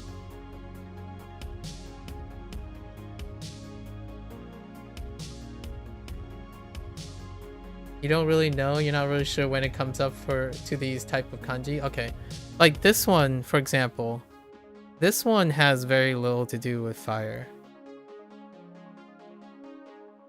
This is the kanji for black. Or you could make it about black. So, this is what WaniKani does, by the way. Or they teach mnemonics. I'm not sure if you're into mnemonics at all, or you have your own mind palace way of sorting mnemonics. It's not really about what the info is. For example, the nature of the info is about how you can use it to relate all of them. So that's where mnemonic building is. Now, while these three characters, like this is nature actually. In Japanese, I think. Fish. And this is black, by the way. So if this is what you constitute as fire, then the tether you have is fire. So what do you do what can you do with fire? You can cook fish. What can you do to nature? Well, fire is part of nature. Fire is a nature's boon. And then what's black? Things that are burned by fire. So that's how you unite them. So it's not that you're trying to explain it with an info that makes it different. You unite them. And that's what, for the record, this is one strategy. This is one strategy. This is a common strategy as well. What they do is they take the radical and they make a story out of it. And the story always explains based on the predefined information. So when you decide to settle on this, meaning kiss, you keep the kiss consistent. And you use your mnemonic, your ability, your experience to create something that preserves kiss. And that's one way to remember these characters. It gets a little complicated because now you also can do other things, like what happens when you have a problem, right? Like, for example, this is considered saloon doors to someone. This could be doors to someone. This could be an entrance to someone. In the traditional sense, there are traditional meanings attached to these radicals, right? And you could decide, I will make the traditional radicals work, or I will follow all the information of the traditional radicals. I don't do that. I rarely ever take information without internalizing it. So for me, when someone tells me trivia, right, I would file it and encode it with my experience.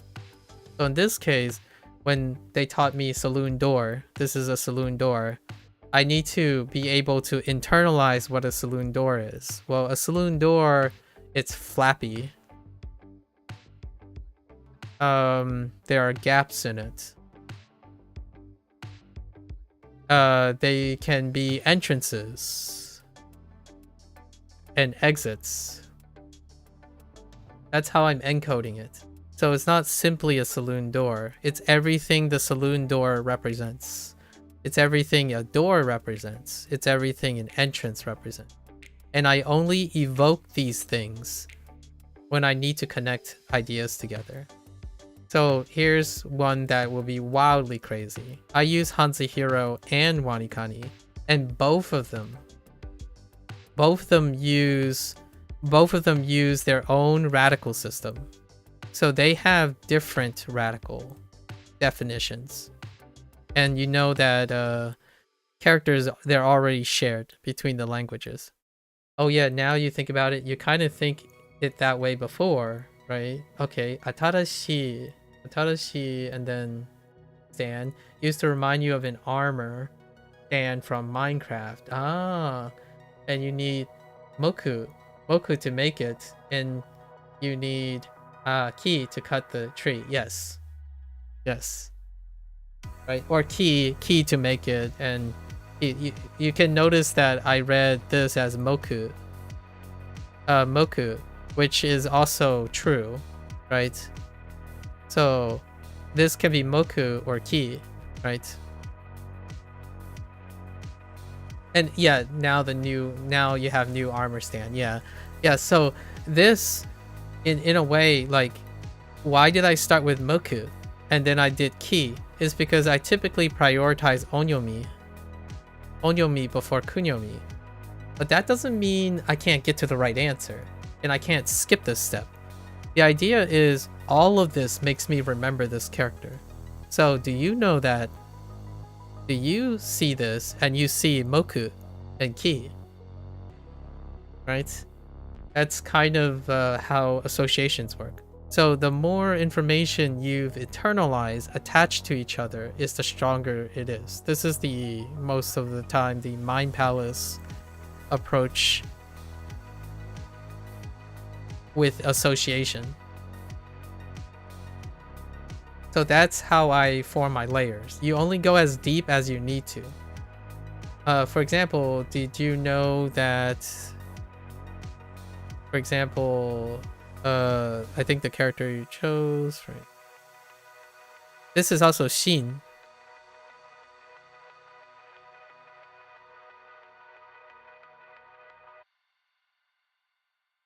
Right.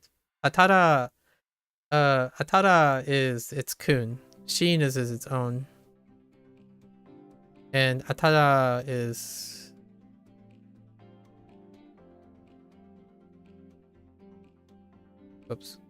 Atara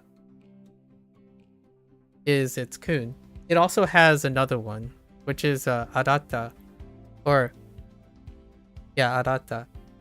So there's a lot more than this, and it's useful. It might be useful, and you might forget stuff, but if you associate them, you are less likely to forget them. And these characters then become new life.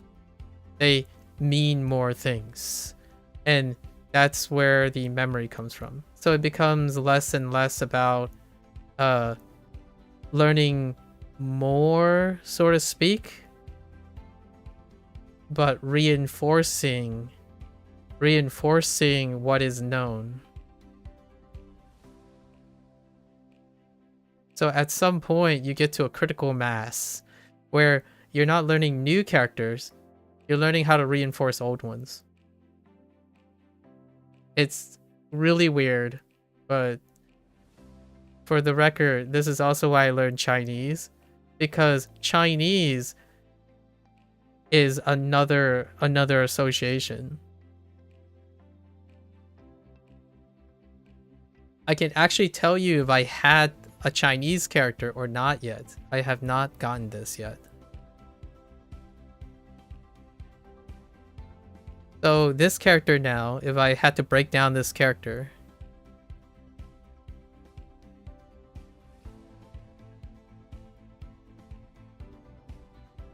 we have saloon door.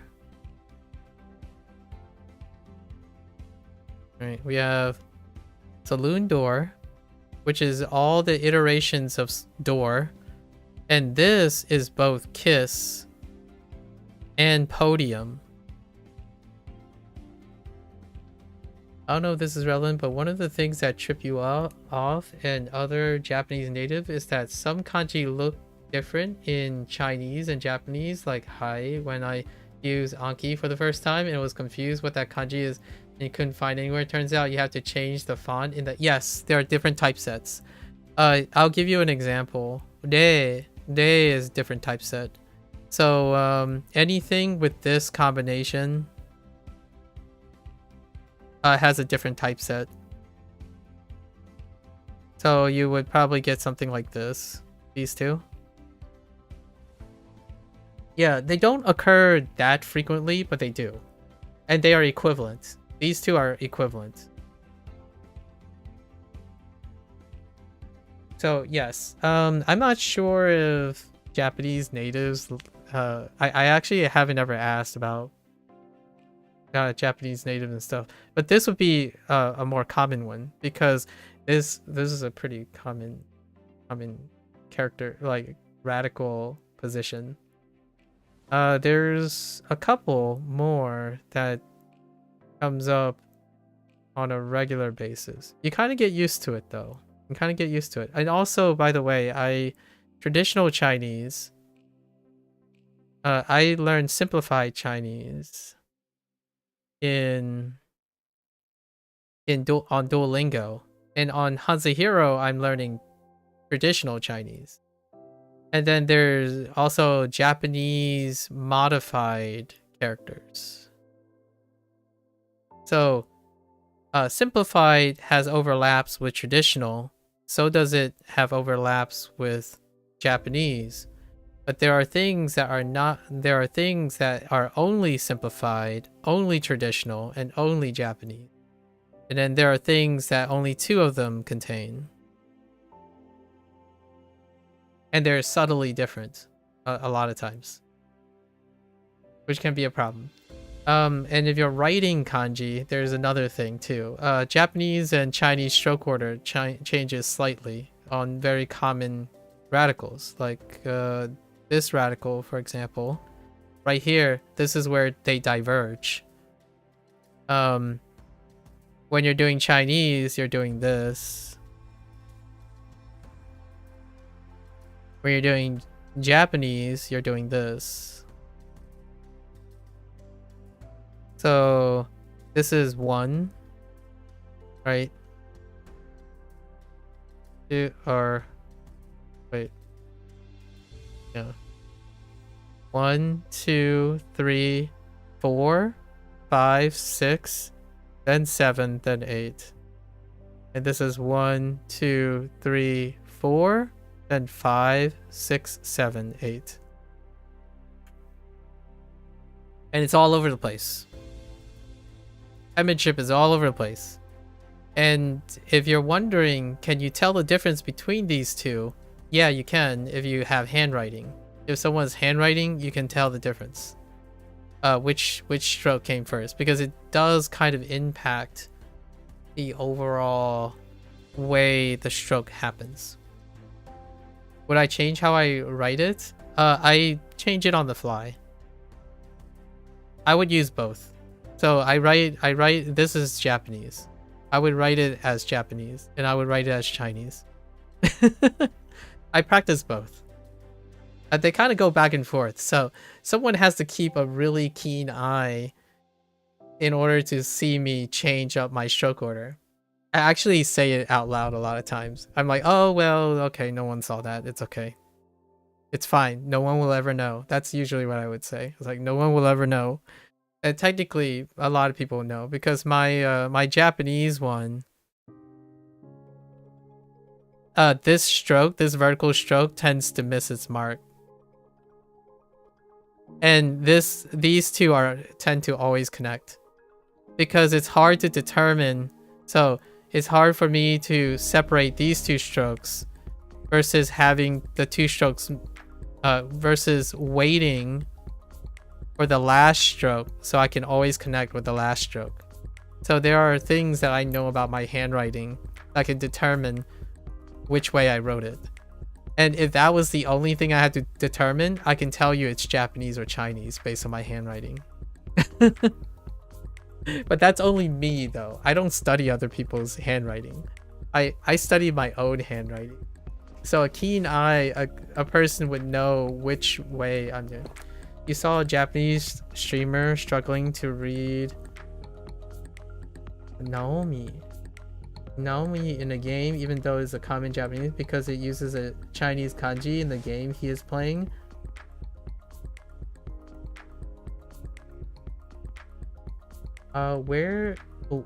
Which one is the Chinese one?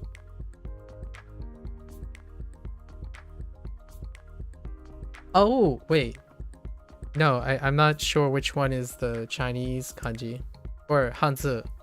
Which one is you're not recognizable? The Nao or the Mi?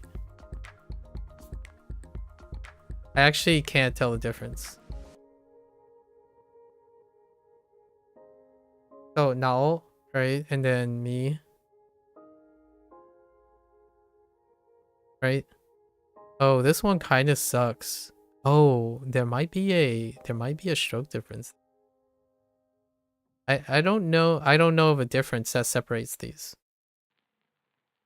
This one? Interesting. Let me see. Hold up, let me see. That's so interesting. You probably have so many things that you notice, because I don't watch streamers very often. Whoops, I entered the Chinese pinyin into the Jisho to look for the word. It's true. Oh, it could be Shin. No, it would still be Nao though. I'm thinking maybe there's something with. Yeah, my thought is this. This is what I think maybe the difference. So they're probably talking about this.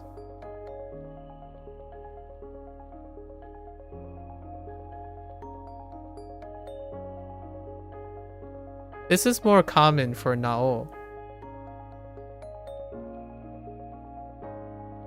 So that's probably why. I agree. These two can be changed.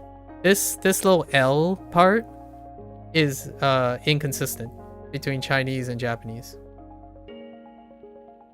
This radical right here, this one. So it's wedged right here. So there's a chance this is the Nao they were talking about. So Naomi, this is Naomi as well. Versus this one. And they both kinda is related to each other. The meaning is kinda related to each other. So this is true. This is straight. So the straight arrow, the straight and narrow is also true. And the straight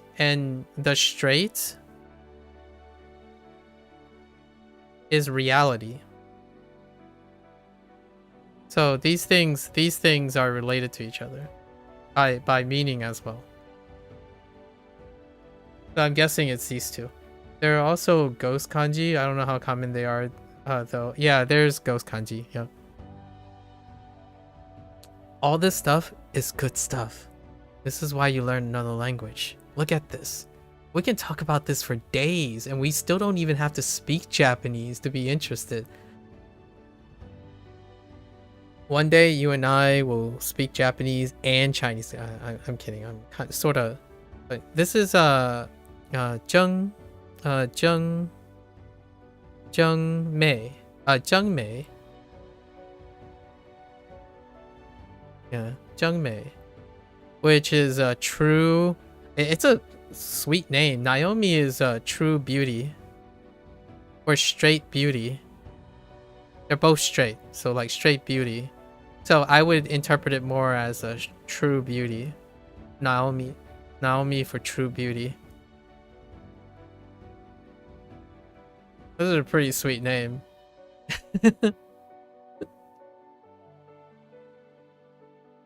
The way mnemonic. I don't know if you want have tried this. Have you used Anki before? I'm sure someone has thrown Anki at you at some point and tried like mnemonics and stuff. Next year is gonna be a little different, but this year I've been doing this. I haven't ever done it this way, so it's really interesting. Growing up, I didn't use flashcards to remember things or like do it this way, and so most of my effort is not into memorizing it this way. I'm doing it this way to be fun. Anki is a good tool for SRS. Yes. Yes. You are the dev, Alex. Interesting. Yeah, you used Anki before. You even use the dictionary because you can save words as Anki text. Oh, okay. Like Yomitan or something like that. I see. Like an extractor. Yeah. I tried to demonstrate this in my 300 days of using WaniKani, but most of my effort is not for the SRS tool, but more for forming mind palaces and associations. So I use WaniKani not because WaniKani provides SRS, and I'm using WaniKani so I can understand how people are forming associations. Oh, Takapoto. Oh, Tako. Okay, Takopoto. The dictionary is called. Ah, okay. I'm not familiar with that name, but I do know that there are lots of competing ones. that use an extractor. There are ones that integrate with video games too, and Steam interfaces. I did see one where someone converted the thing. So like they're a streamer that can convert. Like for example, there are certain gacha games that are only available in say like Chinese or Japanese, and you can have a interface converter on top, an overlay converter on top. There's also those things that extract data as well. I haven't used any of them. It takes a literally long time. Like I spend a year with something before I kind of matriculate. So my matriculation time is fairly slow. I typically try to integrate most of my strategies before I move on with something else. So WaniKani does something that I have learned that other people kind of enjoy. And then I noticed some, you know, pros and cons on my end. And we have since created meta structures around the workflow. I think what WaniKani does really does get you through your foot through the door on exposing you on how to form associations. And then most WaniKani users, by the time they get to around this level or less, they start making up their own mnemonics, either inspired or like as a willingness to create some more development, further development of what is there. Oftentimes it goes back to the thing that we were talking about forming associations, and you're forming associations with the information you're given, not using the information verbatim.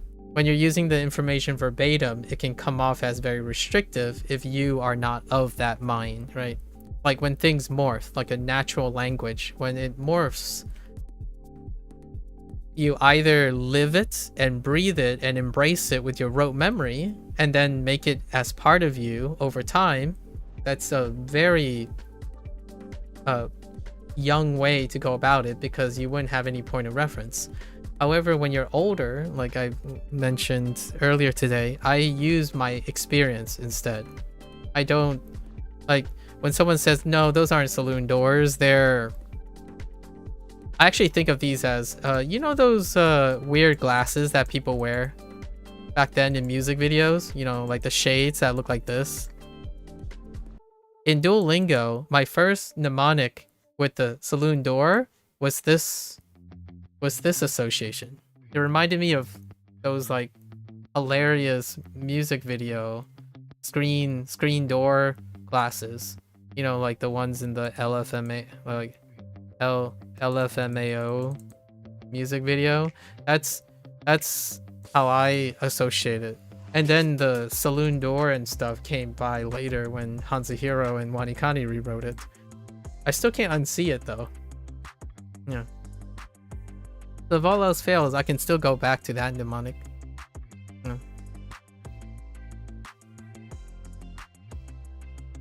I'm excited, like, since you switch strategies all the time, I'm looking forward to hearing what other strategies you end up accruing and works for you. So your current strategy, how many like roughly strategies do you have? You also use games to remember vocabulary and make a folder list dedicated to the game, like Minecraft. Okay. Pickaxe. Okay. Okay, pickaxe. Yep. That does look like axe. Oh, that's sword. Oh, that's interesting. They use that for sword, huh? Oh, and that for hoe. Crafting table makes sense.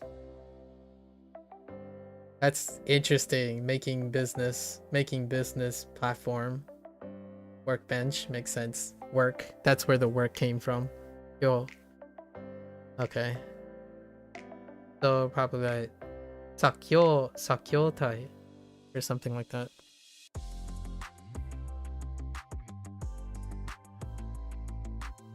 Sakyotai. That's kind of cute. Work bench or like work platform. or work machine, or work apparatus. There's so many ways. Very neat. Their choice of axe and sword is interesting. As opposed to using like katana or something like that. Like just straight up katana. Alright, you forgot to use comma. It is kind of confusing to switch keyboards. No, you're fine. Oh yeah, no, you're fine. If there's anything that helped me with reading chat in any form, I can connect the pieces. Yeah, it's interesting.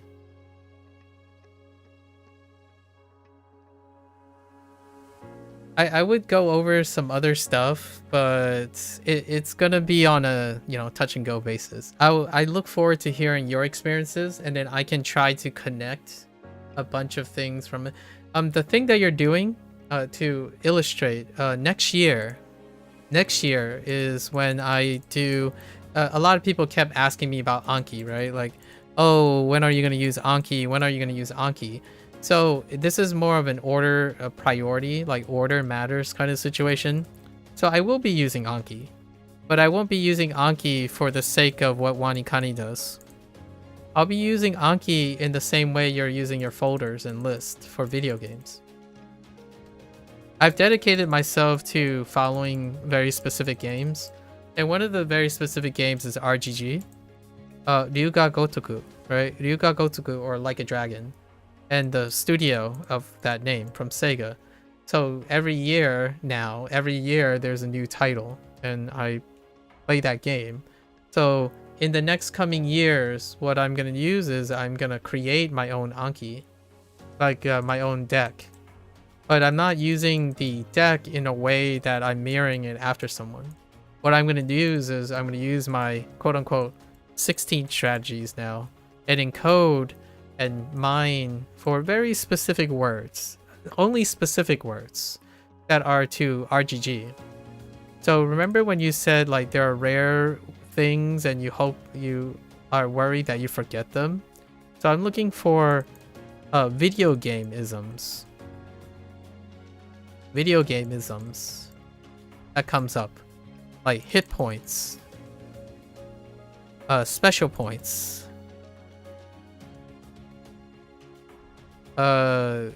game mechanic stuff, and then it will help me build the necessity legacy in order for me to play Like a Dragon games as I'm going. And then this end of this year, next year, we're adding Persona to the list, which is my legacy.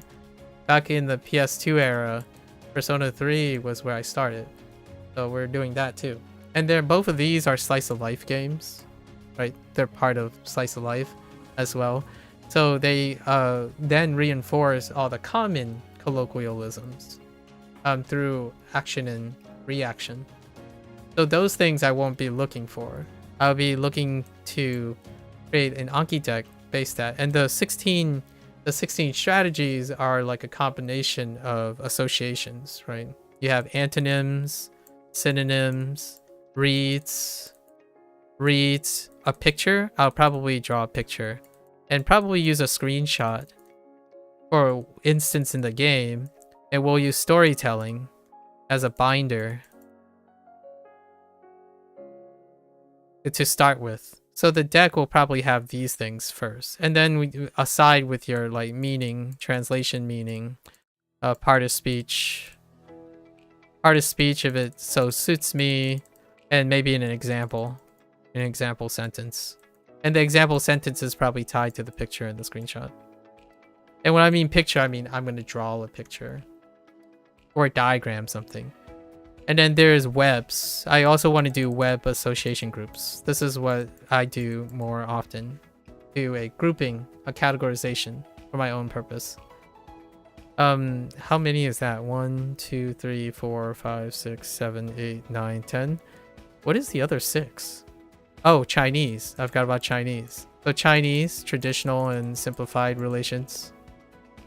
And then that would also imply that Chinese would have a pinyin that's associated with it. And by the way, Like a Dragon games, Ryugu RGG games, they are triple dubbed They are tri-dubbed in Mandarin, Putonghua, Nihongo, and English. They have 3 cast members, 3 full casts. So that's why I chose that title, that franchise, as my go-to. And they were pledged to continue doing all 3 languages. So that's kind of one of the reasons why I started 2 years ago. And this would be the 16 different encoding ways to get to the stuff. So I have to do this sparingly because this takes a very long time. So it'll be very specific words and stuff. And that's how I'm going to use Anki. Your strategy actually depends on what I am focused on currently and what I have and don't have. Exactly. I mean, that would be the point. But you don't have any textbooks to read, so you watch someone last year read out grammar points from a textbook for you? Oh, that's kind of neat. The advantage is he provided insight into the errors in the book. Huh. Neat. He read Genki 1, Genki 2, Quartet, and Genki 2. And Quartet 2, I see. And you're not able to finish Quartet 2 though. You want to reinforce what you learned from the previous textbooks? Interesting. Yeah. I got you, I got you. Audiobooks are fantastic, especially a commentator who does that. Intriguing. I didn't even realize you can do that without getting slapped with copyright. I don't read books, by the way, online because of copyright concerns. But I imagine if the person is like teaching for an educational purpose, you can probably see that as a pass. The only time you'll probably find me try to read is if I like emailed the people and had consent for it. So lots of people have asked me like, have you used Satori Reader, for example? So I'm streaming, and to me, I take professional negligence and professional IP is a very important thing to me. So whenever someone says like, oh, have you used Satori Reader? I'm like, if you're a dev and you tell me it's okay for me to read your content, right? Then my answer is yes, sign me up. I'll even pay for it, but I need the consent of the developers. Because whatever is written as a text, as a textbook, or a text in general, I'm from the United States, so I guess as an American, I'm a little hypersensitive to this. This is there's trademark and copyright rules, copyright laws to this stuff. So I don't usually get myself entangled in it. Why do I use WaniKani? Is because WaniKani, they pledge CC0 too. The Creator Commons 0, and so does HanziHero. So this is why I use them. Later on, I will try to contact the developers and see if I can like show them up. Like that doesn't mean Satori Reader. I won't be doing Satori Reader in some time in the future. The idea is I want to make sure. CC0 is a pledge for public domain. It's also why HanziHero exists. HanziHero is the Chinese version of this. It's sort of an idea. WaniKani was 11 years ago. HanziHero was less than 3 years ago. And when you look at their copyright, like on their site, they have a CC0 pledge. And the CC0 pledge is worded similarly to WaniKani's pledge. So I take CCOs very, very seriously. I'm a product of the United States, and I mean, I worked in the sciences, and most of the time when I think of education and discoveries and stuff, they become public domain, but that is not the reality of things most of the time. So I become a little bit hypersensitive to the idea that whatever I put out, I don't want to come back to me. The guy, the A guy read the textbook, didn't use the examples in the book, but he made his own example using the grammar for the book. Hear me out. I'm not trying to say anything about the guy. That's a morally gray area. It's a legally gray area. If it's educational, usually it's fine. Like, I'm not actually worried. This is only a reflection of my personal integrity, right? If you're doing it for educational purposes, not like commercialized, it's actually really fine. And then if it's commercialized, if it's transformed, then that's also, if it's transformative, then it's under fair use, right? But I'm not a lawyer, so I don't actually know the extent of these things, and I don't actually study any type of copyright law. I understand a little bit about patent law, but that's about the extent of my knowledge. I typically just ask. So when all else fails, I ask. And that's kind of what I wait for. So whenever someone tells me to do something or try something, my fingers crossed is that they are the dev. And if they are the dev, they also have an open line of communication with their publisher. And if that's okay, I'm okay with that. And usually that's how I go about it. And the dev pledge, CCO stuff is a pledge by the dev, right? Actually, by the limited liability publication. I actually haven't ever directly spoken with Koichi and Co. And I haven't spoken with Kevin and Phil, who are the respective developers. But I think it's very admirable and brave to make a CCO pledge, CC0 pledge. And I tend to support projects that are truly educational in the sense that they also pledge their product to public domain. And that's no reflection on saying guys who don't are worse or not. It's something of a thing I look out for because it's really brave. It's awesome. Not that the guy you're listening to is less awesome, right? But it's cool that he makes his own examples and he's like critiquing the book along the way. I think that's transformative enough, in my opinion. And if it's a guy you vibe with and you like listening to, that's even more of a bonus. I listen to audiobooks a lot. Did I mention I suck at reading? Yeah, I gave myself a 3, right? Earlier for reading, but listening, I'm not gonna beat around the bush. My listening is 10 out of 10. Most of my life is relied on listening. If I go deaf, it's gonna be a really, really interesting life moving forward. But my reading skills are like non-existent. It's usually listening skills. In fact, I don't know if you do this, but when I read your text, I hear your voice. Like, I hear what I think your voice sounds like. But it's really hard to imitate because my speaking skills, well, that's great. I can't like impersonate people. My acting skills are non-existent. I'm terrible. My acting skills are functional. It's largely used for functionality. Like I made that comment about learning how to smile when I was younger. Yeah, I'm still playing catch up with that part. Sometimes people think I still get the occasional time when people think I'm like angry, but I'm thinking situation. Yeah, my acting skills are not hot.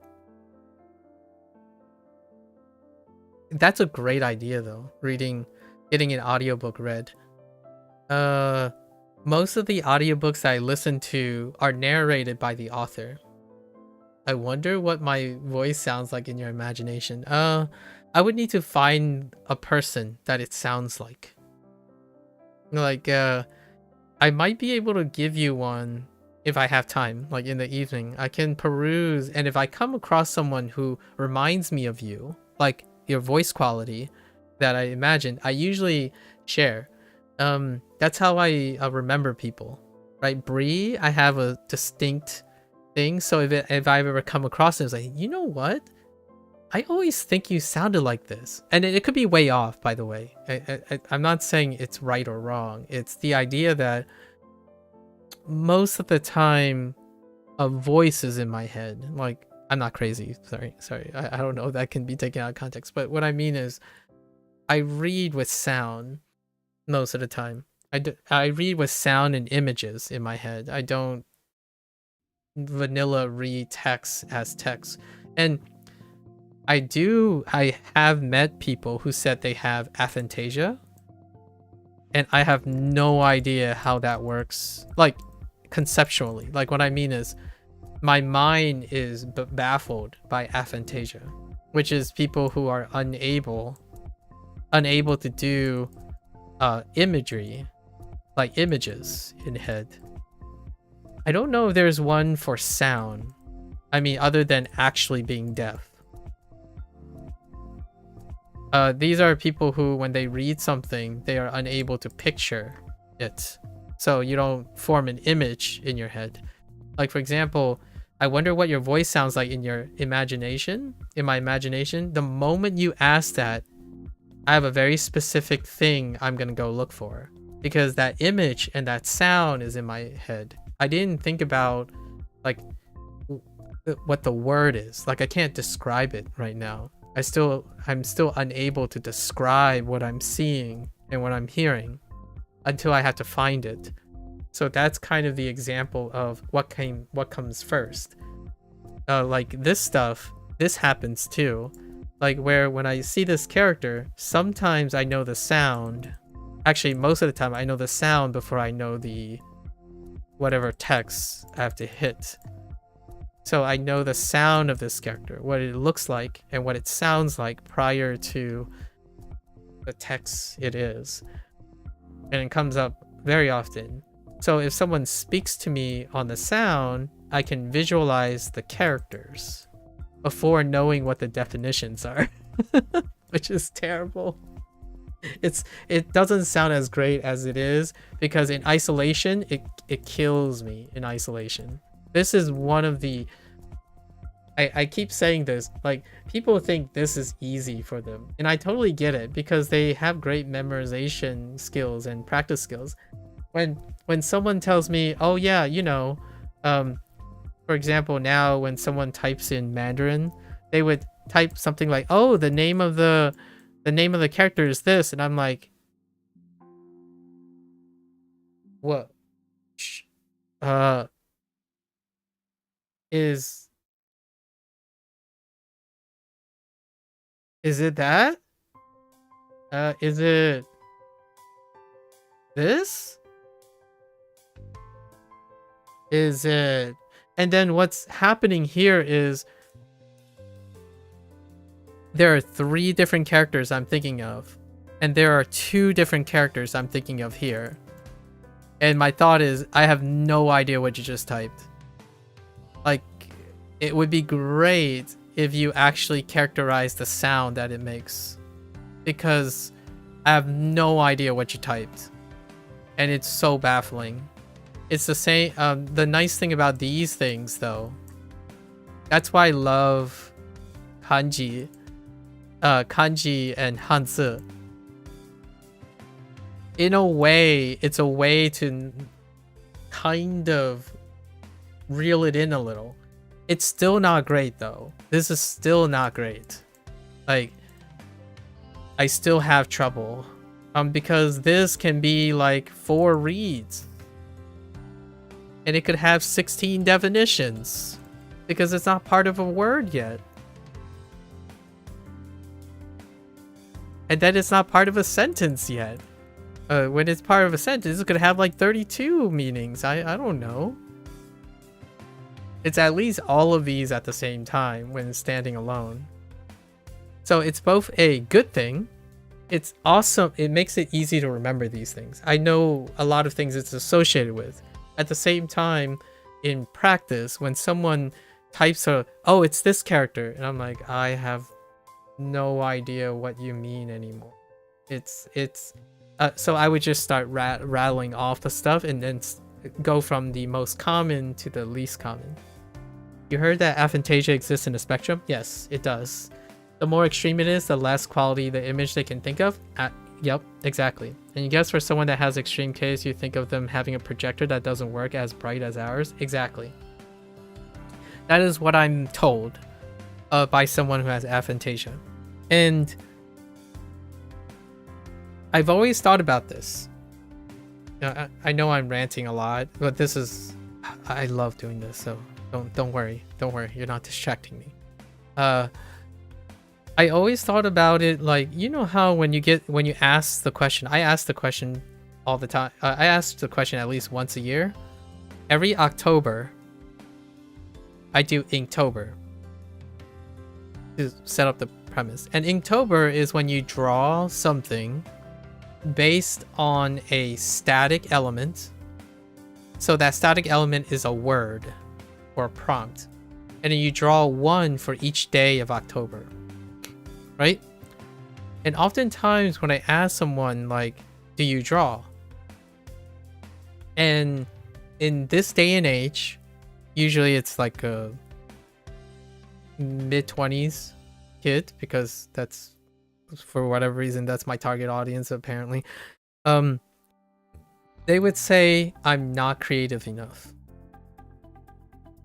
And since I've become more aware of aphantasia and the spectral nature, the spectrum nature of aphantasia, I often wondered, what is the connection between someone who is hyperly reliant on reactionary imagery compounded with potential aphantasia? Because that would lead to someone often believing that they can't draw. The reason why this is important to me is I like to encourage people to draw as well. Drawing is a way when words cannot express things. It's another form of expression. It helps keep anxiety down. All of these things do make sense over time. Why do I draw? It's part of the self-discovery process, right? So they say they can't draw. And I'm absolutely certain that when they are stopping by, they see me just draw triangles and boxes and wiggle lines around like this, right? And the question is it nurture or nature or both that is emphasizing this not creative part? Because genuinely, you could have both these reasons to create a not creative thing. So what is a creative thing? Well, you can do things. Watch. This is a horizon, right?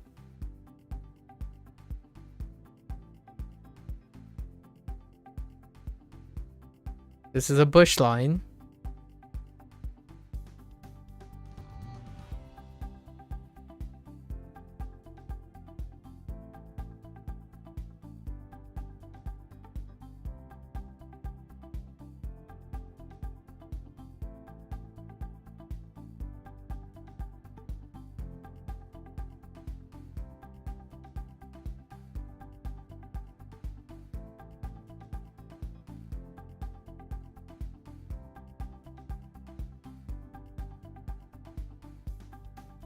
This is a tree line.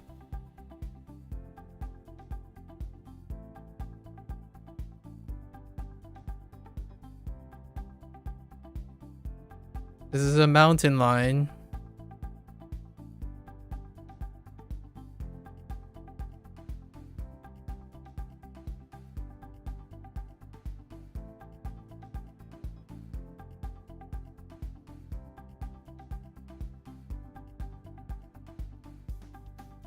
These are grass lines.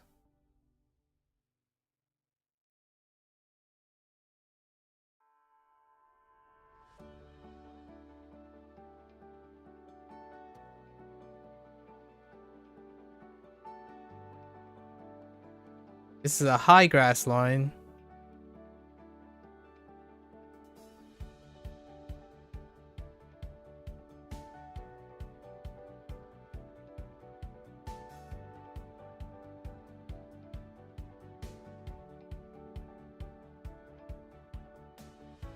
This is the clouds.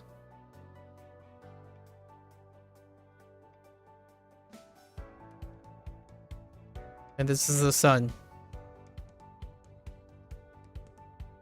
So whenever I think about like aphantasia and also like image recognition, the question is, I don't know if the creative process has a dependency on,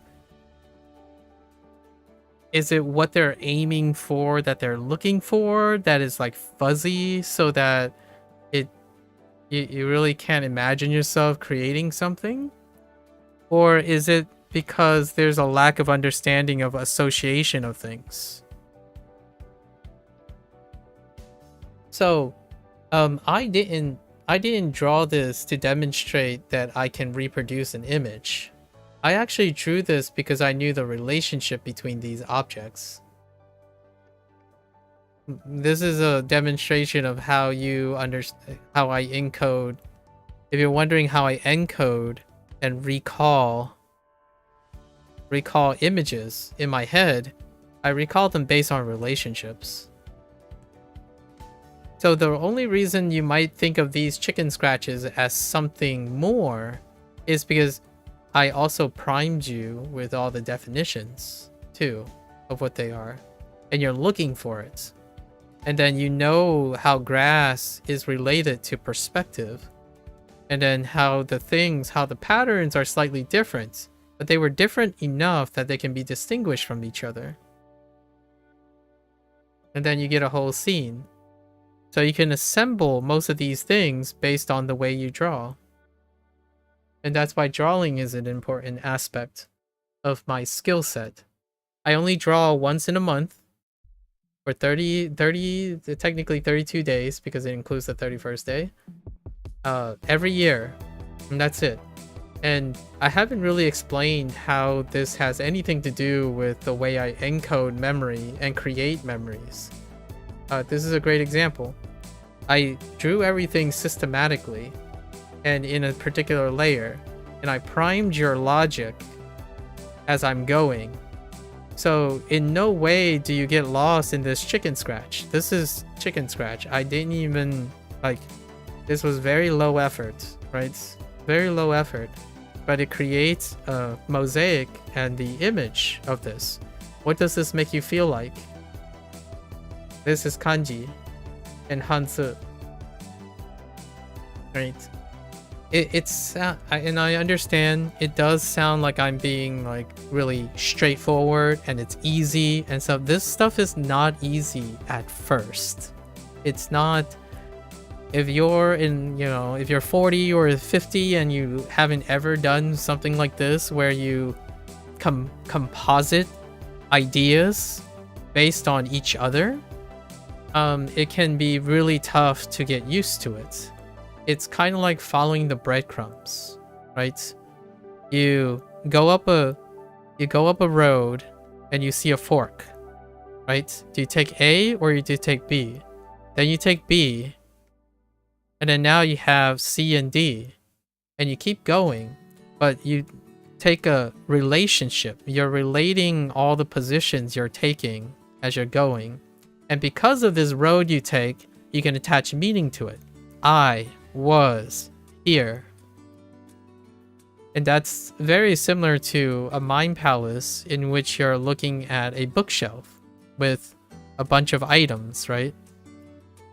Each of the shelves denote a property. Each book then is another property.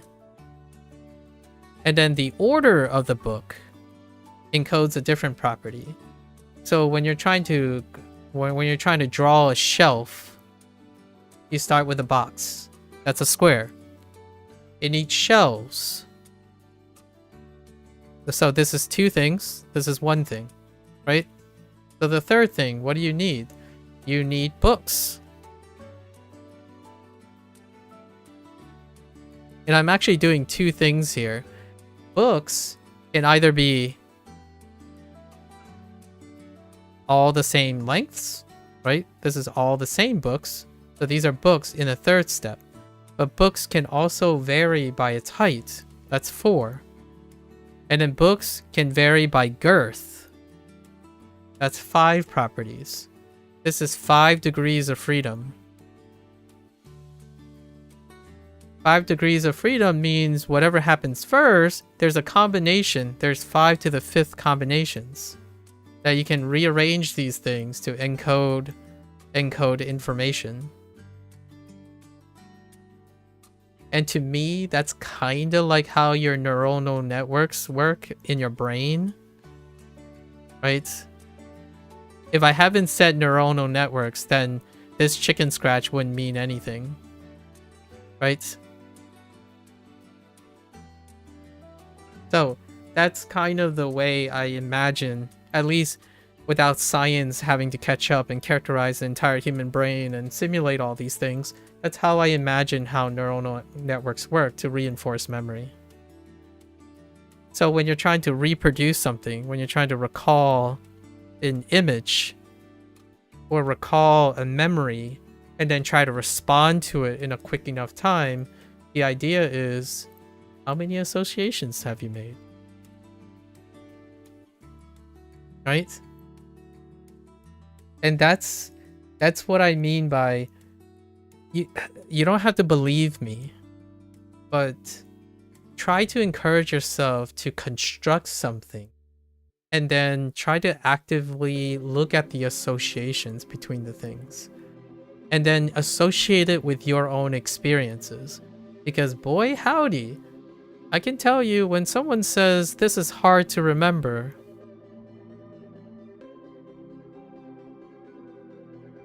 I'm going to ask you, explain why to me. And you know what's crazy about this? The act of explaining why to me, they probably end up remembering it anyways. Because what now they did is they took the information that they have, they took the information that they had, and they explained the information. So even the act of determining why that information is difficult to remember, you have formed your first association with the info. You do not form, you form a very tenuous link to that information if you're reading the information for the sake of the information, right? And this stuff takes time. It does get faster though, because remember, you're setting down networks, and the more you use those networks, the more overlap they're gonna have and speed the process up. So for me, I've been doing it since I was like 13 years old. I'm gonna say it's around 13 because when 15 years rolled around, I was identified, quote unquote, identified as a gifted person. Or like, you know, psychiatric, for like a high IQ thing. And the only thing I scored well on was forming associations. Like, this is in retrospect. The thing that got a high score is vocabulary association. In my opinion, like anything that's worth like being gifted about, like my math wasn't that great, my order of operations weren't that great. The idea was to be able to abstractly associate things so that I can become more efficient. So for example, whenever someone asks me like what the word means, right? What the word means, I would give them a synonym. That's it. Like I still remember the psychologist like saying, "Oh, what do you think this word means?" I'm like, "I guess it means this. It sounds like that." It's like, maybe I can elaborate. I'll give you an antonym. That's how I learned back then. Like okay, describe to me how to use this in a sentence. I use the synonym in a sentence. and then I use the negation of the word, like the negation of like the actual word in a context that it was the positive manner. So I use the affirmative for the negation of the word in order to get another way to say it. So instead of remembering the exact use case of the things, I form associations with each other. And that was where I scored high on coupling and stuff. Like, for example, I don't know if you've ever done a psychological evaluation, but sometimes they do pattern things, right? Like, here's a pattern. What comes next? Like, what is the next block? What is this block? Right? This is forming associations too. So these tasks are testing how you understand internal logic and like observational skills. In fact, I would even argue oftentimes these tests aren't good enough or not deliberate enough, because there is kind of a correct answer, but I would love to hear, it would be more informative to hear what is the association they think is happening. So I think one of the reasons maybe I was seen as a gifted person, I don't think I'm, by the way. I think when I got older, I got most people caught up. Like, I think association is not a unique skill. It's more of a maturity skill. So adults then in education, like when they go to college and stuff, they tend to catch up with all of those skills. It's a capacity. I just happen to be doing it at a younger age as opposed to an older age, which does give me a slight edge. It does mean that if I'm 40 and I've been doing it long enough, maybe I still have a competitive edge, but I don't really care about these things anymore. What would be interesting, I think maybe I was identified because I was explaining this to myself. I clearly remember when I was like 15 years old, I actually self-talked myself. So whenever like the psychologist would ask me something I don't know, like they would give me a word and I have no idea, like it's an unknown, I have no idea. So what I would say, I would speak to myself I would vocalize to myself. It's like, okay, well, free, I understand this suffix. And then like funk is kind of like function, right? Function. And then like Tory, right? Like Tory, that kind of sounds like the ending of like an adjective like thing. So perfunctory, right? Then you take a guess at what perfunctory is. So the idea is, despite technically English as my second language, and despite never encountering this word yet, and we didn't really get that far into English to be doing this already. I'm already establishing and associating words and systems. So what does this mean to me? Well, not very different anymore. Like perfunctory, saloon door, winter, and mouth. Not too. And what happens then is it sheds, in my opinion, it sheds context. It's not going to completely compensate for the lack of information, but it sheds context. As in, it sheds singular context. So I no longer need to remember the right thing only. There are multiple right things. There are many right things. And the more right things you have, the more you can get to the right answer. And I think day in, day out, that's what I do. Every single day. When someone gives me a problem, I need to come up with a new answer. And if that answer is not good, I'll try and come up with a new answer. So the more information I get, the more information I'm using. It's different than collecting more information and never using it. You can learn a lot about something, quote unquote, learn a lot about the information of something and never use any of it. So you lose it, you avoid it, it's not useful, you lose it, right? So to me, in order to encode and internalize as much information as I want or as I need, and also maybe I want to learn it for the future. Like, I don't know what use case I have it for now. What I do is I force myself into an association. So all these rare kanji, stream it. So now I get to tell people about these rare kanji.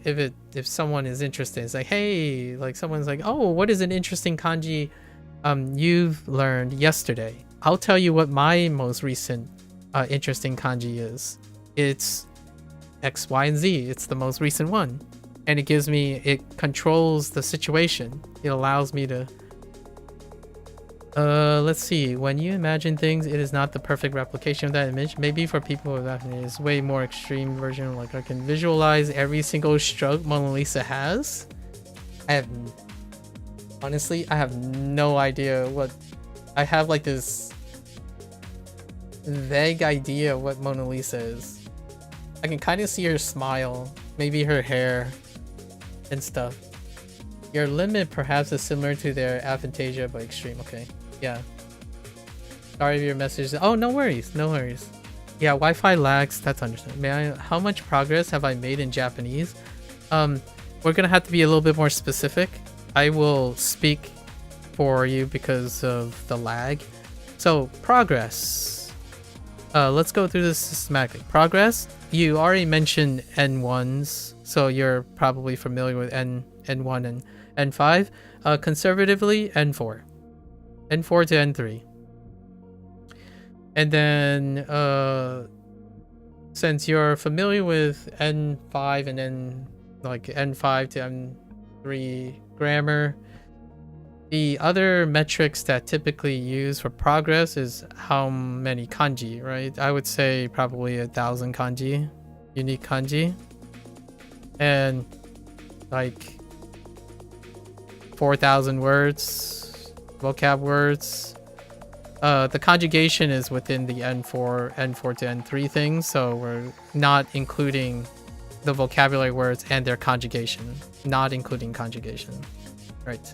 So, not that. It's just unique words like suru. Suru would be one entry, right? What's another way for progress? I can try this. I typically speak casually, but casually in the reaction state. So I respond. I don't lead, though. I do not lead conversations. No leading conversations. Other than asking a question. So the thing I do is I ask a question. Like, 最近どうですか? Right? 元気ですか? Right? That's... Ask questions is the only time I will initiate. So I don't initiate otherwise. But I can't lead conversations. Oh, heck no. However, there's one exception on leading conversations. I can describe things. So if I'm like looking at an image, like in a video game or something, I can describe that image in Japanese. And but that's not leading a conversation. It's talking about something. It's talking at someone. So you're observing me describing something. So it's mostly self-talk. And I would say my pitch accent awareness, which is something that people like to throw in as a spicy, 4 out of 10 pitch accent awareness. And what I mean by this, my spoken pitch accent. Largely because I don't speak in sentences too often. I speak in fragments. I usually speak in fragments. Like a person typing. I speak like a person typing. Like, はい、そうです。うまっ。itai, like that, like fragments. We do fragments. Like we react in fragments, we respond in fragments. Or I was like, oh, shinu desu, right? Like, Kyoto, Kyoto wa kirei, right? Like it's just very simple. I know that some of them aren't fragments, but to me, they're like fragmented thoughts. Most of my thoughts are represented in fragmented Japanese. And they're very stocked Japanese, like textbook Japanese, because I practice them. So I use all the things that I practice.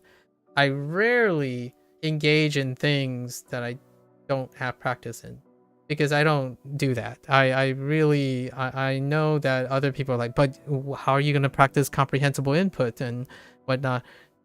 With time. I need an application. I go with application. I'm an adult, right? That's not to say that an adult is better. I think like an adult. So my Japanese progress is specialized to the task I want to do. So I can speak a lot about WaniKani.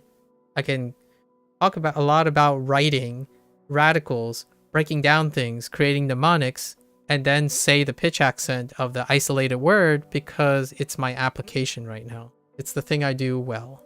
And I'll bring that with me whenever I get to sentences and Satori reader or something like that. Or maybe we can try and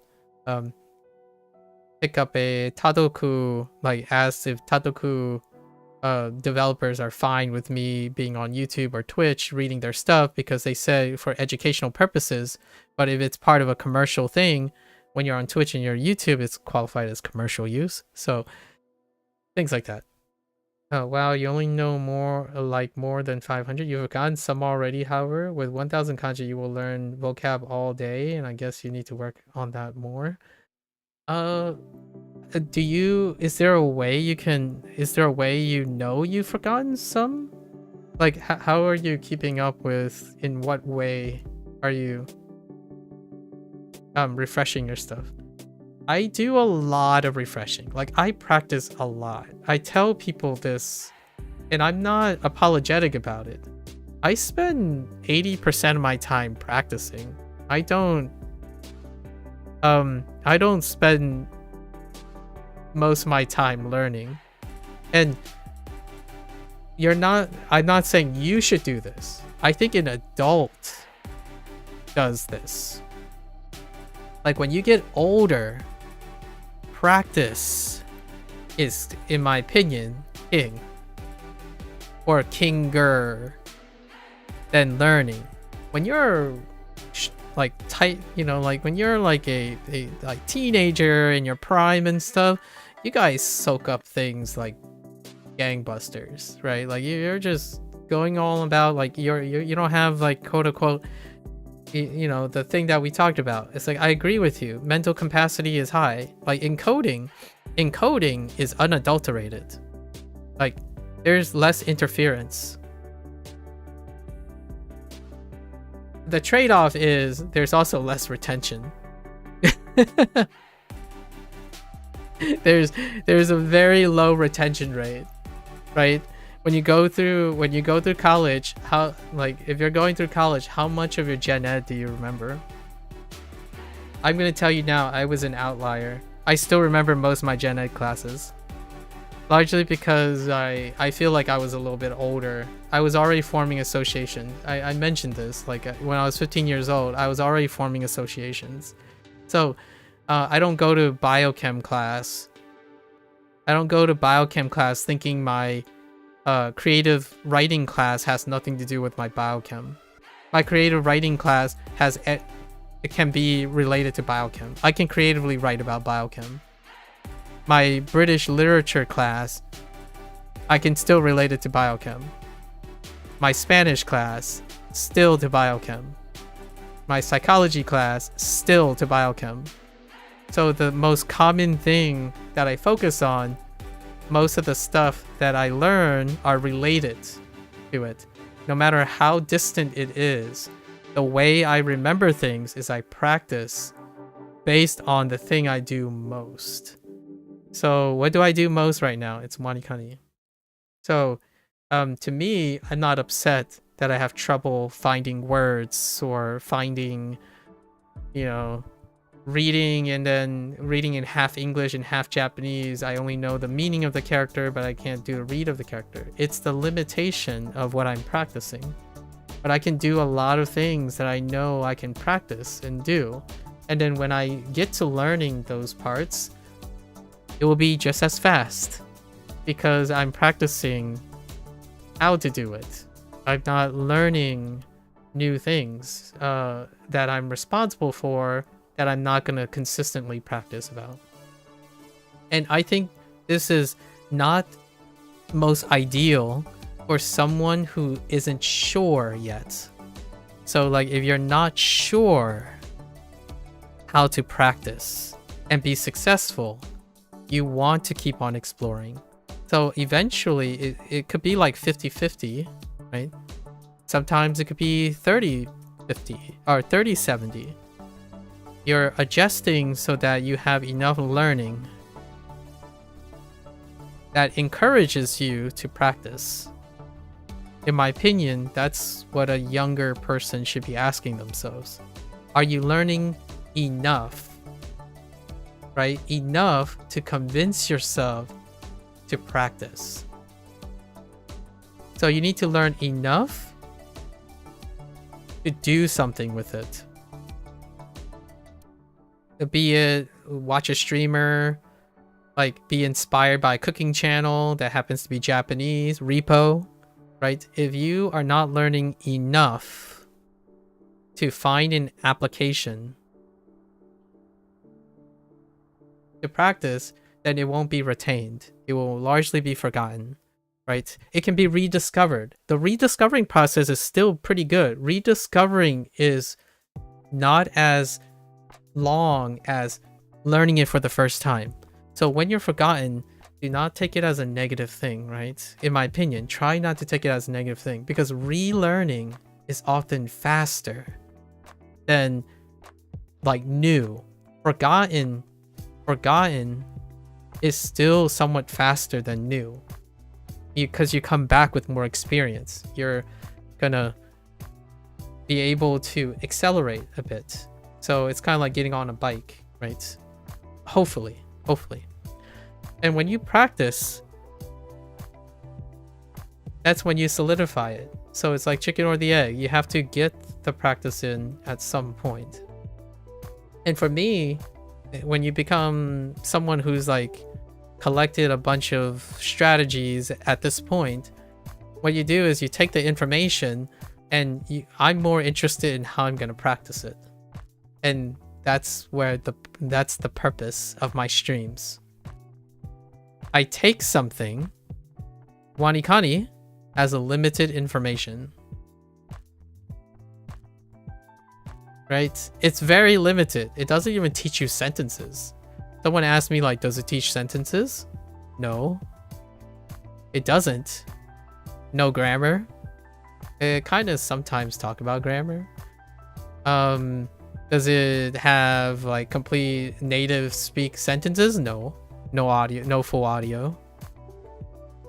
It does pronounce the vocab words though. So that's, and it's with the native speaker, right? Even if it's synthetic, this is one of the biggest contention points. Duolingo has synthetic, right? Lots of language learning apps have synthetics because it's very difficult to have someone do every permutation of it, right? So what happens is for those who can't form associations with synthetic and the native and compare and contrast, then yeah, you would want to avoid synthetics until you can create a baseline association with native speech. So start with the native speech. So what is this stream about? It's about learning Japanese at the moment. Dem Zero. Are you kanji focused or vocab focused right now? What is this deck you have on right? So WaniKani doesn't have like customizable decks. WaniKani is kanji forward. It's kanji focused. Like that's it. There's no like actual choice. It's kanji focused. That is the deck, I suppose. If you're gonna follow the deck, that is the deck. That's what you're paying for. It's kanji focused and it's using mnemonics. And it's a prescriptional mnemonics. And when I say prescriptional, it means if you don't vibe with it, don't vibe, good luck. Yeah, it does. It does. I mean, this is a review, so today is supposed to be lesson day. I'm supposed to get to my lessons, by the way. And I can show you what it is. But they give you examples, art of speech, those things. It's not part of the routine that you're using, though. The part that you're being exposed to is not those things. Those things are for auxiliary information to encode the thing. But since the activity you're doing here, right, is 90% of everything. This is what you're going to retain. Even if they gave you examples on how to use the kanji and stuff, you're collecting that information. So I want to be like super direct about this. This is one of the in my opinion, a little bit of expectations for a lot of maybe older people. I'm not sure about younger people. I would say the older you get, the likely that whenever you see a lot of information, it's not the comprehensiveness of the information that you're looking for. It's the frequency of the information. So this, despite having examples like kunyomi, onyomi, sorted, and pattern of use, they even include pattern of use, by the way, like particle association and pattern of use, and then if you don't use it and it's not part of the part of the routine of the recall and the inputs, then no chance. It's basically what I would say is the only way that information becomes useful is if it's the defining exception that helps you remember the example. So kind of like your sakana situation, right? If they included something that explained the morphing, and that becomes your way of remembering what sakana is, that becomes the exception, not the rule. So 90% of the time, you're looking for the read, so you'll know the onyomi and the kunyomi. You'll know the character and its definition. And that's what WaniKani does. All that other extra information, they are the exception to the rule. So if you saw pattern of use or context sentences, they are not part of the routine. They can be acquired for the short term for a little bit, and then they are no longer reinforced. So you would lose them unless you end up using that information. So for me, I take in just enough information so I can reinforce it. If I go over that information, I try not to. So comprehensiveness leads to poor retention, is my theory, like my operating thing. You know how much you can remember over the course of a day, and I want to remember the things that I learned. I don't want to push the limits of comprehensiveness just because you think you're going to retain it without practice. So over time, I only learn as much as I think I'll remember or able to remember. And how would I know that? I aim for a 90% recall. So when I do these reviews, am I above 90%? Then I haven't hit my threshold yet. And it's for two things. It's both HanziHero and WaniKani. For WaniKani, it's about 99.9% at the moment. But it has a very big caveat, because the ones that I struggle with, it lags. So I measure how much I lag. As in the lagging period, then it drops it down to 95%.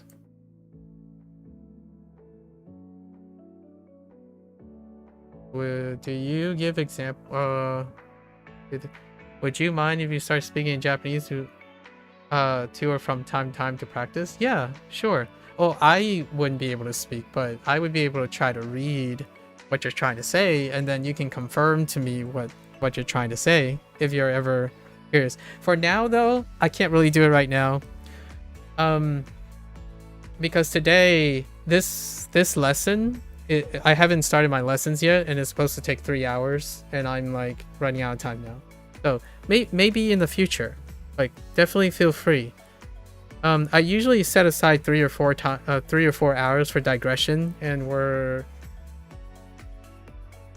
3 or 4 hours in. Wait. Oh no, we're not 3 or 4 hours in. We're actually 7 hours in because my power cut out. So this timer is actually incorrect.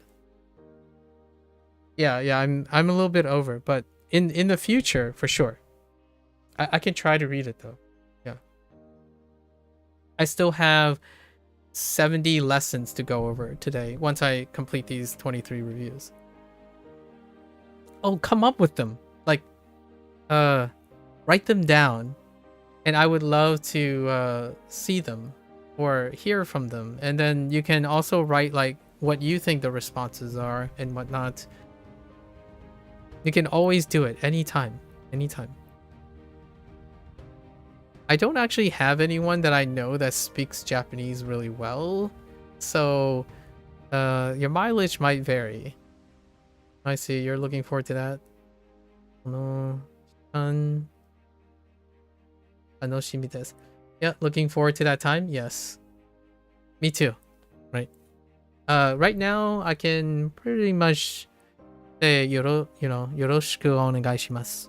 Right. It was nice meeting for the first time. Yeah, tanoshimi desu.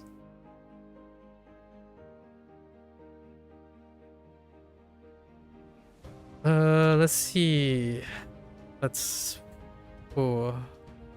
You can see the lessons, by the way. I just need to blast through this if I can. I don't know if any of this stuff is familiar to you right now.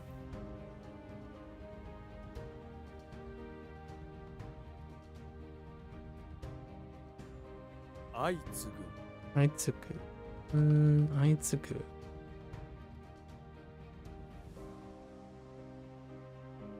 Also, I want to make a disclaimer that it might be a little different from you.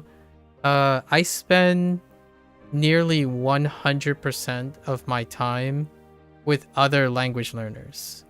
I don't interact with native Japanese speakers. I actually think that the only type of native Japanese speaker that I would be comfortable in interacting with right now is someone who's also interested in the English language and who is also bilingual. It's not because native Japanese speakers isn't like a great resource and whatnot things. The use case, the application of when I'm going to use Japanese is not in the perspective of a native Japanese speaker. It's in the perspective of being a foreigner who interacts with 2 different languages. So while if I visit Japan, I think whatever I'm doing now will be sufficient if I ever visit Japan. But I don't plan on living in Japan, and I don't actually think Japanese people understand me. Like, because it's exactly what they would say too, because I'm a foreigner. And I like being around multilingual people. I don't like... It's very difficult to connect with people who live in a country who selectively favor their language. It's like out of business. It's a personal public behavior kind of situation. So it's to exude what the Japanese would give me. If I visit as a foreigner, I would be a foreigner, period. So that's kind of how I go about things. Oh, how about you just add Japanese translation to your English one? You just want to start typing stuff. You don't have to read the Japanese bit. Just be doing your own thing, you guess? Fair enough. Yeah. Yeah. So you're like actively translating and I can read it and at the same time. That's great. Yeah, go for it. It'll give you like that's a great way to practice whatever you have, right? And you can talk about whatever you need as well. You know, you make comments based on what you need to make comments. You're more than welcome to do so. 閉まる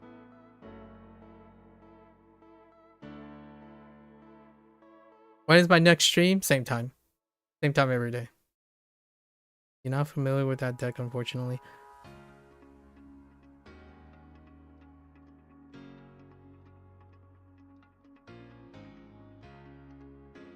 Uh-huh. Wait, what deck?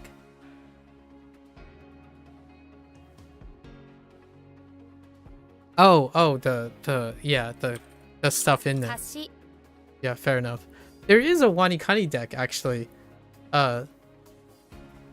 Sway. There is a WaniKani deck, so you could technically know exactly what I should know. An emphasis on should know.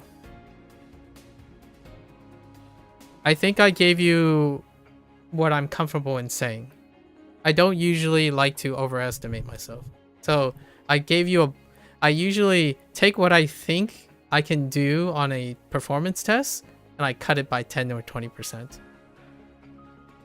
I know how that sounds, but I don't operate on the best case scenario, and I usually take the average of my performance and I cut it by 10 or 20% to account for things I can't account for, like anxiety or nervous or performance anxiety, you know? At this point, I'm not too anxious. Just because it's a very comfy place to be in this stream thing.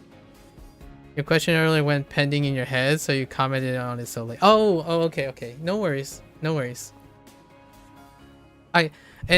Definitely feel free to clarify. This is the way I speak most of the time.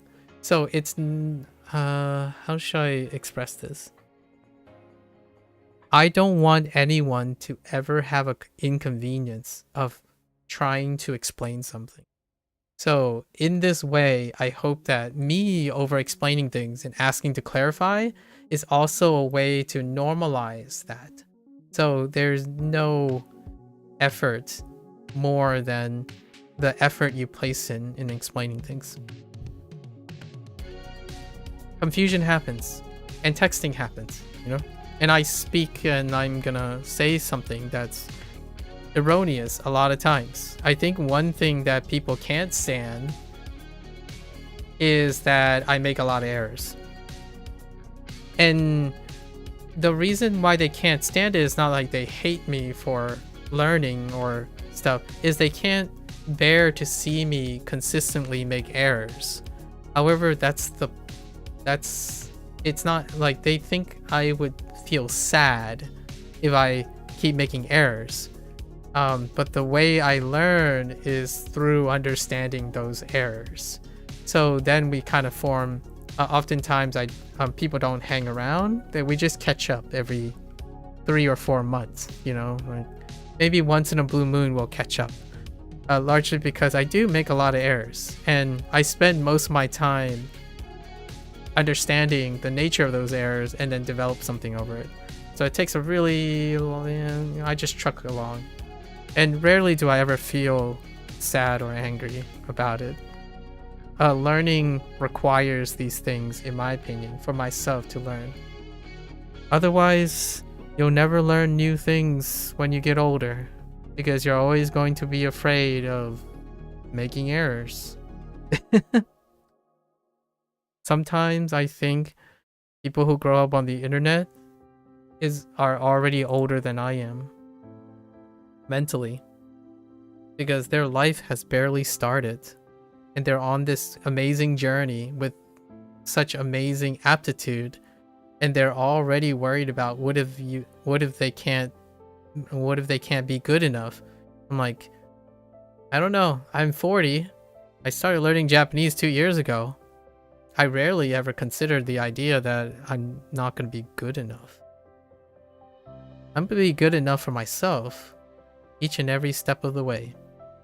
And I like to wish, as all the youngins get older, they also feel that security, where it's about doing and then collectively merging all your experiences that make you irreplaceable. And rarely will you have a direct competition. You have a more of a semi-competition. And then all the extra stuff you have, you can tip the scales in your favor. Like, for example, I got a good example. Someone told me this before, or challenged me this before. They said that man, you're never gonna learn Japanese well enough if you're learning Chinese, because someone's always gonna be faster than you when they're learning Japanese. It's like, yeah, I know, but you missed the point. Like, if you want to tell me you learn Japanese really fast, then I agree with you. It's a non-compete. But if you want to learn Japanese and Chinese with me, then we can talk closer.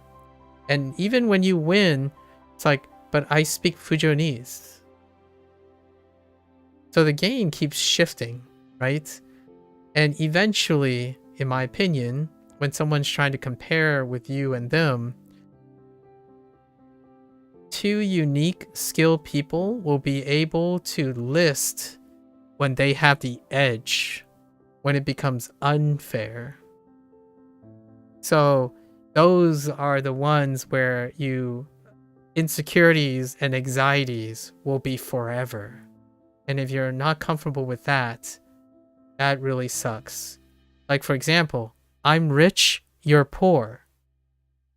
I'm short, you're tall.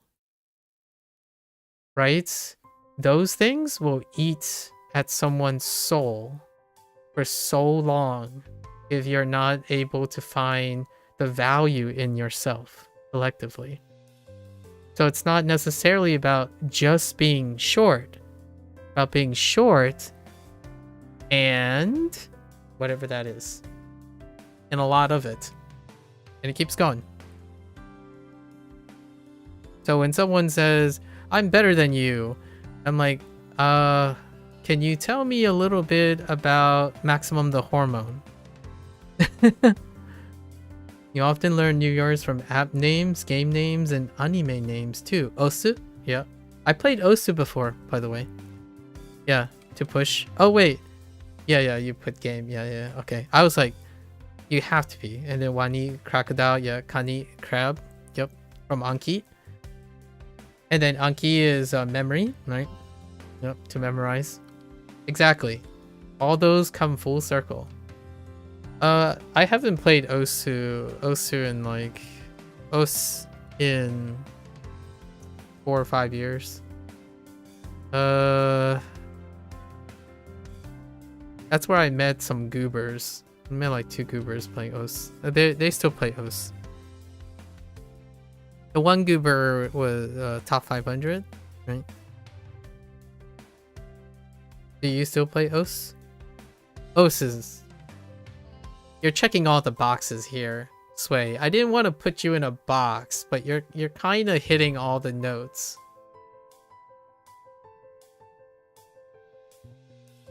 Next, you're telling me you play a waifu live service game with the gacha component. Are you pulling them banners? Hear me out. Tomorrow during this segment, you'll probably see me play Persona 5 The Phantom X. So I did start a gacha game this year. It's replacing one of my other live service games that I play in the background. Genshin Impact?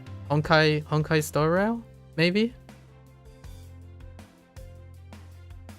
Perhaps? Mayhaps? You don't play OS anymore? Okay. Interesting. You just focus on other things now? Awesome, awesome. Obviously, you can still do that. One of the things that this little goober that I know about OS is translating song names, right? Translating song names and then like song lyrics. I'd say is another avenue for getting some extra application for your Japanese.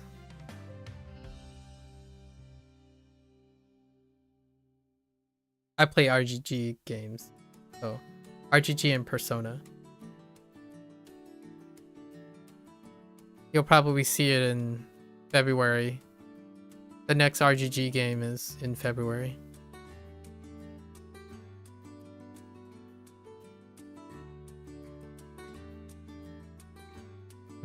Lost.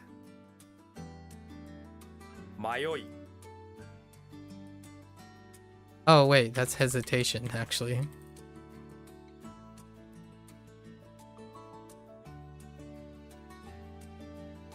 Kimyo. You sing a lot to learn vocabulary, although it annoys your brother from time to time. Oh, that's kind of cute. Is it an older brother or a younger brother? Because why don't you get your brother to join you? Is your brother interested in that stuff? I mean, it wouldn't be a coincidence. Brothers, so if it's your brother, there's a chance, right? Anime is very trendy among male adolescents. Japanese gaming. Most of that stuff is pretty trendy. You could do it as a sibling exercise, unless like he's really young, like super young, and maybe too much of a generational gap. But that's great. I don't have a brother. I do have a younger sister, but she's in Japan. I know. At least I think she's in Japan. Your brother isn't interested in Japanese now. Okay. Is that meaning that he was and no longer? That's kind of a missed opportunity. Maybe you could sing loud, you know, for him to like want to learn a Japanese lyric to get back at you.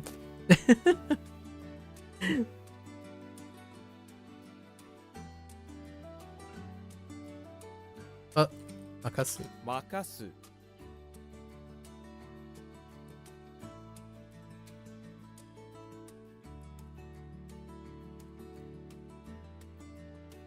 Oh, he was? Okay.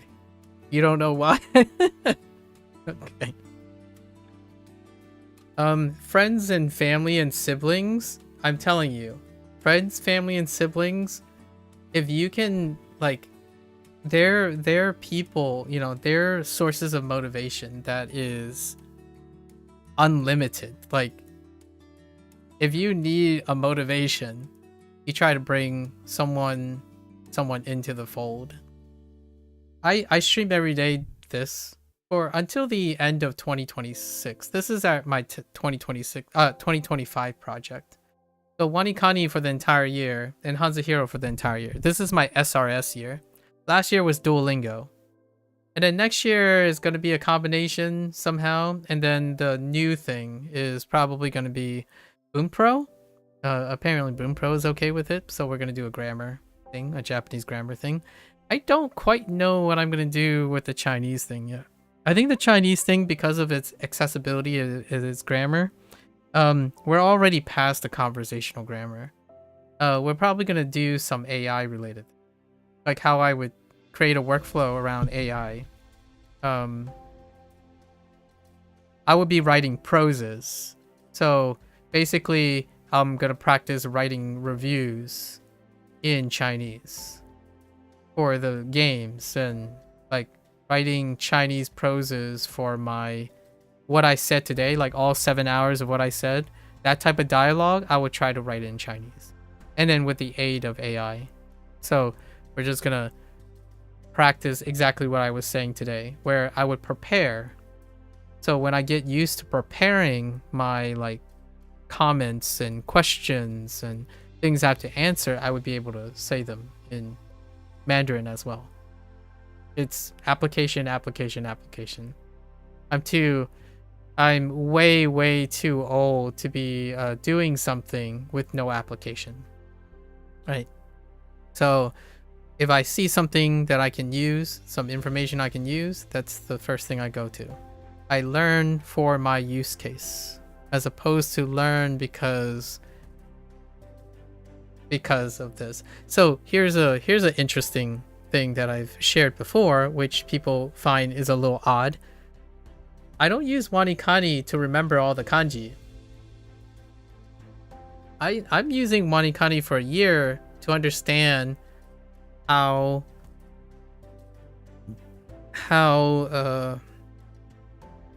they teach and organize the thing and how much I can change it in a year.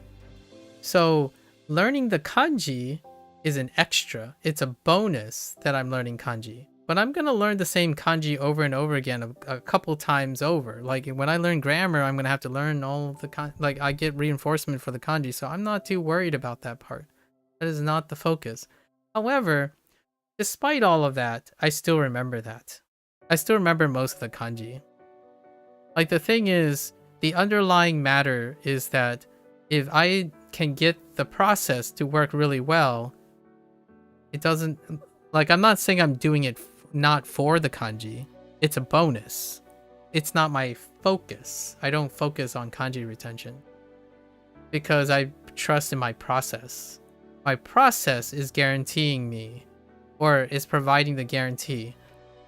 So I trust what I do. I don't trust in a ticker or something that is telling me that I should.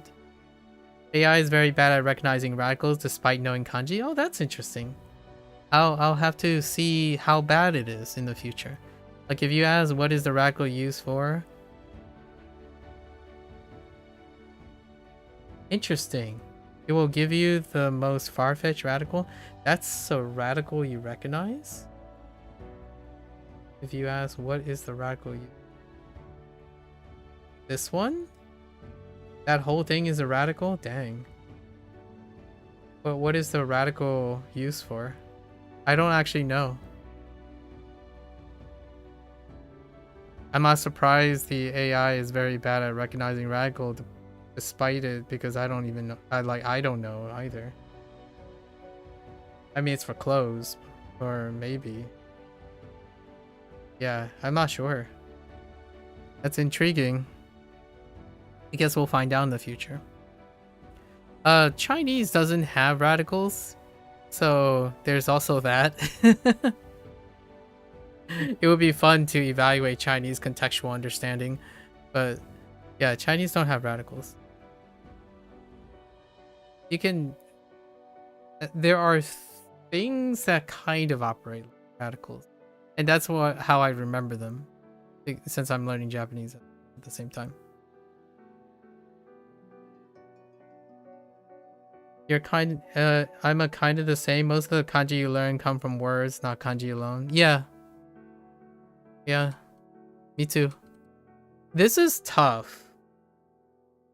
And the irony here is, I'm not sure if you find this ironic, because I honestly think people don't understand. Like, I'm not on the same page with a lot of people. The harder I have to work, the more gains I have. So when somebody say you're learning something inefficiently, if you turn something inefficient into an efficient process, that has some other skills that you're practicing in addition to acquiring the thing. So to me, I like to do both of those things at the same time. I don't like someone coming up to me and saying, oh, this makes Japanese the easiest possible, you should do this. And I'm like, I probably do already do that, but it's not as exciting. Like you're teaching me how to learn the same way that I probably could already learn. I want to be more interested in this stuff. So whenever someone says, "Oh yeah, Duolingo sucks," like, huh? I wonder how much it sucks. Why do so many people? I have a huge like summary. It's like 36 hours long across like 6 hours about the pros and cons about Duolingo's design, the compromise, the business line, the business perspective, like the user's perspective and whatnot. And that is why I remember a lot of things from Duolingo. In fact, it took me 7 months maybe before I stopped seeing Duolingo characters, like characters that I wouldn't recognize from Duolingo. Because by the time we have a pause on Duolingo, by the way, because the year is up. We were at 900 characters in Duolingo in the year. So lots of people always say this thing. It's like, oh, but you would learn at a snail's pace. You'll never learn faster than WaniKani and Anki. Is like, I'm probably not fast in no matter what I do. Like, I'm not fast in anything. I'm going to take my time with most things. The people who say that, their goal is to rush through everything without thinking about what is not working and what is working and what you can do about it in the process. You are keeping your eyes on the destination, not the journey. So if there's any way someone is going to illustrate that, is someone who has no idea that they are even unable to describe why something is fast and why something is slower, and then anticipate that someone would have a specific speed because they're projecting what they think. Honestly, your parent Duolingo is not good for long term. You think it is good for you within the first 2 weeks of your Japanese journey? You think Duolingo is good for orientation? You used Duolingo before too, and that was your impression? How long did you use Duolingo for? 2 weeks? If you only used Duolingo for 2 weeks, and then your impression is that it's only good for 2 weeks, then I can't trust your assessment. That's an upper limit problem. I would question your upper limit experience.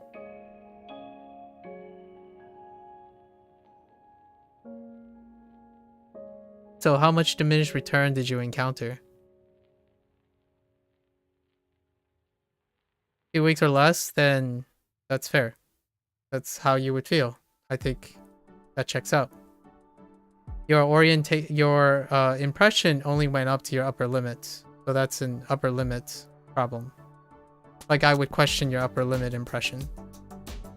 What you notice is that you saw some inaccuracies. Your translation, that's irrelevant to the time period that you used. You said the first 2 weeks of your Japanese journey. You've only done 2 weeks. So that is a meaningless parameter to me. That's like saying you're the best athlete in a group of 1. It's true. It's still true. And when you notice inaccuracies, do you know that other things have inaccuracies too? So you can correct them. You don't use something in isolation and expect to be in isolation. And you made an opinion about Japanese journey. Japanese journey includes more than one series of strategies used together. But you vibe in serial, so you hop from strategy to strategy. So that's also an upper limit issue. You're not using parallel strategies. You don't stagger strategies. So what is inaccurate is also an opportunity to know why it's inaccurate and how to translate it. And I do agree with you. There are Duolingo inaccuracies. For sure. I disagree with you that it's not good for long term. There is one very defining thing that Duolingo does that you don't do, that I've emphasized this whole that I emphasized in the last 7 hours, which is consistency. And that's why Duolingo is in its place of its own. It's for practice consistency. But you're not doing it for practice, you're doing it for learning. So you spent 2 weeks and you looked at Duolingo for the purpose of learning, which I agree with you. If the metric and the barometer is to learn something as quickly as possible and as accurately as possible in a time limit that you arbitrarily chose, all of the statements you say are true. I would not contest that. Because you only used it 2 days to orient yourself. 2 weeks to orient yourself. And you're using it for the knowledge that it's giving you, right? The information. And if you choose inaccuracy, then it would... If it has inaccuracies, then that would be the only value it would have. Inaccurate information means that you should go get something more accurate. That's not what I use Duolingo for, though. It wasn't the thing that makes Duolingo good. It's the very thing that you didn't do is what's interesting to me.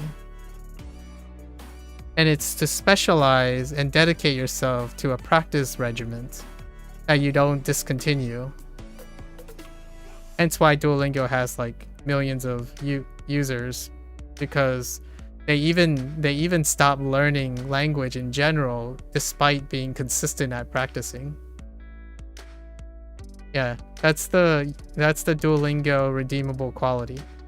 It exchanged depth and maintenance for consistency. SRS systems kind of do that pretty well. So WaniKani and Anki and stuff also operates on the same principles. It's the consistency that breeds the thing. In fact, Anki users stop reading some of the things that are in the Anki decks as long as they get the right answer. And the reason is because the SRS system keeps their consistency. WaniKani is the same. By level 20-ish, people stop reading the mnemonics. They stop reading the examples. They simply want to retain the characters and the responses. So effectively, it became an Anki. It's Anki without all the extra text, all that extra info that you find that's inaccurate or accurate. And when things become too inaccurate, they just ignore all the information. How it's inaccurate or whether it's inaccurate becomes a thing of the past. It's very interesting. I agree with you. And that's the impression I get for most people who use Duolingo. That's not journey though. That's destination. That's the part that I disagree with. You treated Duolingo as a destination, not a journey. Your destination was to get more information. And it was based on the quality of the information, not how consistent you are in doing your Duolingo exercises. And what you do from the day to day.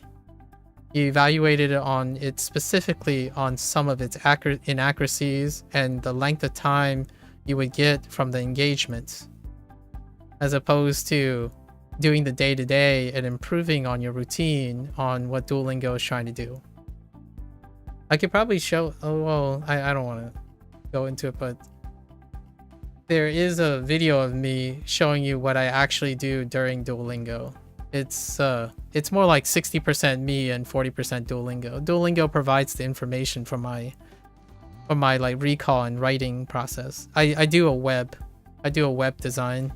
So like you recall all of the vocabulary in Duolingo, and then you connect them into relationships. So I practice and write all the kanji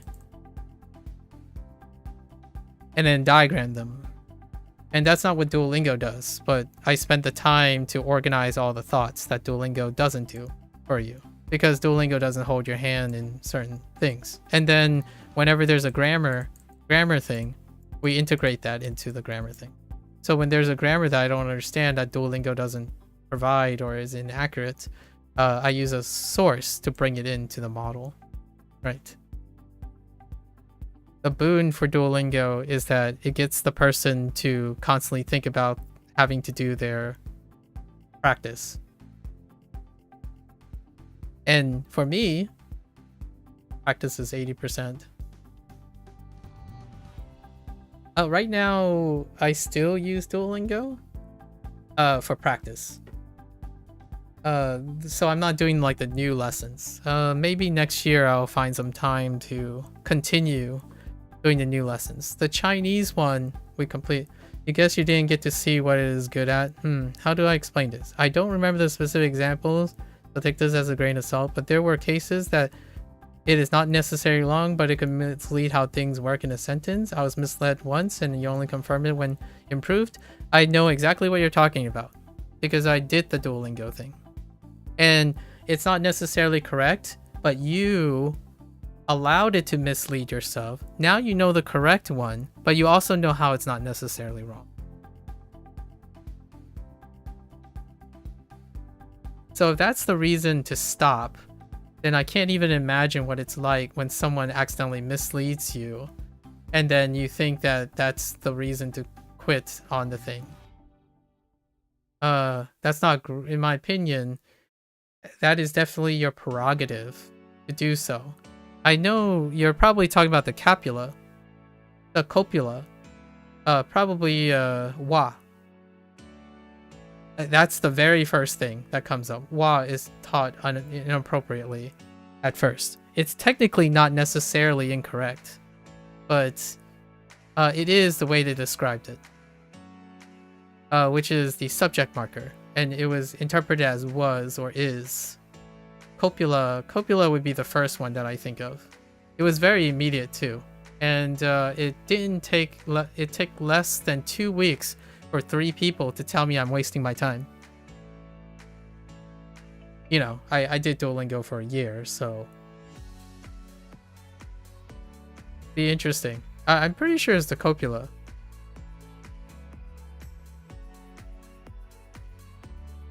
Is there one after that? It could be Suru.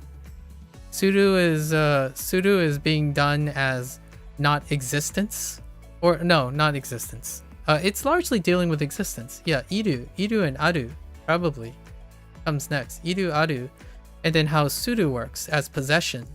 Technically, it's not correct. Technically, is not incorrect, but Suru is used as possession in an English phrase, like to. Or it could be aru and iru using as existence but in possession. So like there, I have a car in my bag, or not, I have a pencil in my bag. Technically, that is the essence of the phrase. And when I improved, I still saw that. But I also know that is not how it works. It's that there is an existence of a pencil in that bag. Not that the bag has a pencil, or that the person, the subject has inferred has a pencil in their bag. Right? It can mislead you. It can be misinterpreted. I think those are the first two that a couple of people yapped at me about. It's like, well, no, it's about existence. It's not about having something. Like, I get that. I understand. I'm trying to think of another example. All of these are true, by the way. I agree with you. They're not necessarily wrong, but they can mislead you. And my first thought was, it can be all of them. If I'm talking to an English speaker and they're learning Japanese for the first time, it's very likely that they will interpret it that way. And in order to teach them that it can be a little bit misleading, I also need to know from their perspective. That's what I mean by exclusively relying on native speakers and exclusively relying on people who think right and wrong is the only way to interpret a language. And that's what I've come to expect most of the time. I think I understand how you want it to be, and Duolingo is not that. So it's good that you found something else other than Duolingo. I'm not telling you to go back to Duolingo. I think if that bothers you, it's gonna keep bothering you. Yeah. Those are the two that I would say would be the most biggest deal breakers, because you have to do it over and over again. Every single Japanese sentence, like every lesson will have like an aru iru statement that is used in somewhat of a possession. And then there's also particle issues. He, he or he and ni could be a little weird. De is kind of fine. Where I didn't go that far deep. We were like in the middle of the lesson grid, so I'm not sure if that helps at all. I think there are realities, and they are deal breakers. I didn't find those to be deal breakers. I think the deal breaker for me, or like my concern, was it didn't have enough activities. That was my deal breaker, is or my concern was that Duolingo doesn't have enough types of exercises. To me, the more ways it gets gamified, if you want to gamify something, unapologetically gamify it. So follow through. If you're gonna go half gamified and then half like catering to hardcore native Japanese speakers who only think in Japanese and have no consideration for English speakers, then you could use a different app for that, probably. Yeah.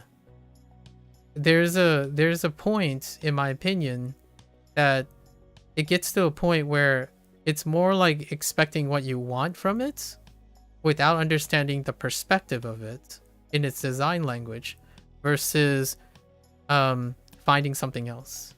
So I watched quite a lot of people linked me reviews of native speakers reviewing Duolingo, and oftentimes they come from a perspective that, sure enough, they know a lot about Japanese, right? And I still find the native people who review these things quite a bit more disagreeable than, despite them being Japanese. Actually, you know, Japanese people are typically quite agreeable in their way and fairly polite. But the ones that actually end up reviewing this stuff are rather casual.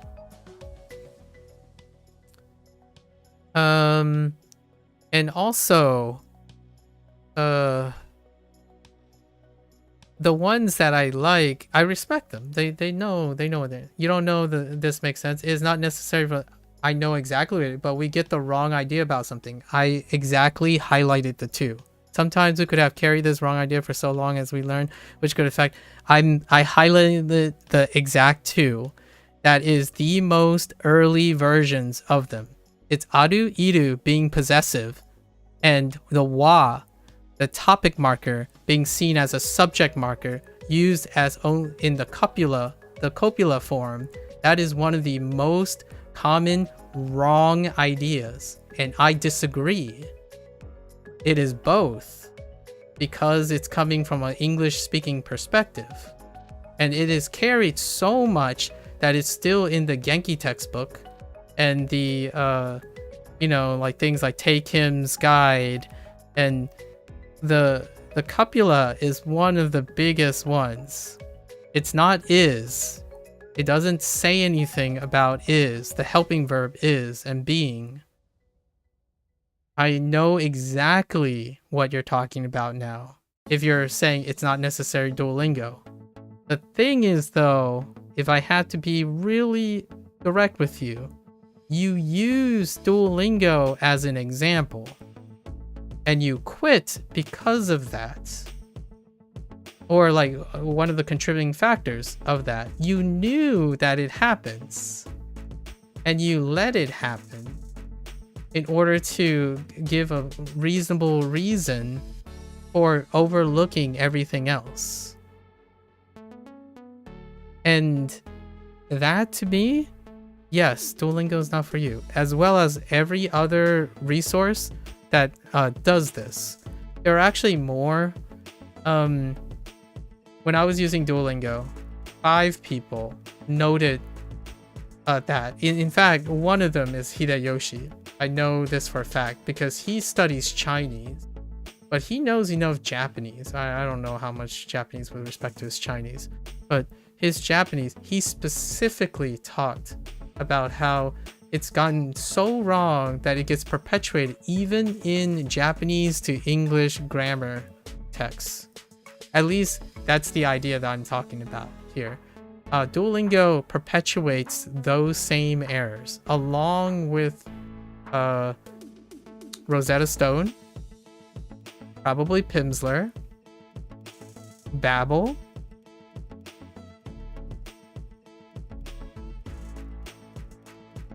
not entirely sure if there are bigger ones than those, but I agree with you.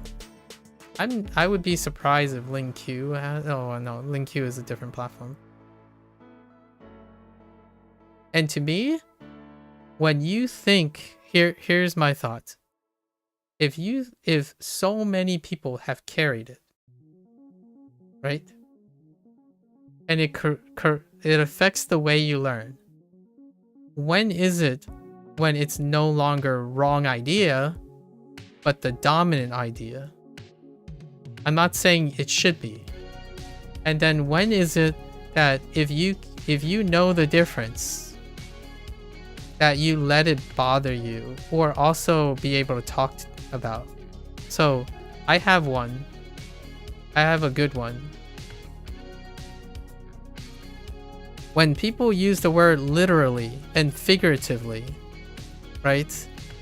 Literally and figuratively will give someone the wrong idea. So which one are you going to explain? English has wonderful ones because there are so many people who use English, right? Literally.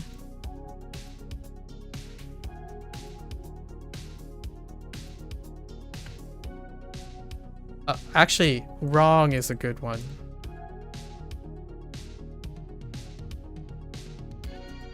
So like defining wrong. That's a good one. I would love to ask Japanese people about what they think about the word wrong. To me, I think if you're someone who's an English speaker who prescribes to a specific usage of wrong, then most of the time it's probably used wrong.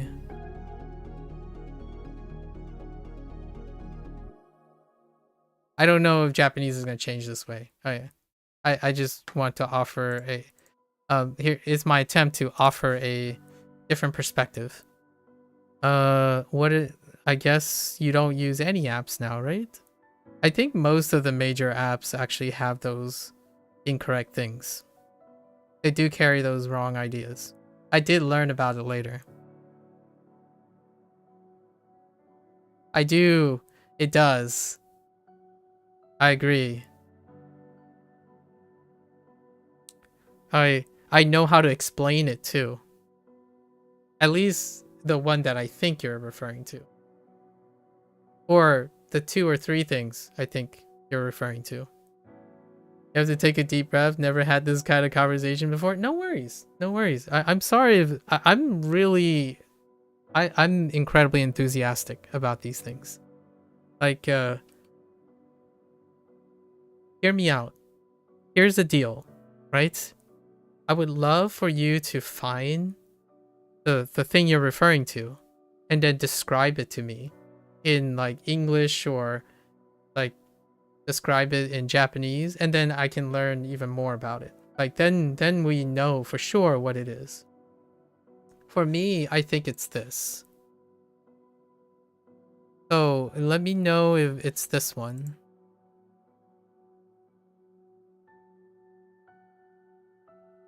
So this particle is often used as is or was. and it's often seen as the subject marker. This is right in the beginning, and then you have to use this all the time, and it makes you misuse this because then the ga marker comes up, right? And this is a subject marker.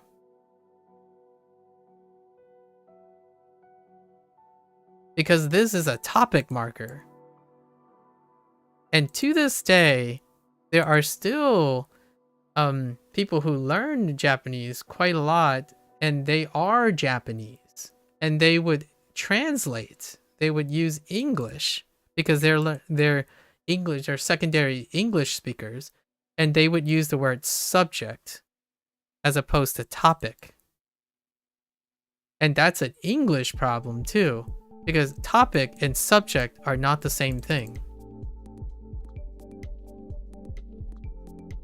And to me, it's two ways. There are Japanese grammar sources that do it because English is secondary. And then the other way around is English people who read this and they think these things are the same thing. I don't think subject and topic are the same thing. But there are quite a lot of people who think subject and topic is the same thing. And one of the biggest things in all of Japanese, like so much of Japanese, is differentiating between ga and wa. Ga and wa. And the Duolingo's example is actually not necessarily incorrect because their sentences are so simple that technically it's a subject marker only in that case. Like the thing they're using is that it is because it's a copula only in that sentence.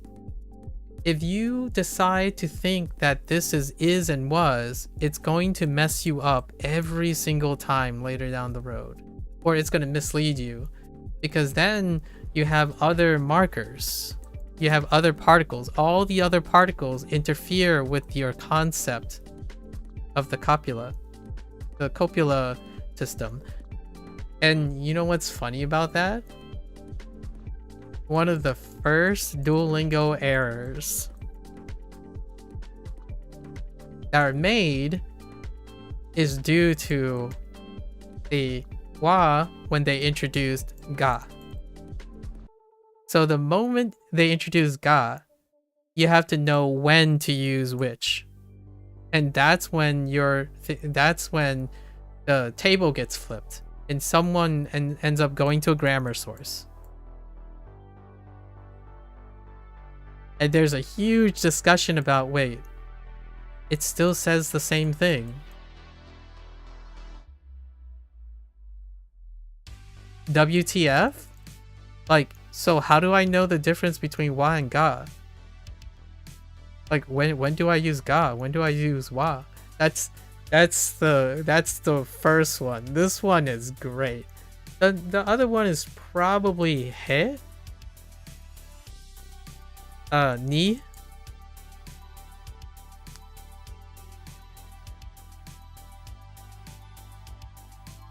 Or he and de. It's either this way or this way. That's a big one. And then aru. Aru is the one where like, I don't know. I don't know. Enpitsu. Enpitsu o aru, right? Or something like enpitsu ga aru, right? You have the ga. Enpitsu ga aru, right? Like a pencil. And this could be translated as I have a pencil. And this drives people insane.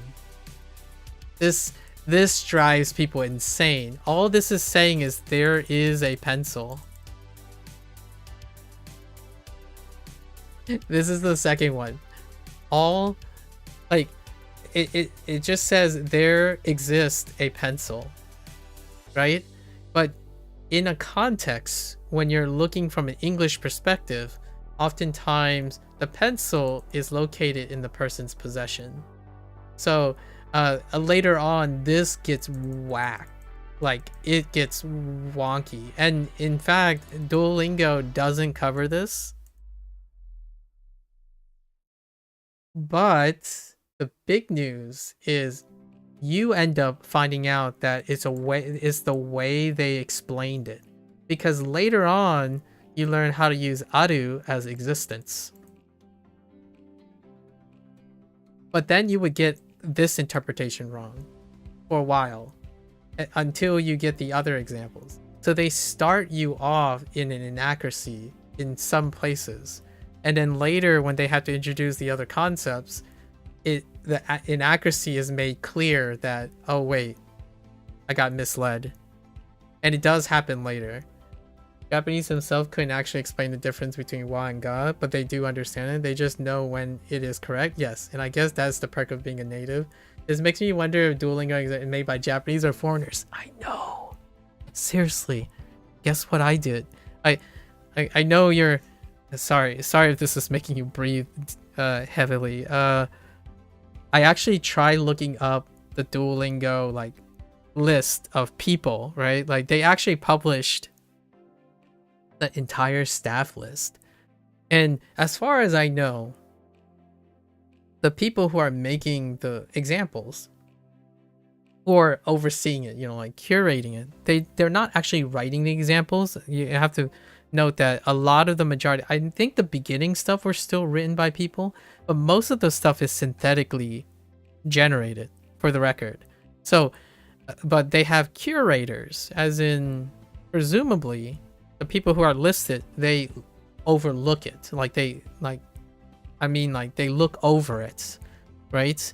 So it could be both. It could be a Japanese, like it's hard to know if it's a Japanese person who have learned English, who's now teaching Japanese, vice versa, or it's human oversight, as in like they looked at it, but a lot of the examples are generated. So that's one of the Duolingo's greatest downsides.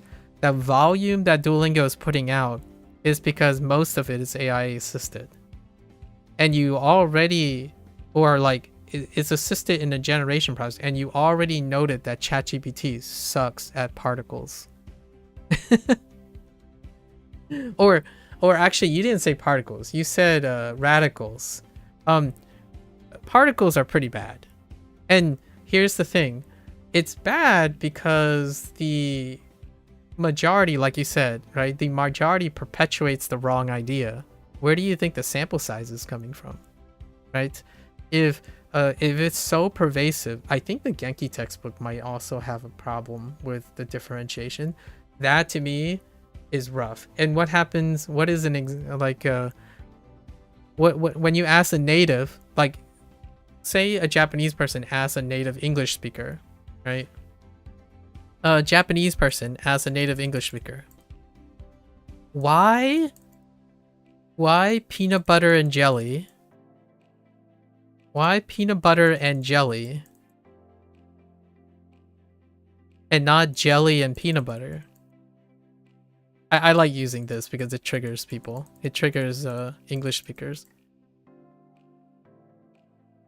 This would be the particle to, or not really particle, but the conjunction to, right? So to means they're equivalent.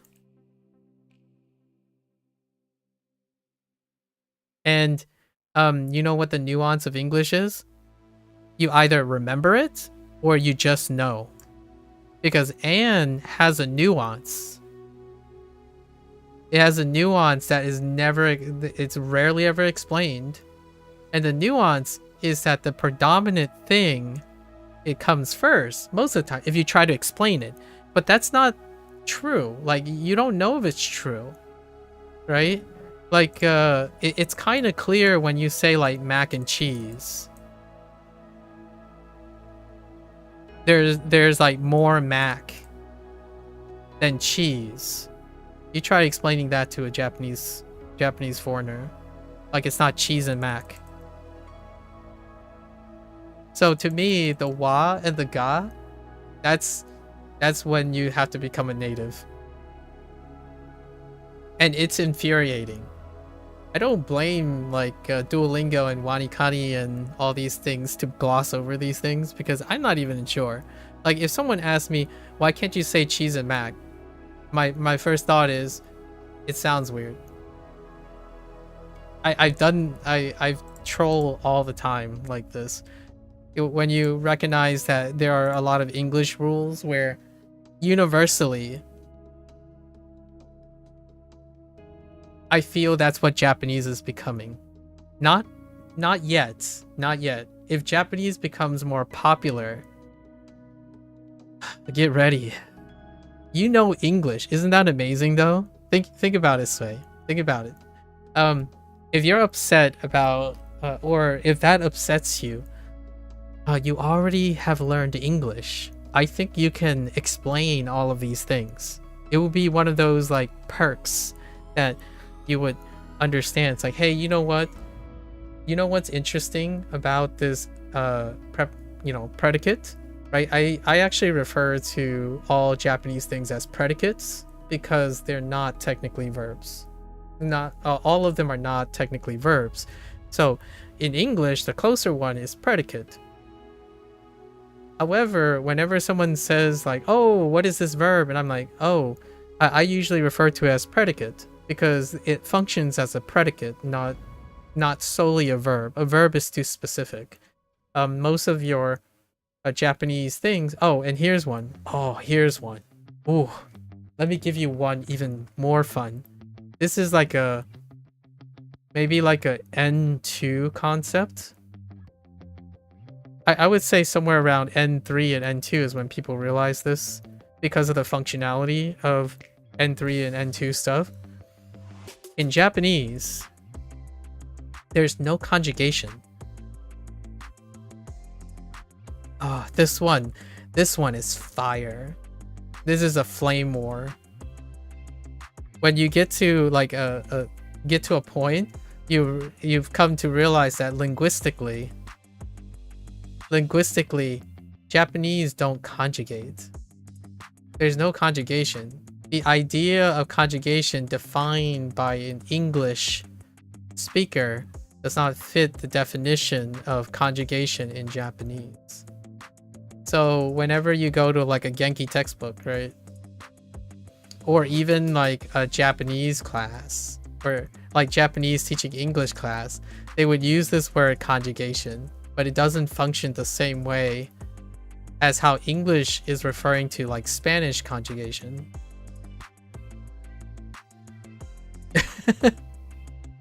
And I'm not skilled enough to understand what this is, but I'm taking the word of someone who's very like much more educated than I am. It's because if you think of it as conjugation, then it will affect your way of thinking what suru means, or like iru, or kuru. You'll be affected by the way you treat these terms at the end of the sentence, and yet it still doesn't stop people from saying the verb is conjugated in relation to the subject, or it's like position, or right, or object, right? In Japan, apparently, they don't think of it that way. So it's an English construct, which is really funny because now I read and speak Spanish, and my thought is, so is Spanish conjugation a thing? Like, do Spanish people conjugate? Because Spanish does conjugate based on the subject in the way it's supposed to. The relationship between the predicate of Japanese is not the same as the relationship of a verb in English or a conjugated verb in Spanish. So now we're just being... When is it enough? I look forward to in the future. You don't know if you encountered this already, but the particle ni, in your opinion, is way more of a mess than wa and ga. You won't get into much detail, but basically what ni... Yeah, I know this. I have n... We're in the same, like, n5. That's a... that's an n4 concept, probably. Mark changes based on whether it's passive or active voice yet, not considering the other uses of ni. If you make me explain how ni works, you might not be able to explain it, but I do know how it is used. You just get used to it because you knew it. It is a weird feeling. It is. It is. Most of the ni concepts come before, it's below n3. It's n3 and lower. The very nuanced ni concepts that you're talking about could be in n2? Possibly. There's a lot more than that, but I think the first ni concept that people will probably talk about is the difference between ni and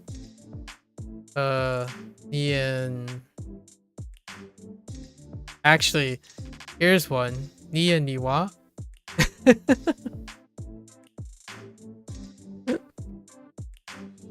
I imagine you can explain this to me, right?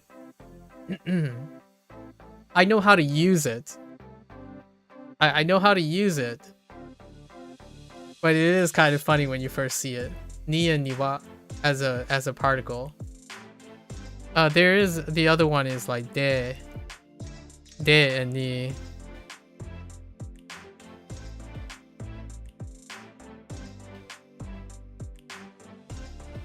This one's funny. I think this one's funny, niwa. Okay. I'll let you go and talk about all the weird things. I'll follow along for sure. We're practicing our grammar. We're gonna take a refresher course in grammar when we do Boon Pro. Article combinations make you so confused in the past too. I genuinely think you get to a point, hear me out. You can get to a point where you laugh about it, you smile about it, and that's kind of like, you like this language. I laugh about English all the time. Like, learning Japanese and Chinese have made me laugh about English more than anything in such a long time. Actually, the last time I laughed about English was Spanish, when I was learning Spanish in high school. Like, what? Oh, Chinese? Oh man, if you were learning Chinese, obviously don't burn yourself out and stuff. Man, if you were learning Chinese, you could add Chinese to the mix. Oh, Chinese. When people talk about like, oh, Japanese is a context language, right? And my first thought is, well, coincidentally, I grew up in a Chinese household. And I'm like, man, I can't express to you how awkward, but not awkward, it is to learn the same process, like the same approach as WaniKani, but apply it to Chinese. And it feels good in places, and it feels weird in another place, and it kind of it brings the whole Japanese and the English context together. Chinese is kind of like the bridge, in my opinion, between the two. Like, outside of like pronunciation and tonality, which isn't that scary. In fact, one common comment that I've heard from someone who's learning Chinese after learning Japanese is like, over time, it's like, man, I can't unhear the tones in Japanese. I'm like, what do you mean the tones in Japanese? One day, if you learn Japanese and Chinese, Japanese will no longer have pitch accent. They actually have tones. And that's really funny. In fact, for me, English English has pitch accent and tones. The way I pronounce English words, I can illustrate them. If you want a kanji moment in English, tell me how to pronounce this word. This would be the kanji moment for English. So in kanji, you would add, maybe you would add a do. Right? You would add a do. Now you know how to pronounce the word.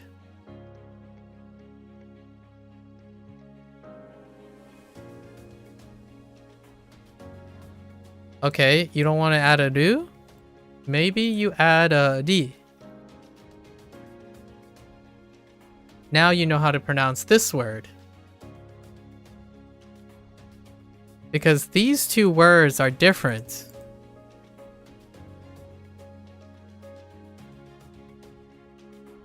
To record a record. This is to record.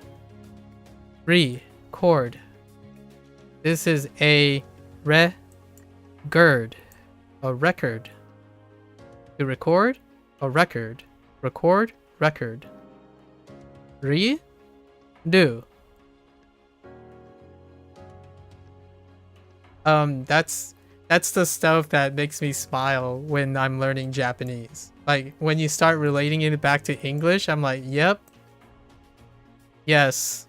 This. Okay, I have one more. I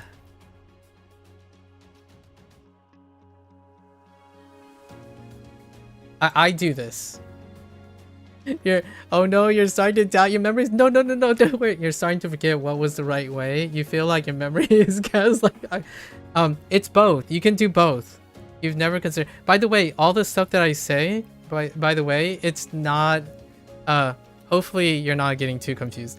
You can say it both ways. There's no difference. If you're talking about the English thing, you can say it both ways. Some people say it the same way, some people say it differently. I say it differently.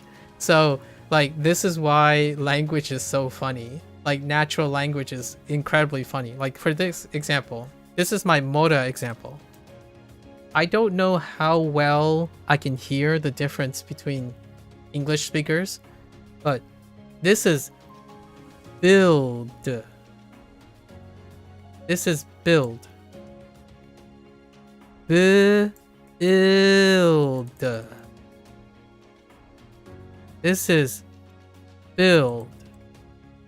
Like, so this is 3 things. This is 2 things. So you have build and build. I build. So for example, I build a bill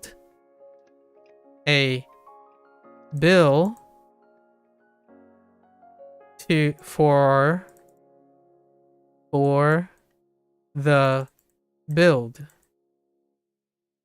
I build a bill for the build. Right? I build a bill for the build. And this would be a Moda example, where there are 3 beats and there are only 2 beats here. And this one I threw in for good measure, for 1 beat. Instead of saying bill, it's just bill. This is build. Bill. Build. So this is 1 beat, 2 beats, 3 beats. And you can probably hear these. The more you appreciate Japanese, you can probably hear how people emphasize these things. I don't think it's good enough and consistent enough to know where they're from, though. Like which language they're from, which country they're from. But specifically, English has all of these permutations in their accents. And you can kind of get used to filling out where they are, like where are you from. Like southern accents, like for example in the American South, southern accents, there is an elongation. There's an elongation and a tone change. And I'm combining mora from Japanese to explain with Chinese tones on how to get slurs. Like build. So this, build. So he build a building. Or build versus build. Bailed. Like you're sliding. So it goes like 4 and slide in.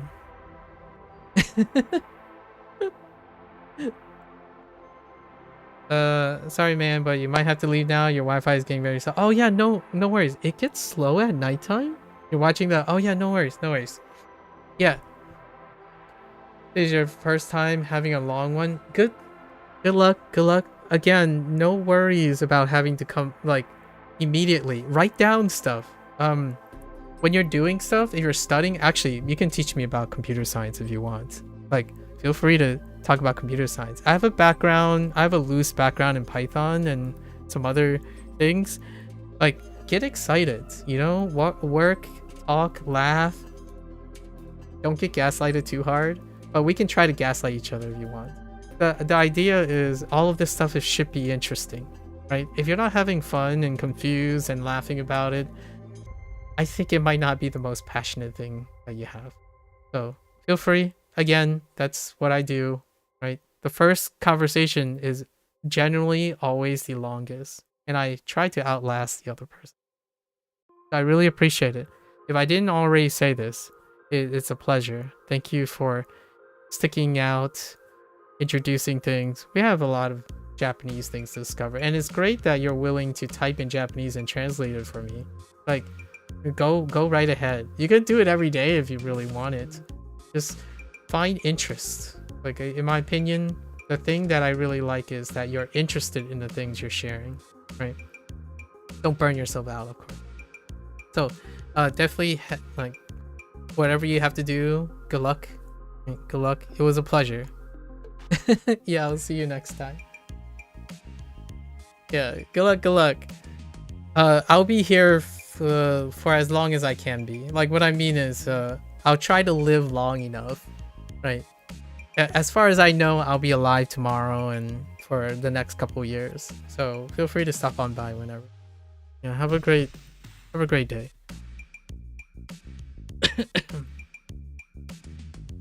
Okay.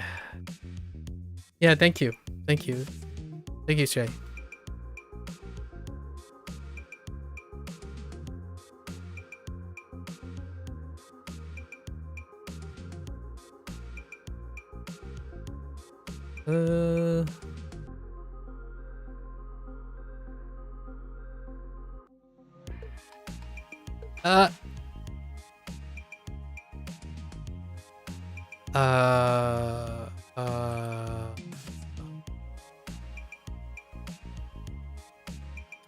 What is that?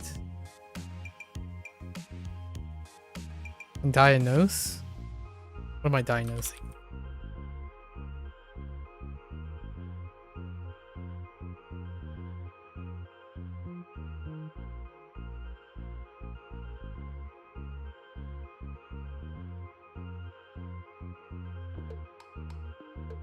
What?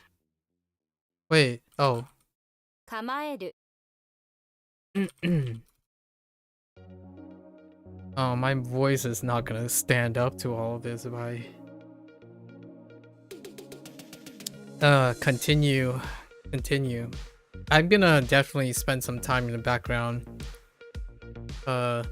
figuring out all the grammar stuff that Sway is thinking of, because I think that's a great place to talk about topics, perpetuating maybe like misconceptions, but maybe that might be also the limitation of how English speaker, like, there are things you just have to know through exposure. There are I would say it's pretty easy to make a top 10 list of things that, yeah, you just get used to it. You know when you know, as English speakers say, you know when you know.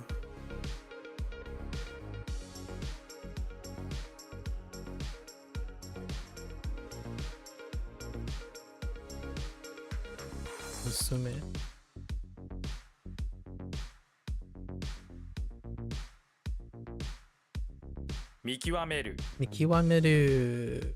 ね。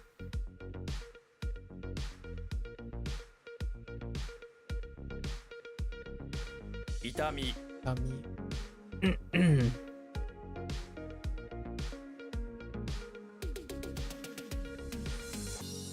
Oh boy. All right, now all my adrenaline's gone.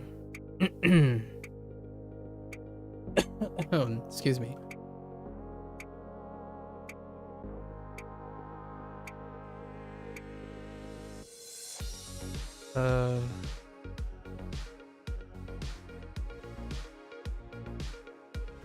What? 奇数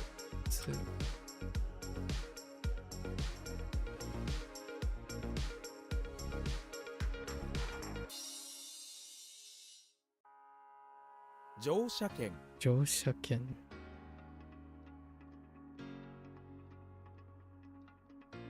All right, we're finally gonna get to the lessons, and probably as quickly as we can, right?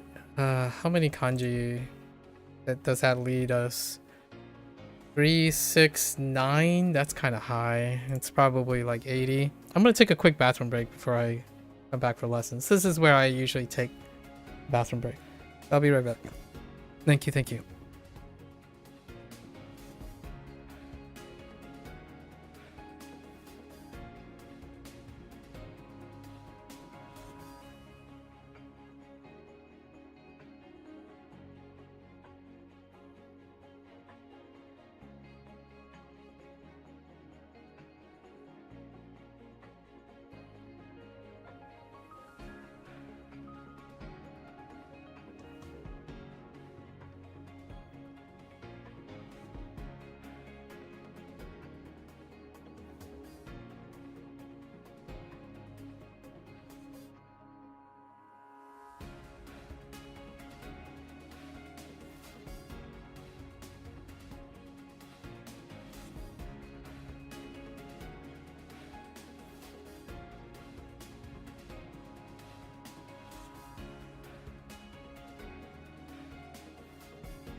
Alright. We're gonna have to sort of speed run this, right? Oh, I'm pretty tired. Okay. Alright. I've indulged way too much. Let's see, to dawn. What the to dawn? Oh, okay. Do I have the kun? Karukeru? Ain't no way. Oh no, akaru? Yeah, akarukeru? 開ける Oh, akeru. Oh, just akeru. That's a lot better, actually. Yeah, to dawn or to bright. Okay. It's commonly used with Yeah. Oh. To talk about the dawn breaking. I see. And also often used to talk about other time-related transitions. Because of this, it can mean to end or to begin. Ah, yeah. Beginning and then is the start or the finish. 開ける Akiryu makes sense. Rise. I got you. Oh. Okay. Oh, the ka is separate.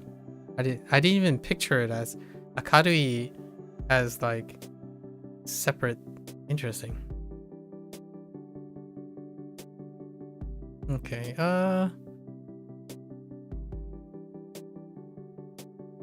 What is our usual one? Is this me? Yeah, it's me and hyo. I don't think we have a hyo. It's a me.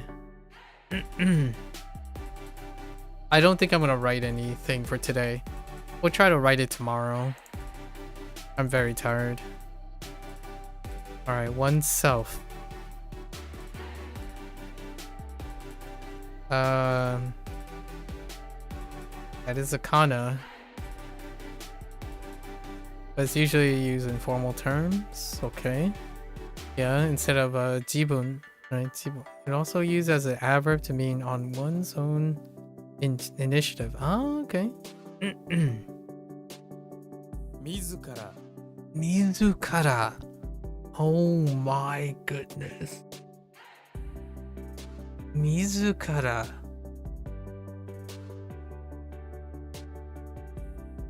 I agree with the water car though. The water car is pretty good. Fair enough. Night. Retroactive. Similar to oh, what a coincidence. Oh, Sway's not here anymore. What a coincidence, because Sway actually used this joiner. Sway actually used this joiner just recently. And I didn't get this joiner yet. I'm like, but it means similar, so it's gotta mean similar. Interesting. So what's the read on this? You learn is a formal ending, but it also means manner. Yeah. Okay. のように Yo. Okay. It just stays with yo. Okay. Even though this word isn't a compound, it actually uses the onyomi. Okay. Because I wasn't sure if it uses yo. It was literally one of the phrases. He was saying same thing. Same thing. Also studying Japanese. Similar to you. Interesting. State of things. Manner, child? Manner of your child? State of things is a versatile word that refers to the state of things, especially how things appear or seem. What could it be? 様子 Oh no, I'm not familiar with yosu. How the oh man, it's another read for O and G and the and she and oh whatever. Yosu. Alright. We're just gonna go with it. Got a book on. Oops.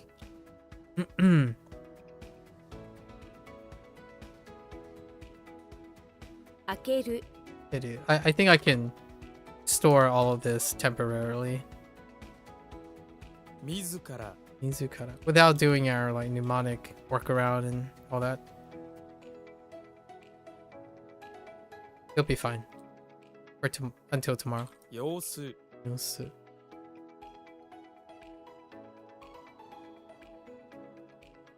Or state of things. Okay. のように You know. Alright. The twist? Oh, this is probably addition of the move recently. I don't have a kun for this. Literally means to twist, you can okay. ひねる Hineru. Oh my goodness.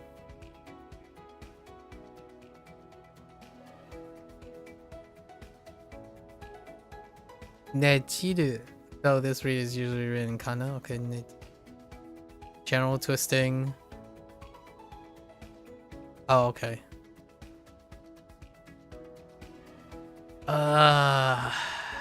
Ineru. That's gonna be tough for tomorrow. Application. Oh, say humbly to request an application. Probably a official process of official. Okay.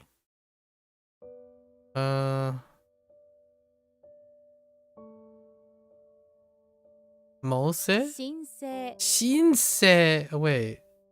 It was Shin? Oh, yeah, it is Shin. A humbly. We're getting tired. Don't worry. Gotta keep trying. Oversee. Oh, this is supervised. Jian. Alright, Jian is fine. Surveillance makes sense. Jian. What is the closest to Jian? Gen? Or Ken? Kan? What? Oh, yeah, that's fair. It's Ian. Dang it. It's Kan. Alright, makes sense. Diagnose. Yeah. Yeah. This one was a problem in Hanzi. Probably formal word? Primarily used in medical tech. Oh, okay.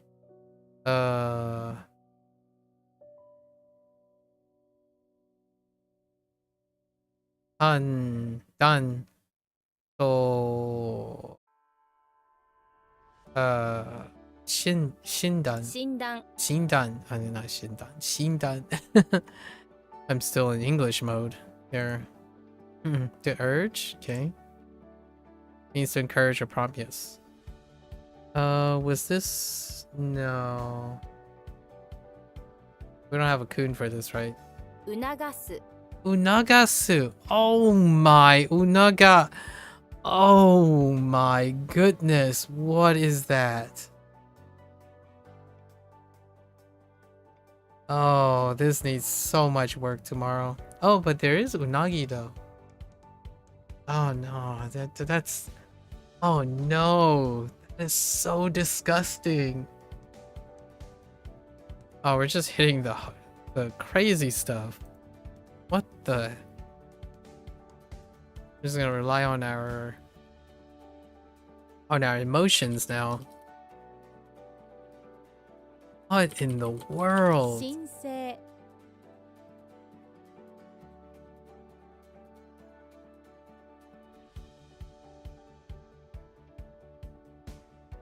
We are heck.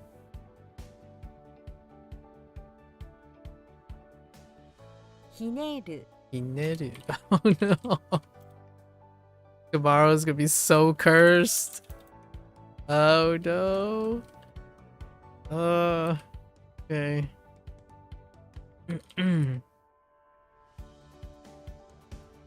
診断 What was this? Unagis. Wait.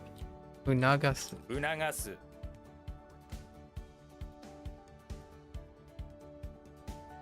Alright. The noun urge. Fair. Interesting. Sponsor plus urge. Oh, like press for demand. Yeah, fair enough.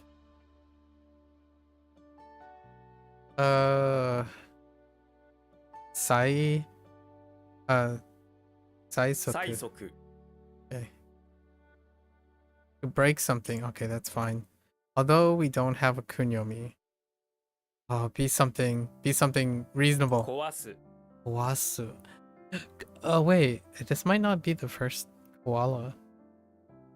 Heckin' Kowasu. Okay. Dry, that makes sense. Oh, give me gun. Yeah, kan. I'll take kan. I'm fine with that. Complete destruction. Wow, that must be a formal term. Zenkai. Alright. Elapse, so that makes sense. What the collapse? What was collapse? Toll? 倒壊 Yeah. Tolkai. All right.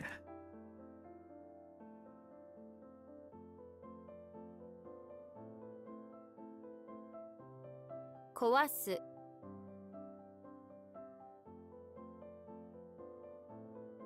Saisoku.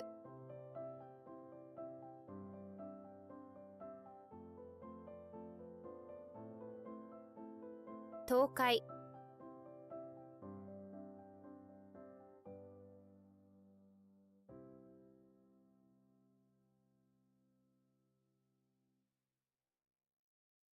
Zenkai.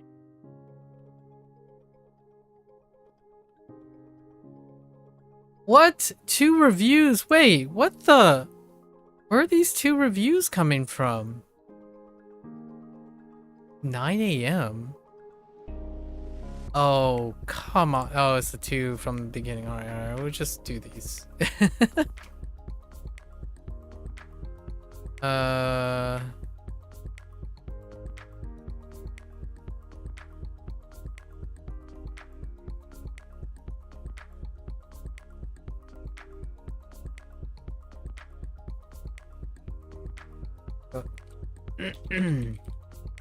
Saikoku. Saikoku and 主催。 Sai. All right. Let's get back to it. Oh, don't hit me hard. Oh, there's 60 of them. Most of them are vocabulary, though. Okay. Okay, Musume. We're moving along. Only daughter. Oh, Hitotsu Musume? No, not Hitotsu. Hitori Musume? 一人娘。 Musume. Hitori Musume. Okay, that's fine. Europe? Wait, how's that Europe? Oh yeah, I remember. Oh, actually. The king thing actually works really well. Religion. Okay, religion plus teach, still religion. Fair enough.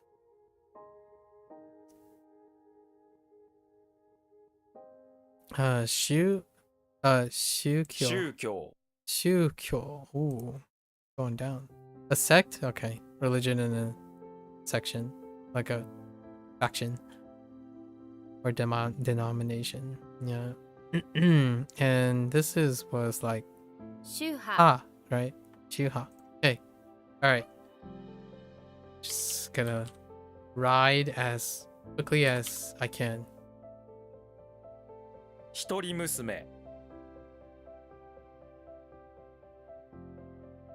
娘。 Okay. I'm not gonna try to talk too much. My voice is dead. Wait, what was this supposed to be?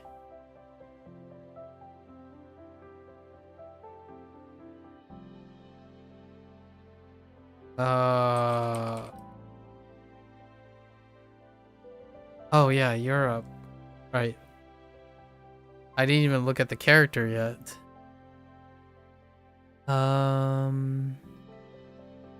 Black District. Hmm.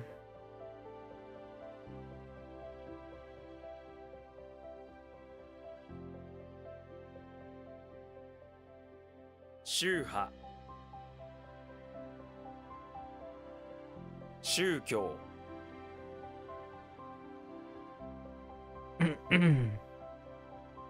Zensek makes sense. Practitioners follow. Okay. 禅宗。 Zenshu. All right. I'm okay with that. Banquet makes sense. 宴会。 Okay. All right. Oh, I'm okay with that. Yes. Colleague? I am not okay with this. Oh no, leader will use charcoal to malt. Huh. Yo.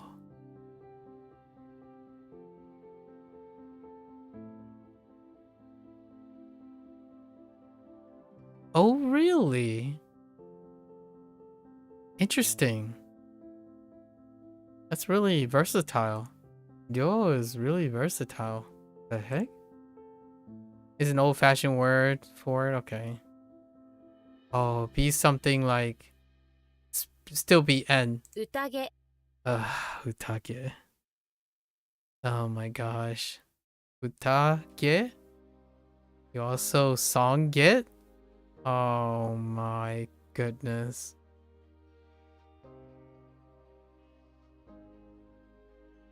Scary, kawaii. 怖い Oh, you know what? Kawa is fine. We're gonna keep koala. Koala shows up more than usual, actually. 宴会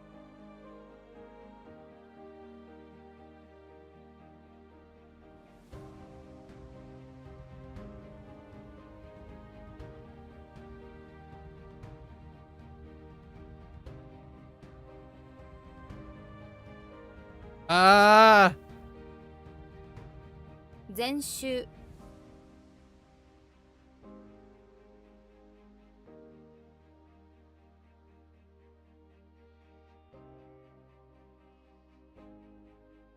Oh my goodness, this is so disgusting.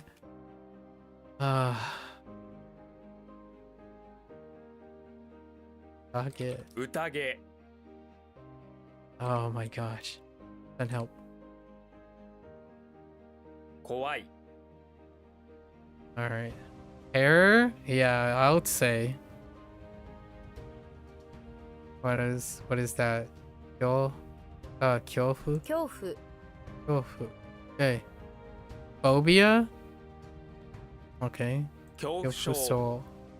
Okay. Alright, Kyofu. Accumulate. Oh, I'm okay with this too. Is it key? Oh, give me key. Seki. Oh, come on. You couldn't even give me key? Or G? Okay. Seki. Alright.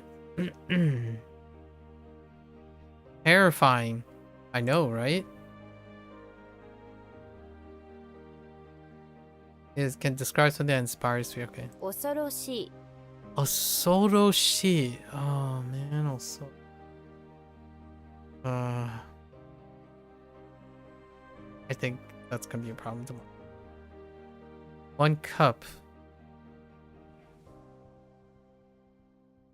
Pai? Ippai. Ne? Probably ippai 一杯 or ippai. Oh, it's both. But okay, ippai. 一杯 Okay.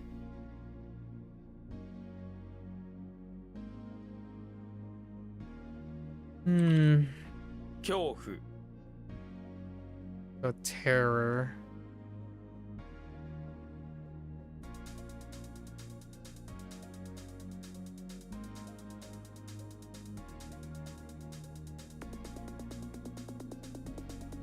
恐怖症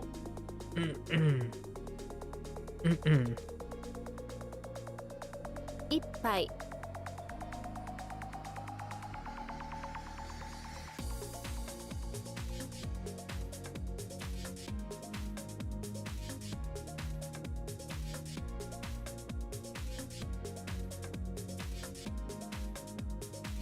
Oh, Soroshi.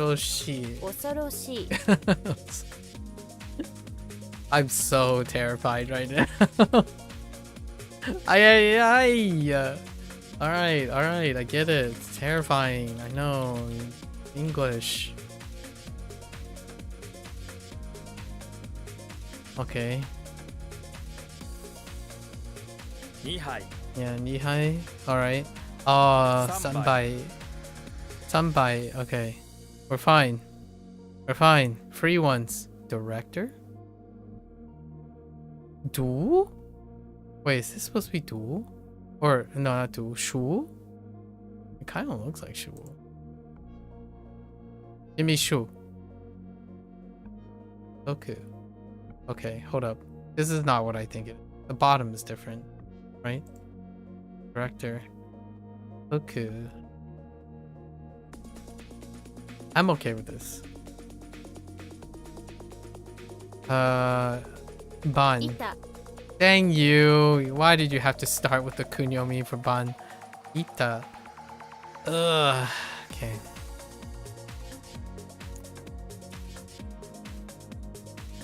Kanban.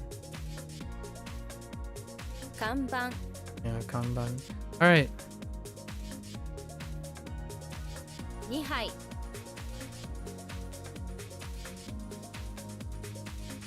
3杯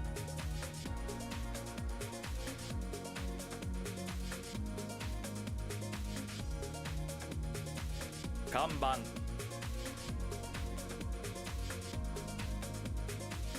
板 Edo. Edo? I mean, it kind of looks like Edo, so it would Edo. find Edo. Oh, it's up. Edo. Okay. Inlet. Irie? 入り江 Irie. Okay. Servants. Oh, we have a read. Chung? Chi. Shin. Shin and Jin. Okay. Fair enough. To add something to. Oh, can this be ka? Oh no. Come on, give me ka.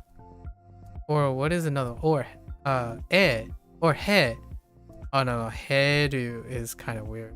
Actually, that might not be that weird. Means to add something alongside the main thing. Okay. 添える Soeru. Oh, come on. So, why would you use so for so? Oh, you know what? That's a good one. Instead of using soap, you could use so. I haven't used so in a while. I totally forgot that they use so as one of the breeds. That might be a bit more utilitarian than soap. Or yes, soap. Huh. I'm gonna get destroyed tomorrow. Oh, this makes sense.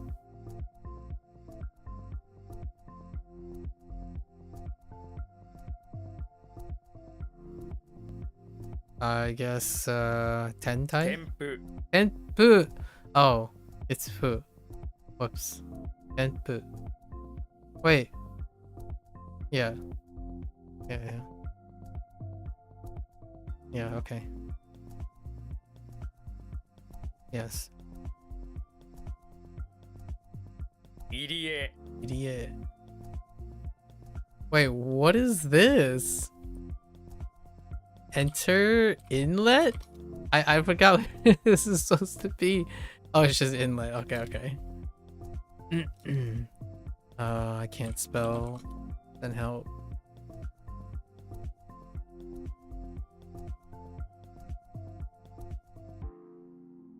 Edo Edo. Okay. 添付 Input. Attachment.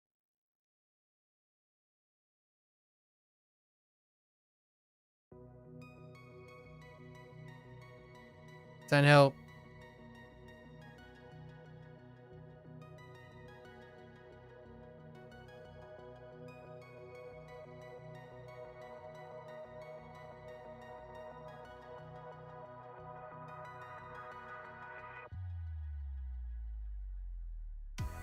I have no I don't remember.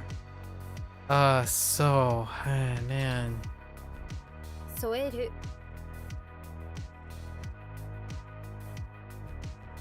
Very strong.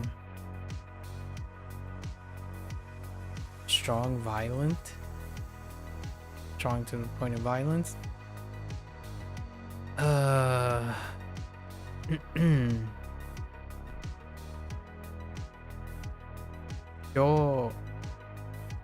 Kyoretsu. Kyoretsu. Okay, kyoretsu.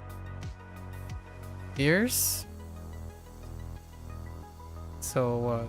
Moritz. 猛烈 Moritz. Mysterious, that's fine.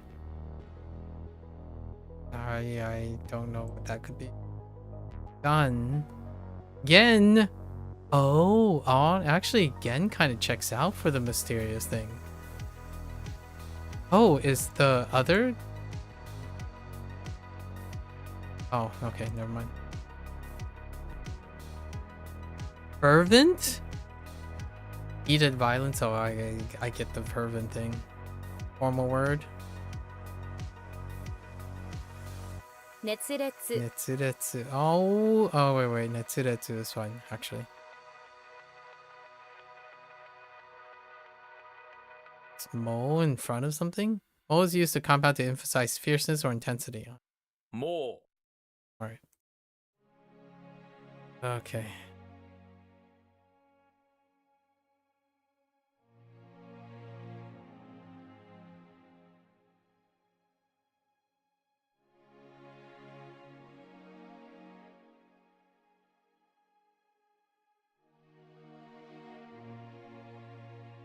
猛烈 う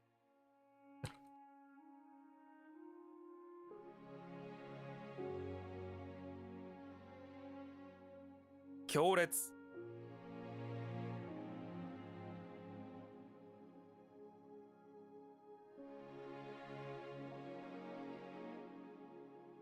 熱烈 It's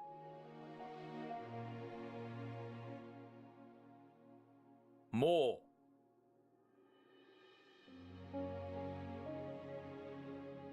abbreviate. Man, what are the chances this is Rakusu? う略す Ryaksu. Yeah, okay. Ryaksu. Okay, I'm good. I guess the special onyomis are pretty special.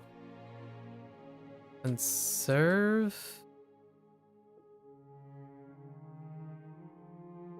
Conserve abbreviate? Abbreviation? Omitting? Conserve abbreviation. Leaving out abbreviation. Conserve those letters with abbreviation. Now you're omitting extra fluff. Okay. Relatively formal term. Leaving out, omitting. Okay. So what is that? Shoryaku? 省略 Shoryaku. Okay. And oh, instead of tight. Oh, this is a coincidence because I dropped this character yesterday. Jing. King. Jing. King. Alright. Yakugo. 略語 Abbreviation. Oh, that kind of makes sense. Rough draft. Ah. Ryakuzu. Ryakuzu. Ryakuzu. That sounds weird. Okay. 略す I can't spell abbreviate. It's fine. In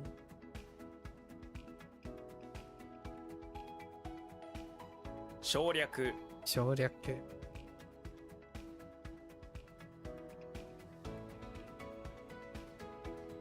略図 略 What? Oh. 略語 Yak. All right. We're moving. We're moving. I refuse. We must honor our pledge. I'm really tired. Okay. Broad outline, that makes sense. So 50-50 on dai or tai. We're gonna go with it's formal. Dai ryaku. Ah, dang it! I lost the 50-50. I guess Thai formal is fine. To recommend. Oh wait, susumeru. Or something like that. Right? 進める Yeah, susumeru. Oh, I still have some Duolingo words left. Yeah, susumeru to recommend. Solicitation? Oh. Formal word? No, it means soliciting to buy a product or service or inviting them to join. Okay, often in a pushy way. So we have kanyu. 勧誘 Kanyu. Okay, kanyu. Alright. Alright, next one. Look up. Search. And research and search. Ah! Examine and search. Oh, that's kind of cute. So what we got? 検 Kensaku. 索 Kensaku. Alright. Index. Saku. Yeah, oh no. Wait, is it? Oh no. It's probably. Oh, is it using the rare onyomi that I have? What is it? Sakuin or something like that. 作品 Yeah, sakuin. Alright, alright. Fine. Index. 作品 That's interesting. 作品 Yeah, it's onyomi. Alright. It's our only onyomi. Okay. It's going pretty well, actually. 大略 Dairyaku. Oops. I couldn't spell outline. 進める That's legacy. Strong legacy. 勧誘 Unyu.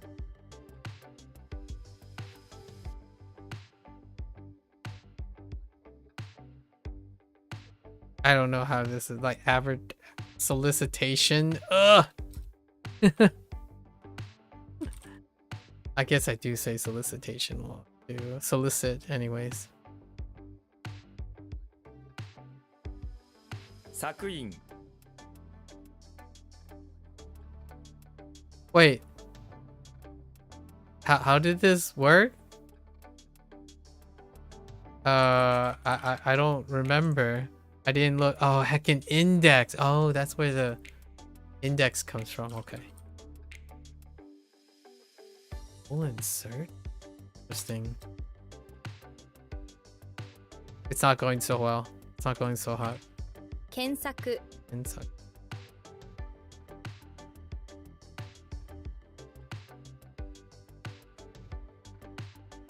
Navigation. Yeah, navigation method. Okay. Technical term. What do we have? Call something. Tofu. 広報 Oh, oh, right.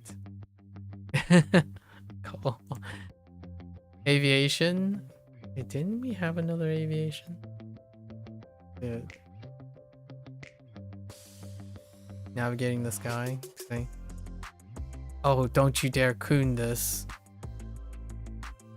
It's probably just call, right?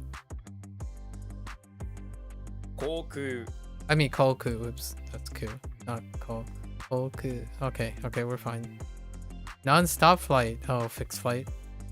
Oh, we were just talking about now. Straight. Or fix.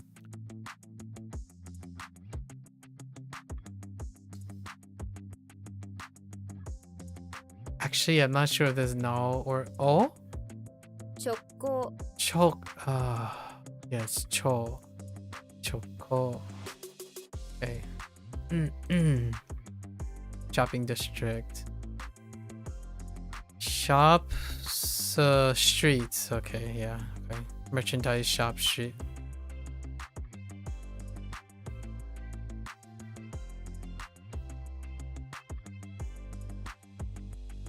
Shotengai. Okay. Shotengai. Main Street makes sense. Oh no, that's kind of not. That doesn't kind of make sense, but that's fine. Are you gonna double coon this me? Keep in mind, isn't a generic term. It's usually refers to an important route. Yeah, I get it.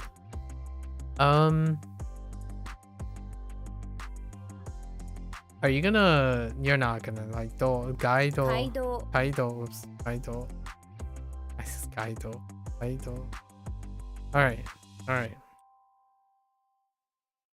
後方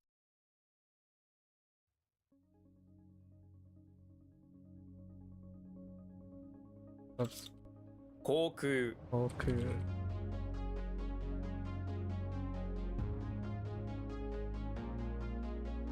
直行 Choko.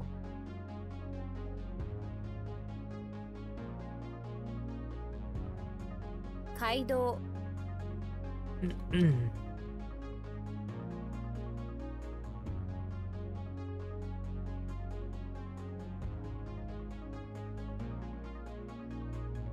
Heck! 商店街 Enga.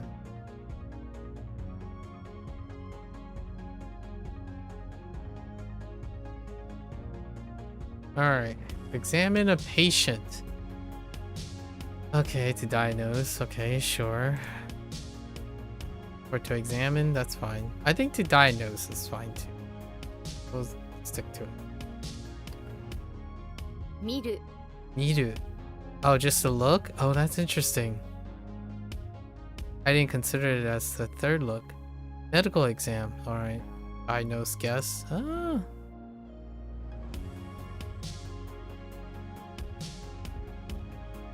What is that? Shin... le... 診察 Shinsatsu. Oh, that's the... Oh, yeah. The gas under... Yep. To stuff in tsumeru refers to tightly fitting something into... Okay. 詰める Tsumeru, okay. We already knew that. Let's see. Demand. Interesting. 請求 Seikyu. Alright. To take on. That ain't no se. No se. It's more like it. No se. What could you be? To take on. So, つける 受ける Ukeru. Alright.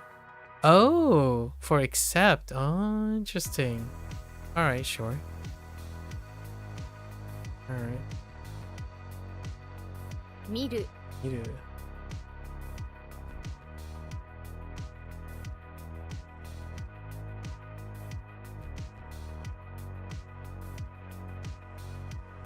Well, whoops. 診察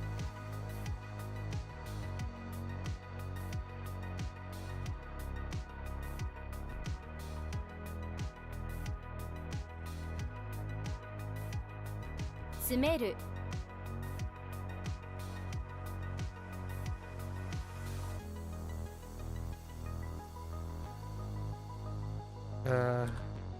受ける Ukeru. Wait.「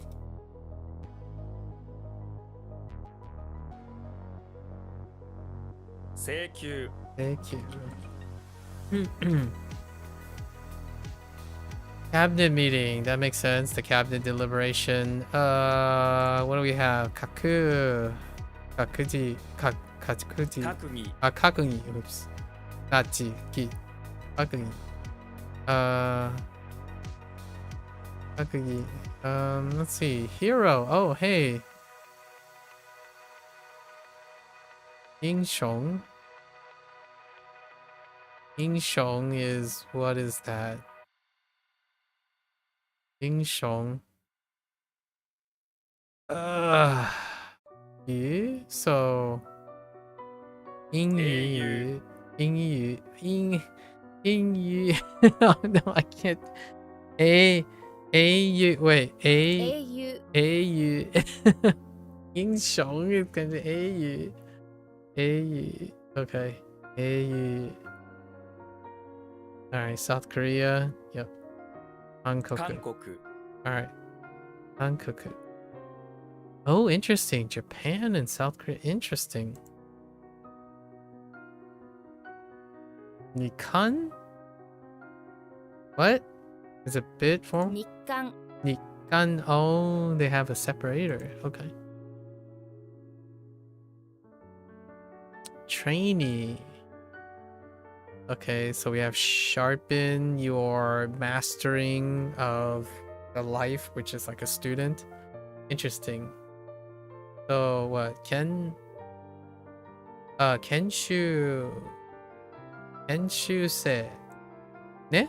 研修生 Kenshuse. Okay. Alright. Whoa. Calm down. 韓国 Uncle.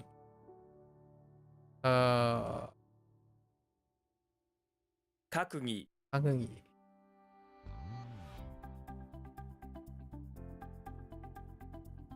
Ne?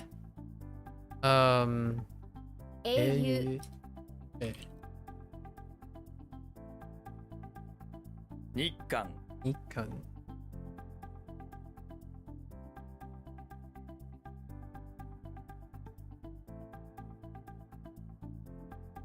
That's interesting. That's a formal word between the two of them. There's some history behind it, but that history is very different. Having them bundled together is a little weird. Like South Korea and Japan, there's some history there. That's interesting. That'd be a phrase. 研修生 Yes. Blackboard. Yeah. 黒板 Kokuban. I immediately thought it was Heiban. Kokuban. Yeah, Kokuban's fine.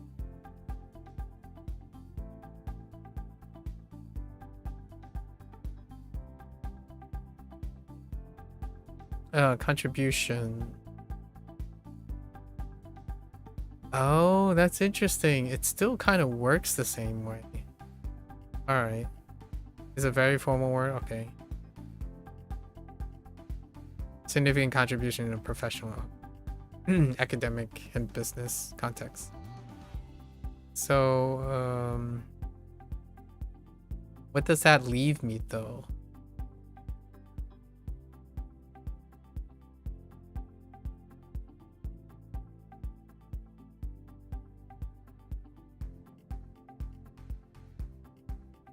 Why am I drawing a blank on the draw near?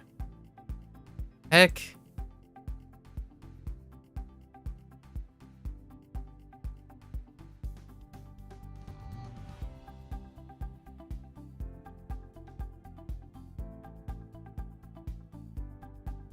Key? This was a key, so Kyo? 企業 Kyo. Okay. I'm starting to lose my mind. Kifu. 寄付 Donation.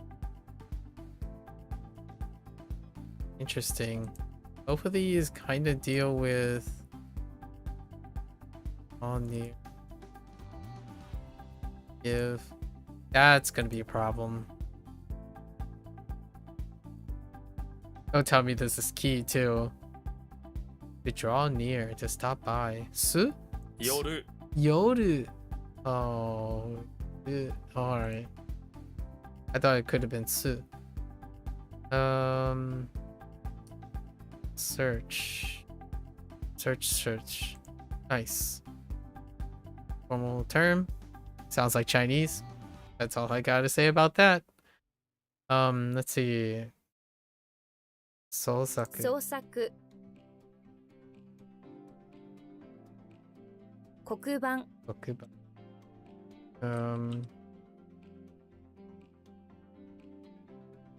Heck.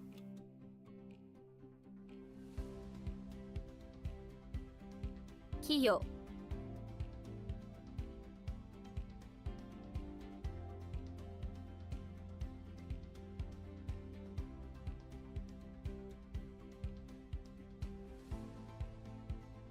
創作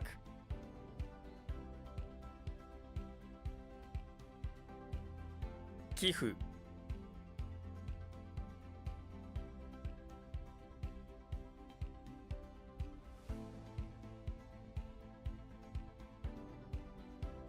Ah. Ah.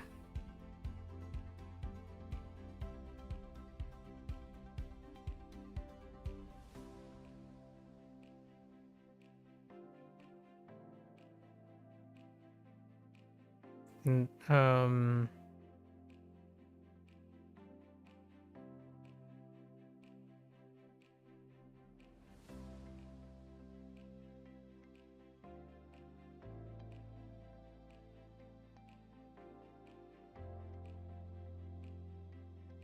Oh, that was asking for a meaning.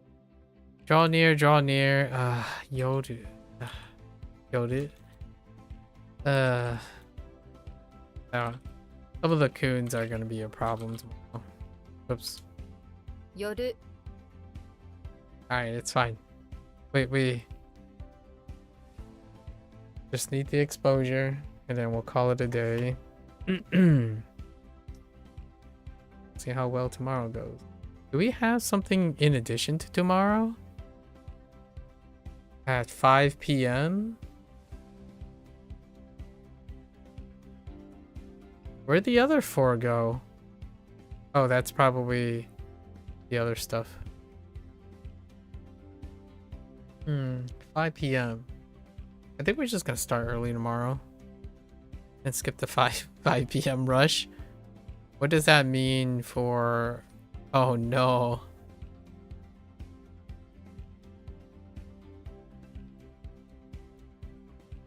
$5 p.m.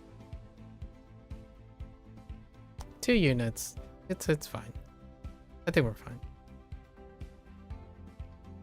Oh, so much indulgence today. Met another cool overseas person. All right. So let's go over our definitions.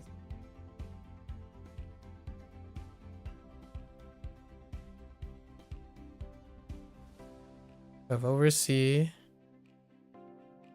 dry, Europe,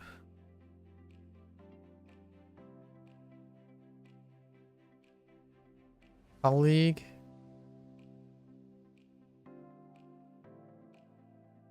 accumulate, director, servant,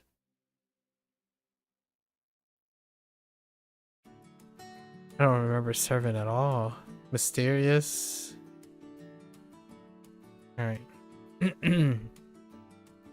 All right, now we're going over our mnemonic ones.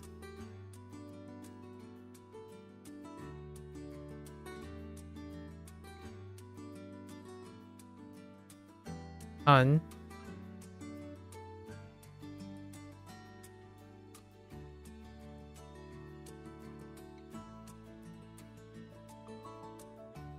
Gandhi? Oh, it could be Khan, actually. That might be Khan, too. We'll say it's Khan. Europe, Oh. So the king.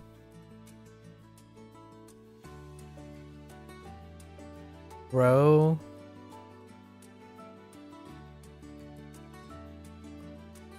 King.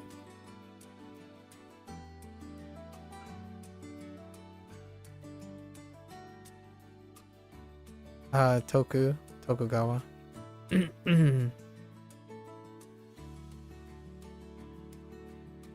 Oh no. Oh, Shin and jeans. And Gen. Wow.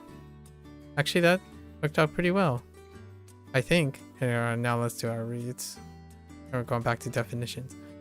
So, on oversea,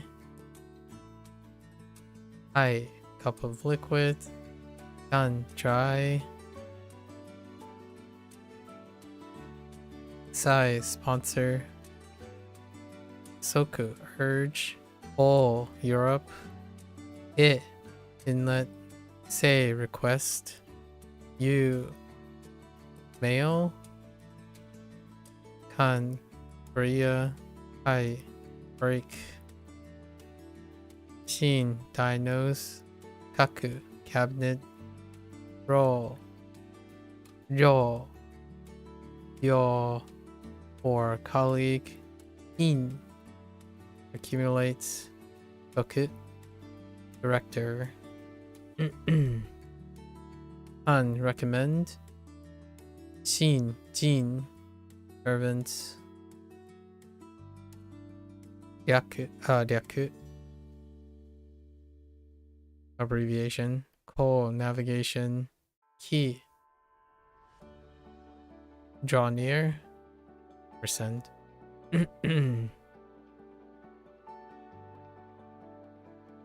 On board. Again, mysterious. Guy, streets. Shu, religion. Oh, I missed one.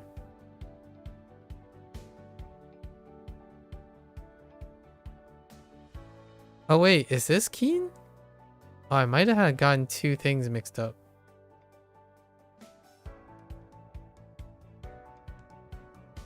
I might have this mixed up. This is not Keen. I think this is Keen. So this is what? Tense? King? King? I want to double check this. Yeah, Seki. I dropped Seki. Sexy. Alright, that makes sense. That's better. So tense is Keen.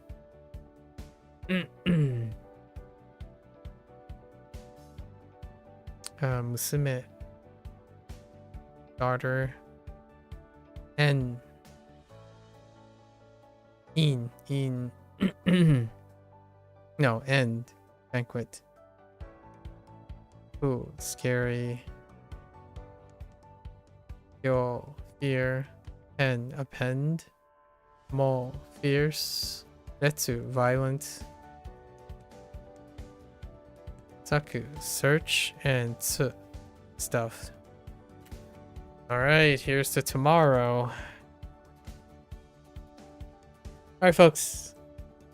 That's a wrap for WaniKani session today. If you're gonna watch this later, arigatou gozaimasu. Thank you. Because, man, if you're following along, you're more than welcome to. Alright, pick up WaniKani, give it a try for yourself.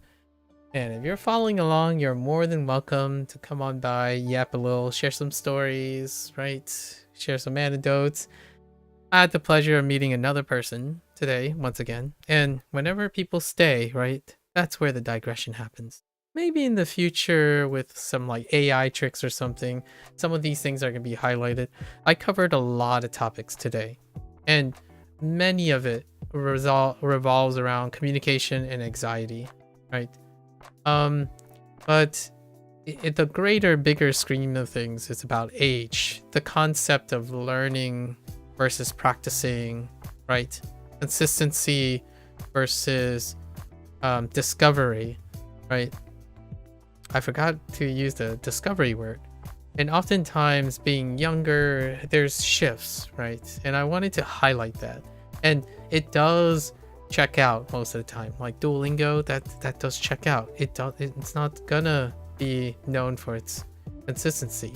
I think generally those who reject things or overlook things that provide consistency do not see the value in consistency. If you're on a fast-paced life, on an internet hustle, right, going really blitzing fast, it's not designed for you, and it checks out. I was being a bit aggressive with it. The thing I wanted to highlight is it's excellent to know what is not for you. I think taking it to the next step in understanding what is the limitations of your observations, right? Upper limits, lower limits, understanding the pragmatic and the inaccurate. Like there was a lot of, near the end, we had a lot of celebration of the perpetuation of specific, maybe lost in translation. I actually think the grammar side of things when it comes to the English and then how it's perpetuated, I think it's lost in translation rather than being wrong or misleading, that kind of thing. There are various things, especially in English, which I illustrated myself. There's quite a lot of loss in translation. And it comes back to the idea of there are perks when it comes to frequency of use. And a lot of times the frequency of use come with explicit feelings. And to me, the idea, the middle ground that I typically approach with is both. The answer is both. The perspective that you would, you take is either you're a purist and you decide that one is wrong and one is right, instead of, observing the obvious fact that they both exist. That is where I'm a little bit more pushy. I guess I'm a bit more pushy because I want to make it clear that I wanted to preface this quite in advance. We ended up getting into the discussion anyways. And that's what I meant by, you either have a discussion with someone who thinks there's only one right answer, or you're in a discussion about a natural language in which there are more than one big, large, growing group using the language. So I have come to understand that a lot of those things that are perpetuated, especially the grammar thing, I haven't covered all of them. I think I've known at least 4 or 5 consistent grammar technicalities that I feel it was used more in the way of English being Japanese interpreted in the way of an English manner. And with that, it bridges and gets closer to the use case. Whether then it is a misleading or a reinterpretation of it, that's kind of one of the biggest talking points. And for me, when someone outright ignores the existence of a perpetuating majority, or like an arguably a substantial group, that is what I mean by when I speak to people, I don't lean towards native monocultural and monolingual perspective personally, largely because most of the time I say both. They both exist, so you need to know both. If you're an efficiency person, then associations are not for you, right? What is wrong is also technically the route to what is quote unquote right, or more right, or however you want to. They both exist in a way of journey, not a destination. The destination is when you know that you only have one trip and only one way there, the quickest way. If you take a detour, then it's not about the journey, right? If you don't like taking detours and making relationships between different detours to understand the history of things, like the history of why there's a grammatical quote unquote misinterpretation or some accuracies that are technically not right or technically not wrong, that kind of thing. Without understanding that stuff, it's not about the journey anymore. It's about the destination. You want to get it right. And whether some people take a different path there, it's not of your concern. You simply get misled and you're annoyed. When I see a detour, sometimes I take it, sometimes I don't. Sometimes it kind of looks like you're taking the correct way and then it leads to a detour, right? And I wanted to aggressively promote that. When something is inaccurate, you have the capacity and the ability to make it accurate, right? And then you understand the nature of why it's inaccurate. So that compels you in a way to explain it in a different context. And that to me breeds an understanding and a tolerance. I feel that when it comes to talking to individuals who grow up in a far more homogenous and monocultural thing, things are very clear. They want them clear cut and everything is very easy to understand, and things that are obfuscating or confusing may be alienating and avoidant.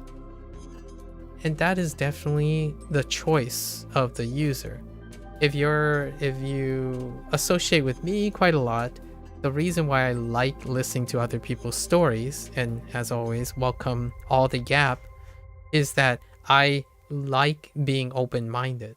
I enjoy embracing other people's opinions in order for me to create and challenge myself to make room for all those things. Like when someone is upset about something, yes, I totally agree with them. Like if you only use Duolingo for 2 weeks, that makes sense that 2 weeks is all the time you think Duolingo is worth, right?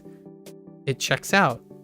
While I say that, I also want to incorporate the idea that if you only used it for 2 weeks, you can't make a comment on its value past that point, or there would be a limitation to it. So overselling an impression is overreaching. When someone sells an impression, that's when you have like a journalist or a person like, and remember, this is our early impressions. What happens after is something you can't be predictable about because it's very difficult. Experiences and consistency. Experience is one of the game that you must play. So would I have reservations when someone says they use something for 15 minutes and say it's only good for 15 minutes? It's the same aspect when someone says it's only good for 2 hours and only have done it 2 hours. And then 2 weeks and only 2 weeks. You can say less, like I would be more apt to saying someone used it for 2 weeks and they were only engaged for 30 minutes. It's like now there's less of an upper limit issue, right? And the funny thing is, I really appreciate Sway. Like Shay really was humorous. The person really gave me a lot of privileges because it really shows that what I thought is becoming a concern for younger college-bound, highly functioning youth, even not in the United States, like around the world, it's hold consistent. It's very difficult to, whenever I say something, the thing I focus on is consistency and habit formation. And those are consistently being the interesting things that are rarely heard, right? And when you're starting a college career, one of the things you lay the foundation for is consistency. Constantly balance. You're trying to, iron out your identity, right? So it's very difficult to establish a habit of consistency and then doing something long enough in order to see, oh yeah, I see why this is misleading and the nature of this misleading, and therefore I can do it this way, and therefore that mislead becomes something that leads to the connection, right? So oftentimes this leads to a pattern where, in my opinion, you learn something and then you spend a lot of effort unlearning it, as opposed to you learn something and that's the part of the journey to the right answer, or to the answer that you're more desirable in, right? Natural languages have that built in.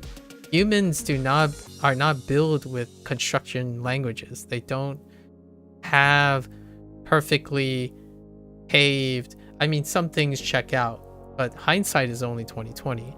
So when you're trying to pigeonhole yourself and restrict yourself to everything has to be logical, as opposed to pragmatic, right? Like occurrence and order, I think that creates a bit of dynamic issues.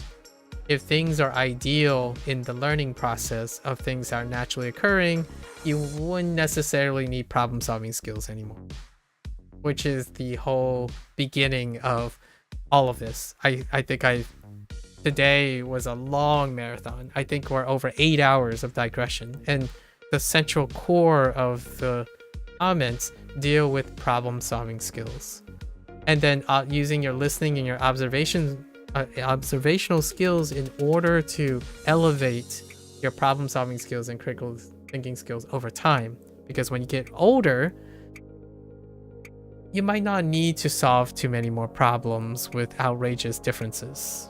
So to me, one of the, maybe a little time ticker is that when you become stuck in your ways and you haven't experienced enough to problem solve and encourage yourself to problem solve through many things like being consistent in habit formation, it gets, in my opinion, it often gets tougher the older you get. Like, how do you, if someone is in financial debt, how difficult is it to get them to establish a habit of financial responsibility. The longer it was, the last time they did it, the harder it's going to be. And I think scholars, people who go to college, will get challenged for these things. And I don't want that to stop. So I'm not going to stop doing that. And I hope we can do it all with a smile, right? And motivation. In fact, sometimes if I push someone's button and they come back at me with more information and better explanation, mission accomplished. Because the idea is that that person is then willing to invest in resolving a miscommunication or a lack of communication. And if we can get that going, I'll look back on these moments with great fondness. Because if I live long enough to see like a bright 20-year-old become a 40-year-old, I'm sure to some extent all that experience is gonna make all of this stuff in retrospect really, really enjoyable to revisit. And sure enough, I'm sure on the horizon, some AI algorithm tools will make this a little bit more easier for me to find where these bits are. Right now, it's so difficult for me to find where these digressions are. The biggest telltale sign is whenever I digress, the video is like 8 hours longer. But today is a little bit weird. My power went out momentarily. So it says 7 hours right now. And I'm pretty sure the first half was... It was during WaniKani, right? So I think I'm over like 12 or 13 hours today. Tomorrow is going to be a little tough on my voice. But hopefully I'll be back. Again, if I'm on, you're always welcome to come on by and yap. Yap, yap, yap. The more we talk, the more we express things, obviously, exercise discretion, and people grow. Anxiety goes away. I think one of the biggest counter to anxiety right now is a bucking at the dominance of parasocial relationships. Let's talk with each other. I don't know what people's concepts are anymore. My keywords that I'm talking about is, are you talking at someone? Are you talking with someone? Right? That's one of the first things. The two things. If you can get outside of talking at someone, which is just to state stuff at each other, I think this is the biggest culprit. One of the biggest culprit in communication, without like the bottleneck for interchanging and creating meaning and affirmation and whatnot, is this concept of talking at each other. Or I think someone I watched recently called this talking across each other, or like cross, maybe like across or across each other. I call it at each other. So basically you're talking, but you're not talking with the person or even against the person, right? So you're not talking with, which breaks up to against, or for. So you're not having a discussion. There's no dialogue. There's no recognizing someone else's argument and their opinion and then reflecting upon it and either add to it, which is, or like for in a sense of adding to it, right? I don't think for is a good idea. It's the thing I'm looking for. You're adding to it, or you can for it too. So these are the possibilities. When you're talking at someone, there's no possibility. You're simply stating your opinion, and if it's true, it's true. If that other person agrees, they agree to disagree, that's it. It is what it is. Those are the at stuff. And boy howdy, do I immediately try to establish a with. So the with is to create sentiments, visibly try to communicate the sentiments, share anecdotes, and that's the goal, right? Whether we disagree about things, that's when we are able to recognize that there are two people in the conversation, or three or four, however many. You're all welcome. Until then, it's genuinely my pleasure and my privilege that other people spend time talking to me. So whenever there's one, there's a 6-hour digression waiting to happen. So for everyone else, you're more than welcome to come on by. How energetic I'm gonna be, I'll try my best each and every time. Right. Until then, see you guys next time. 皆さんまたね。見てくれてありがとう. Right. Thanks for watching. I'll catch you guys on the next one. Bye bye.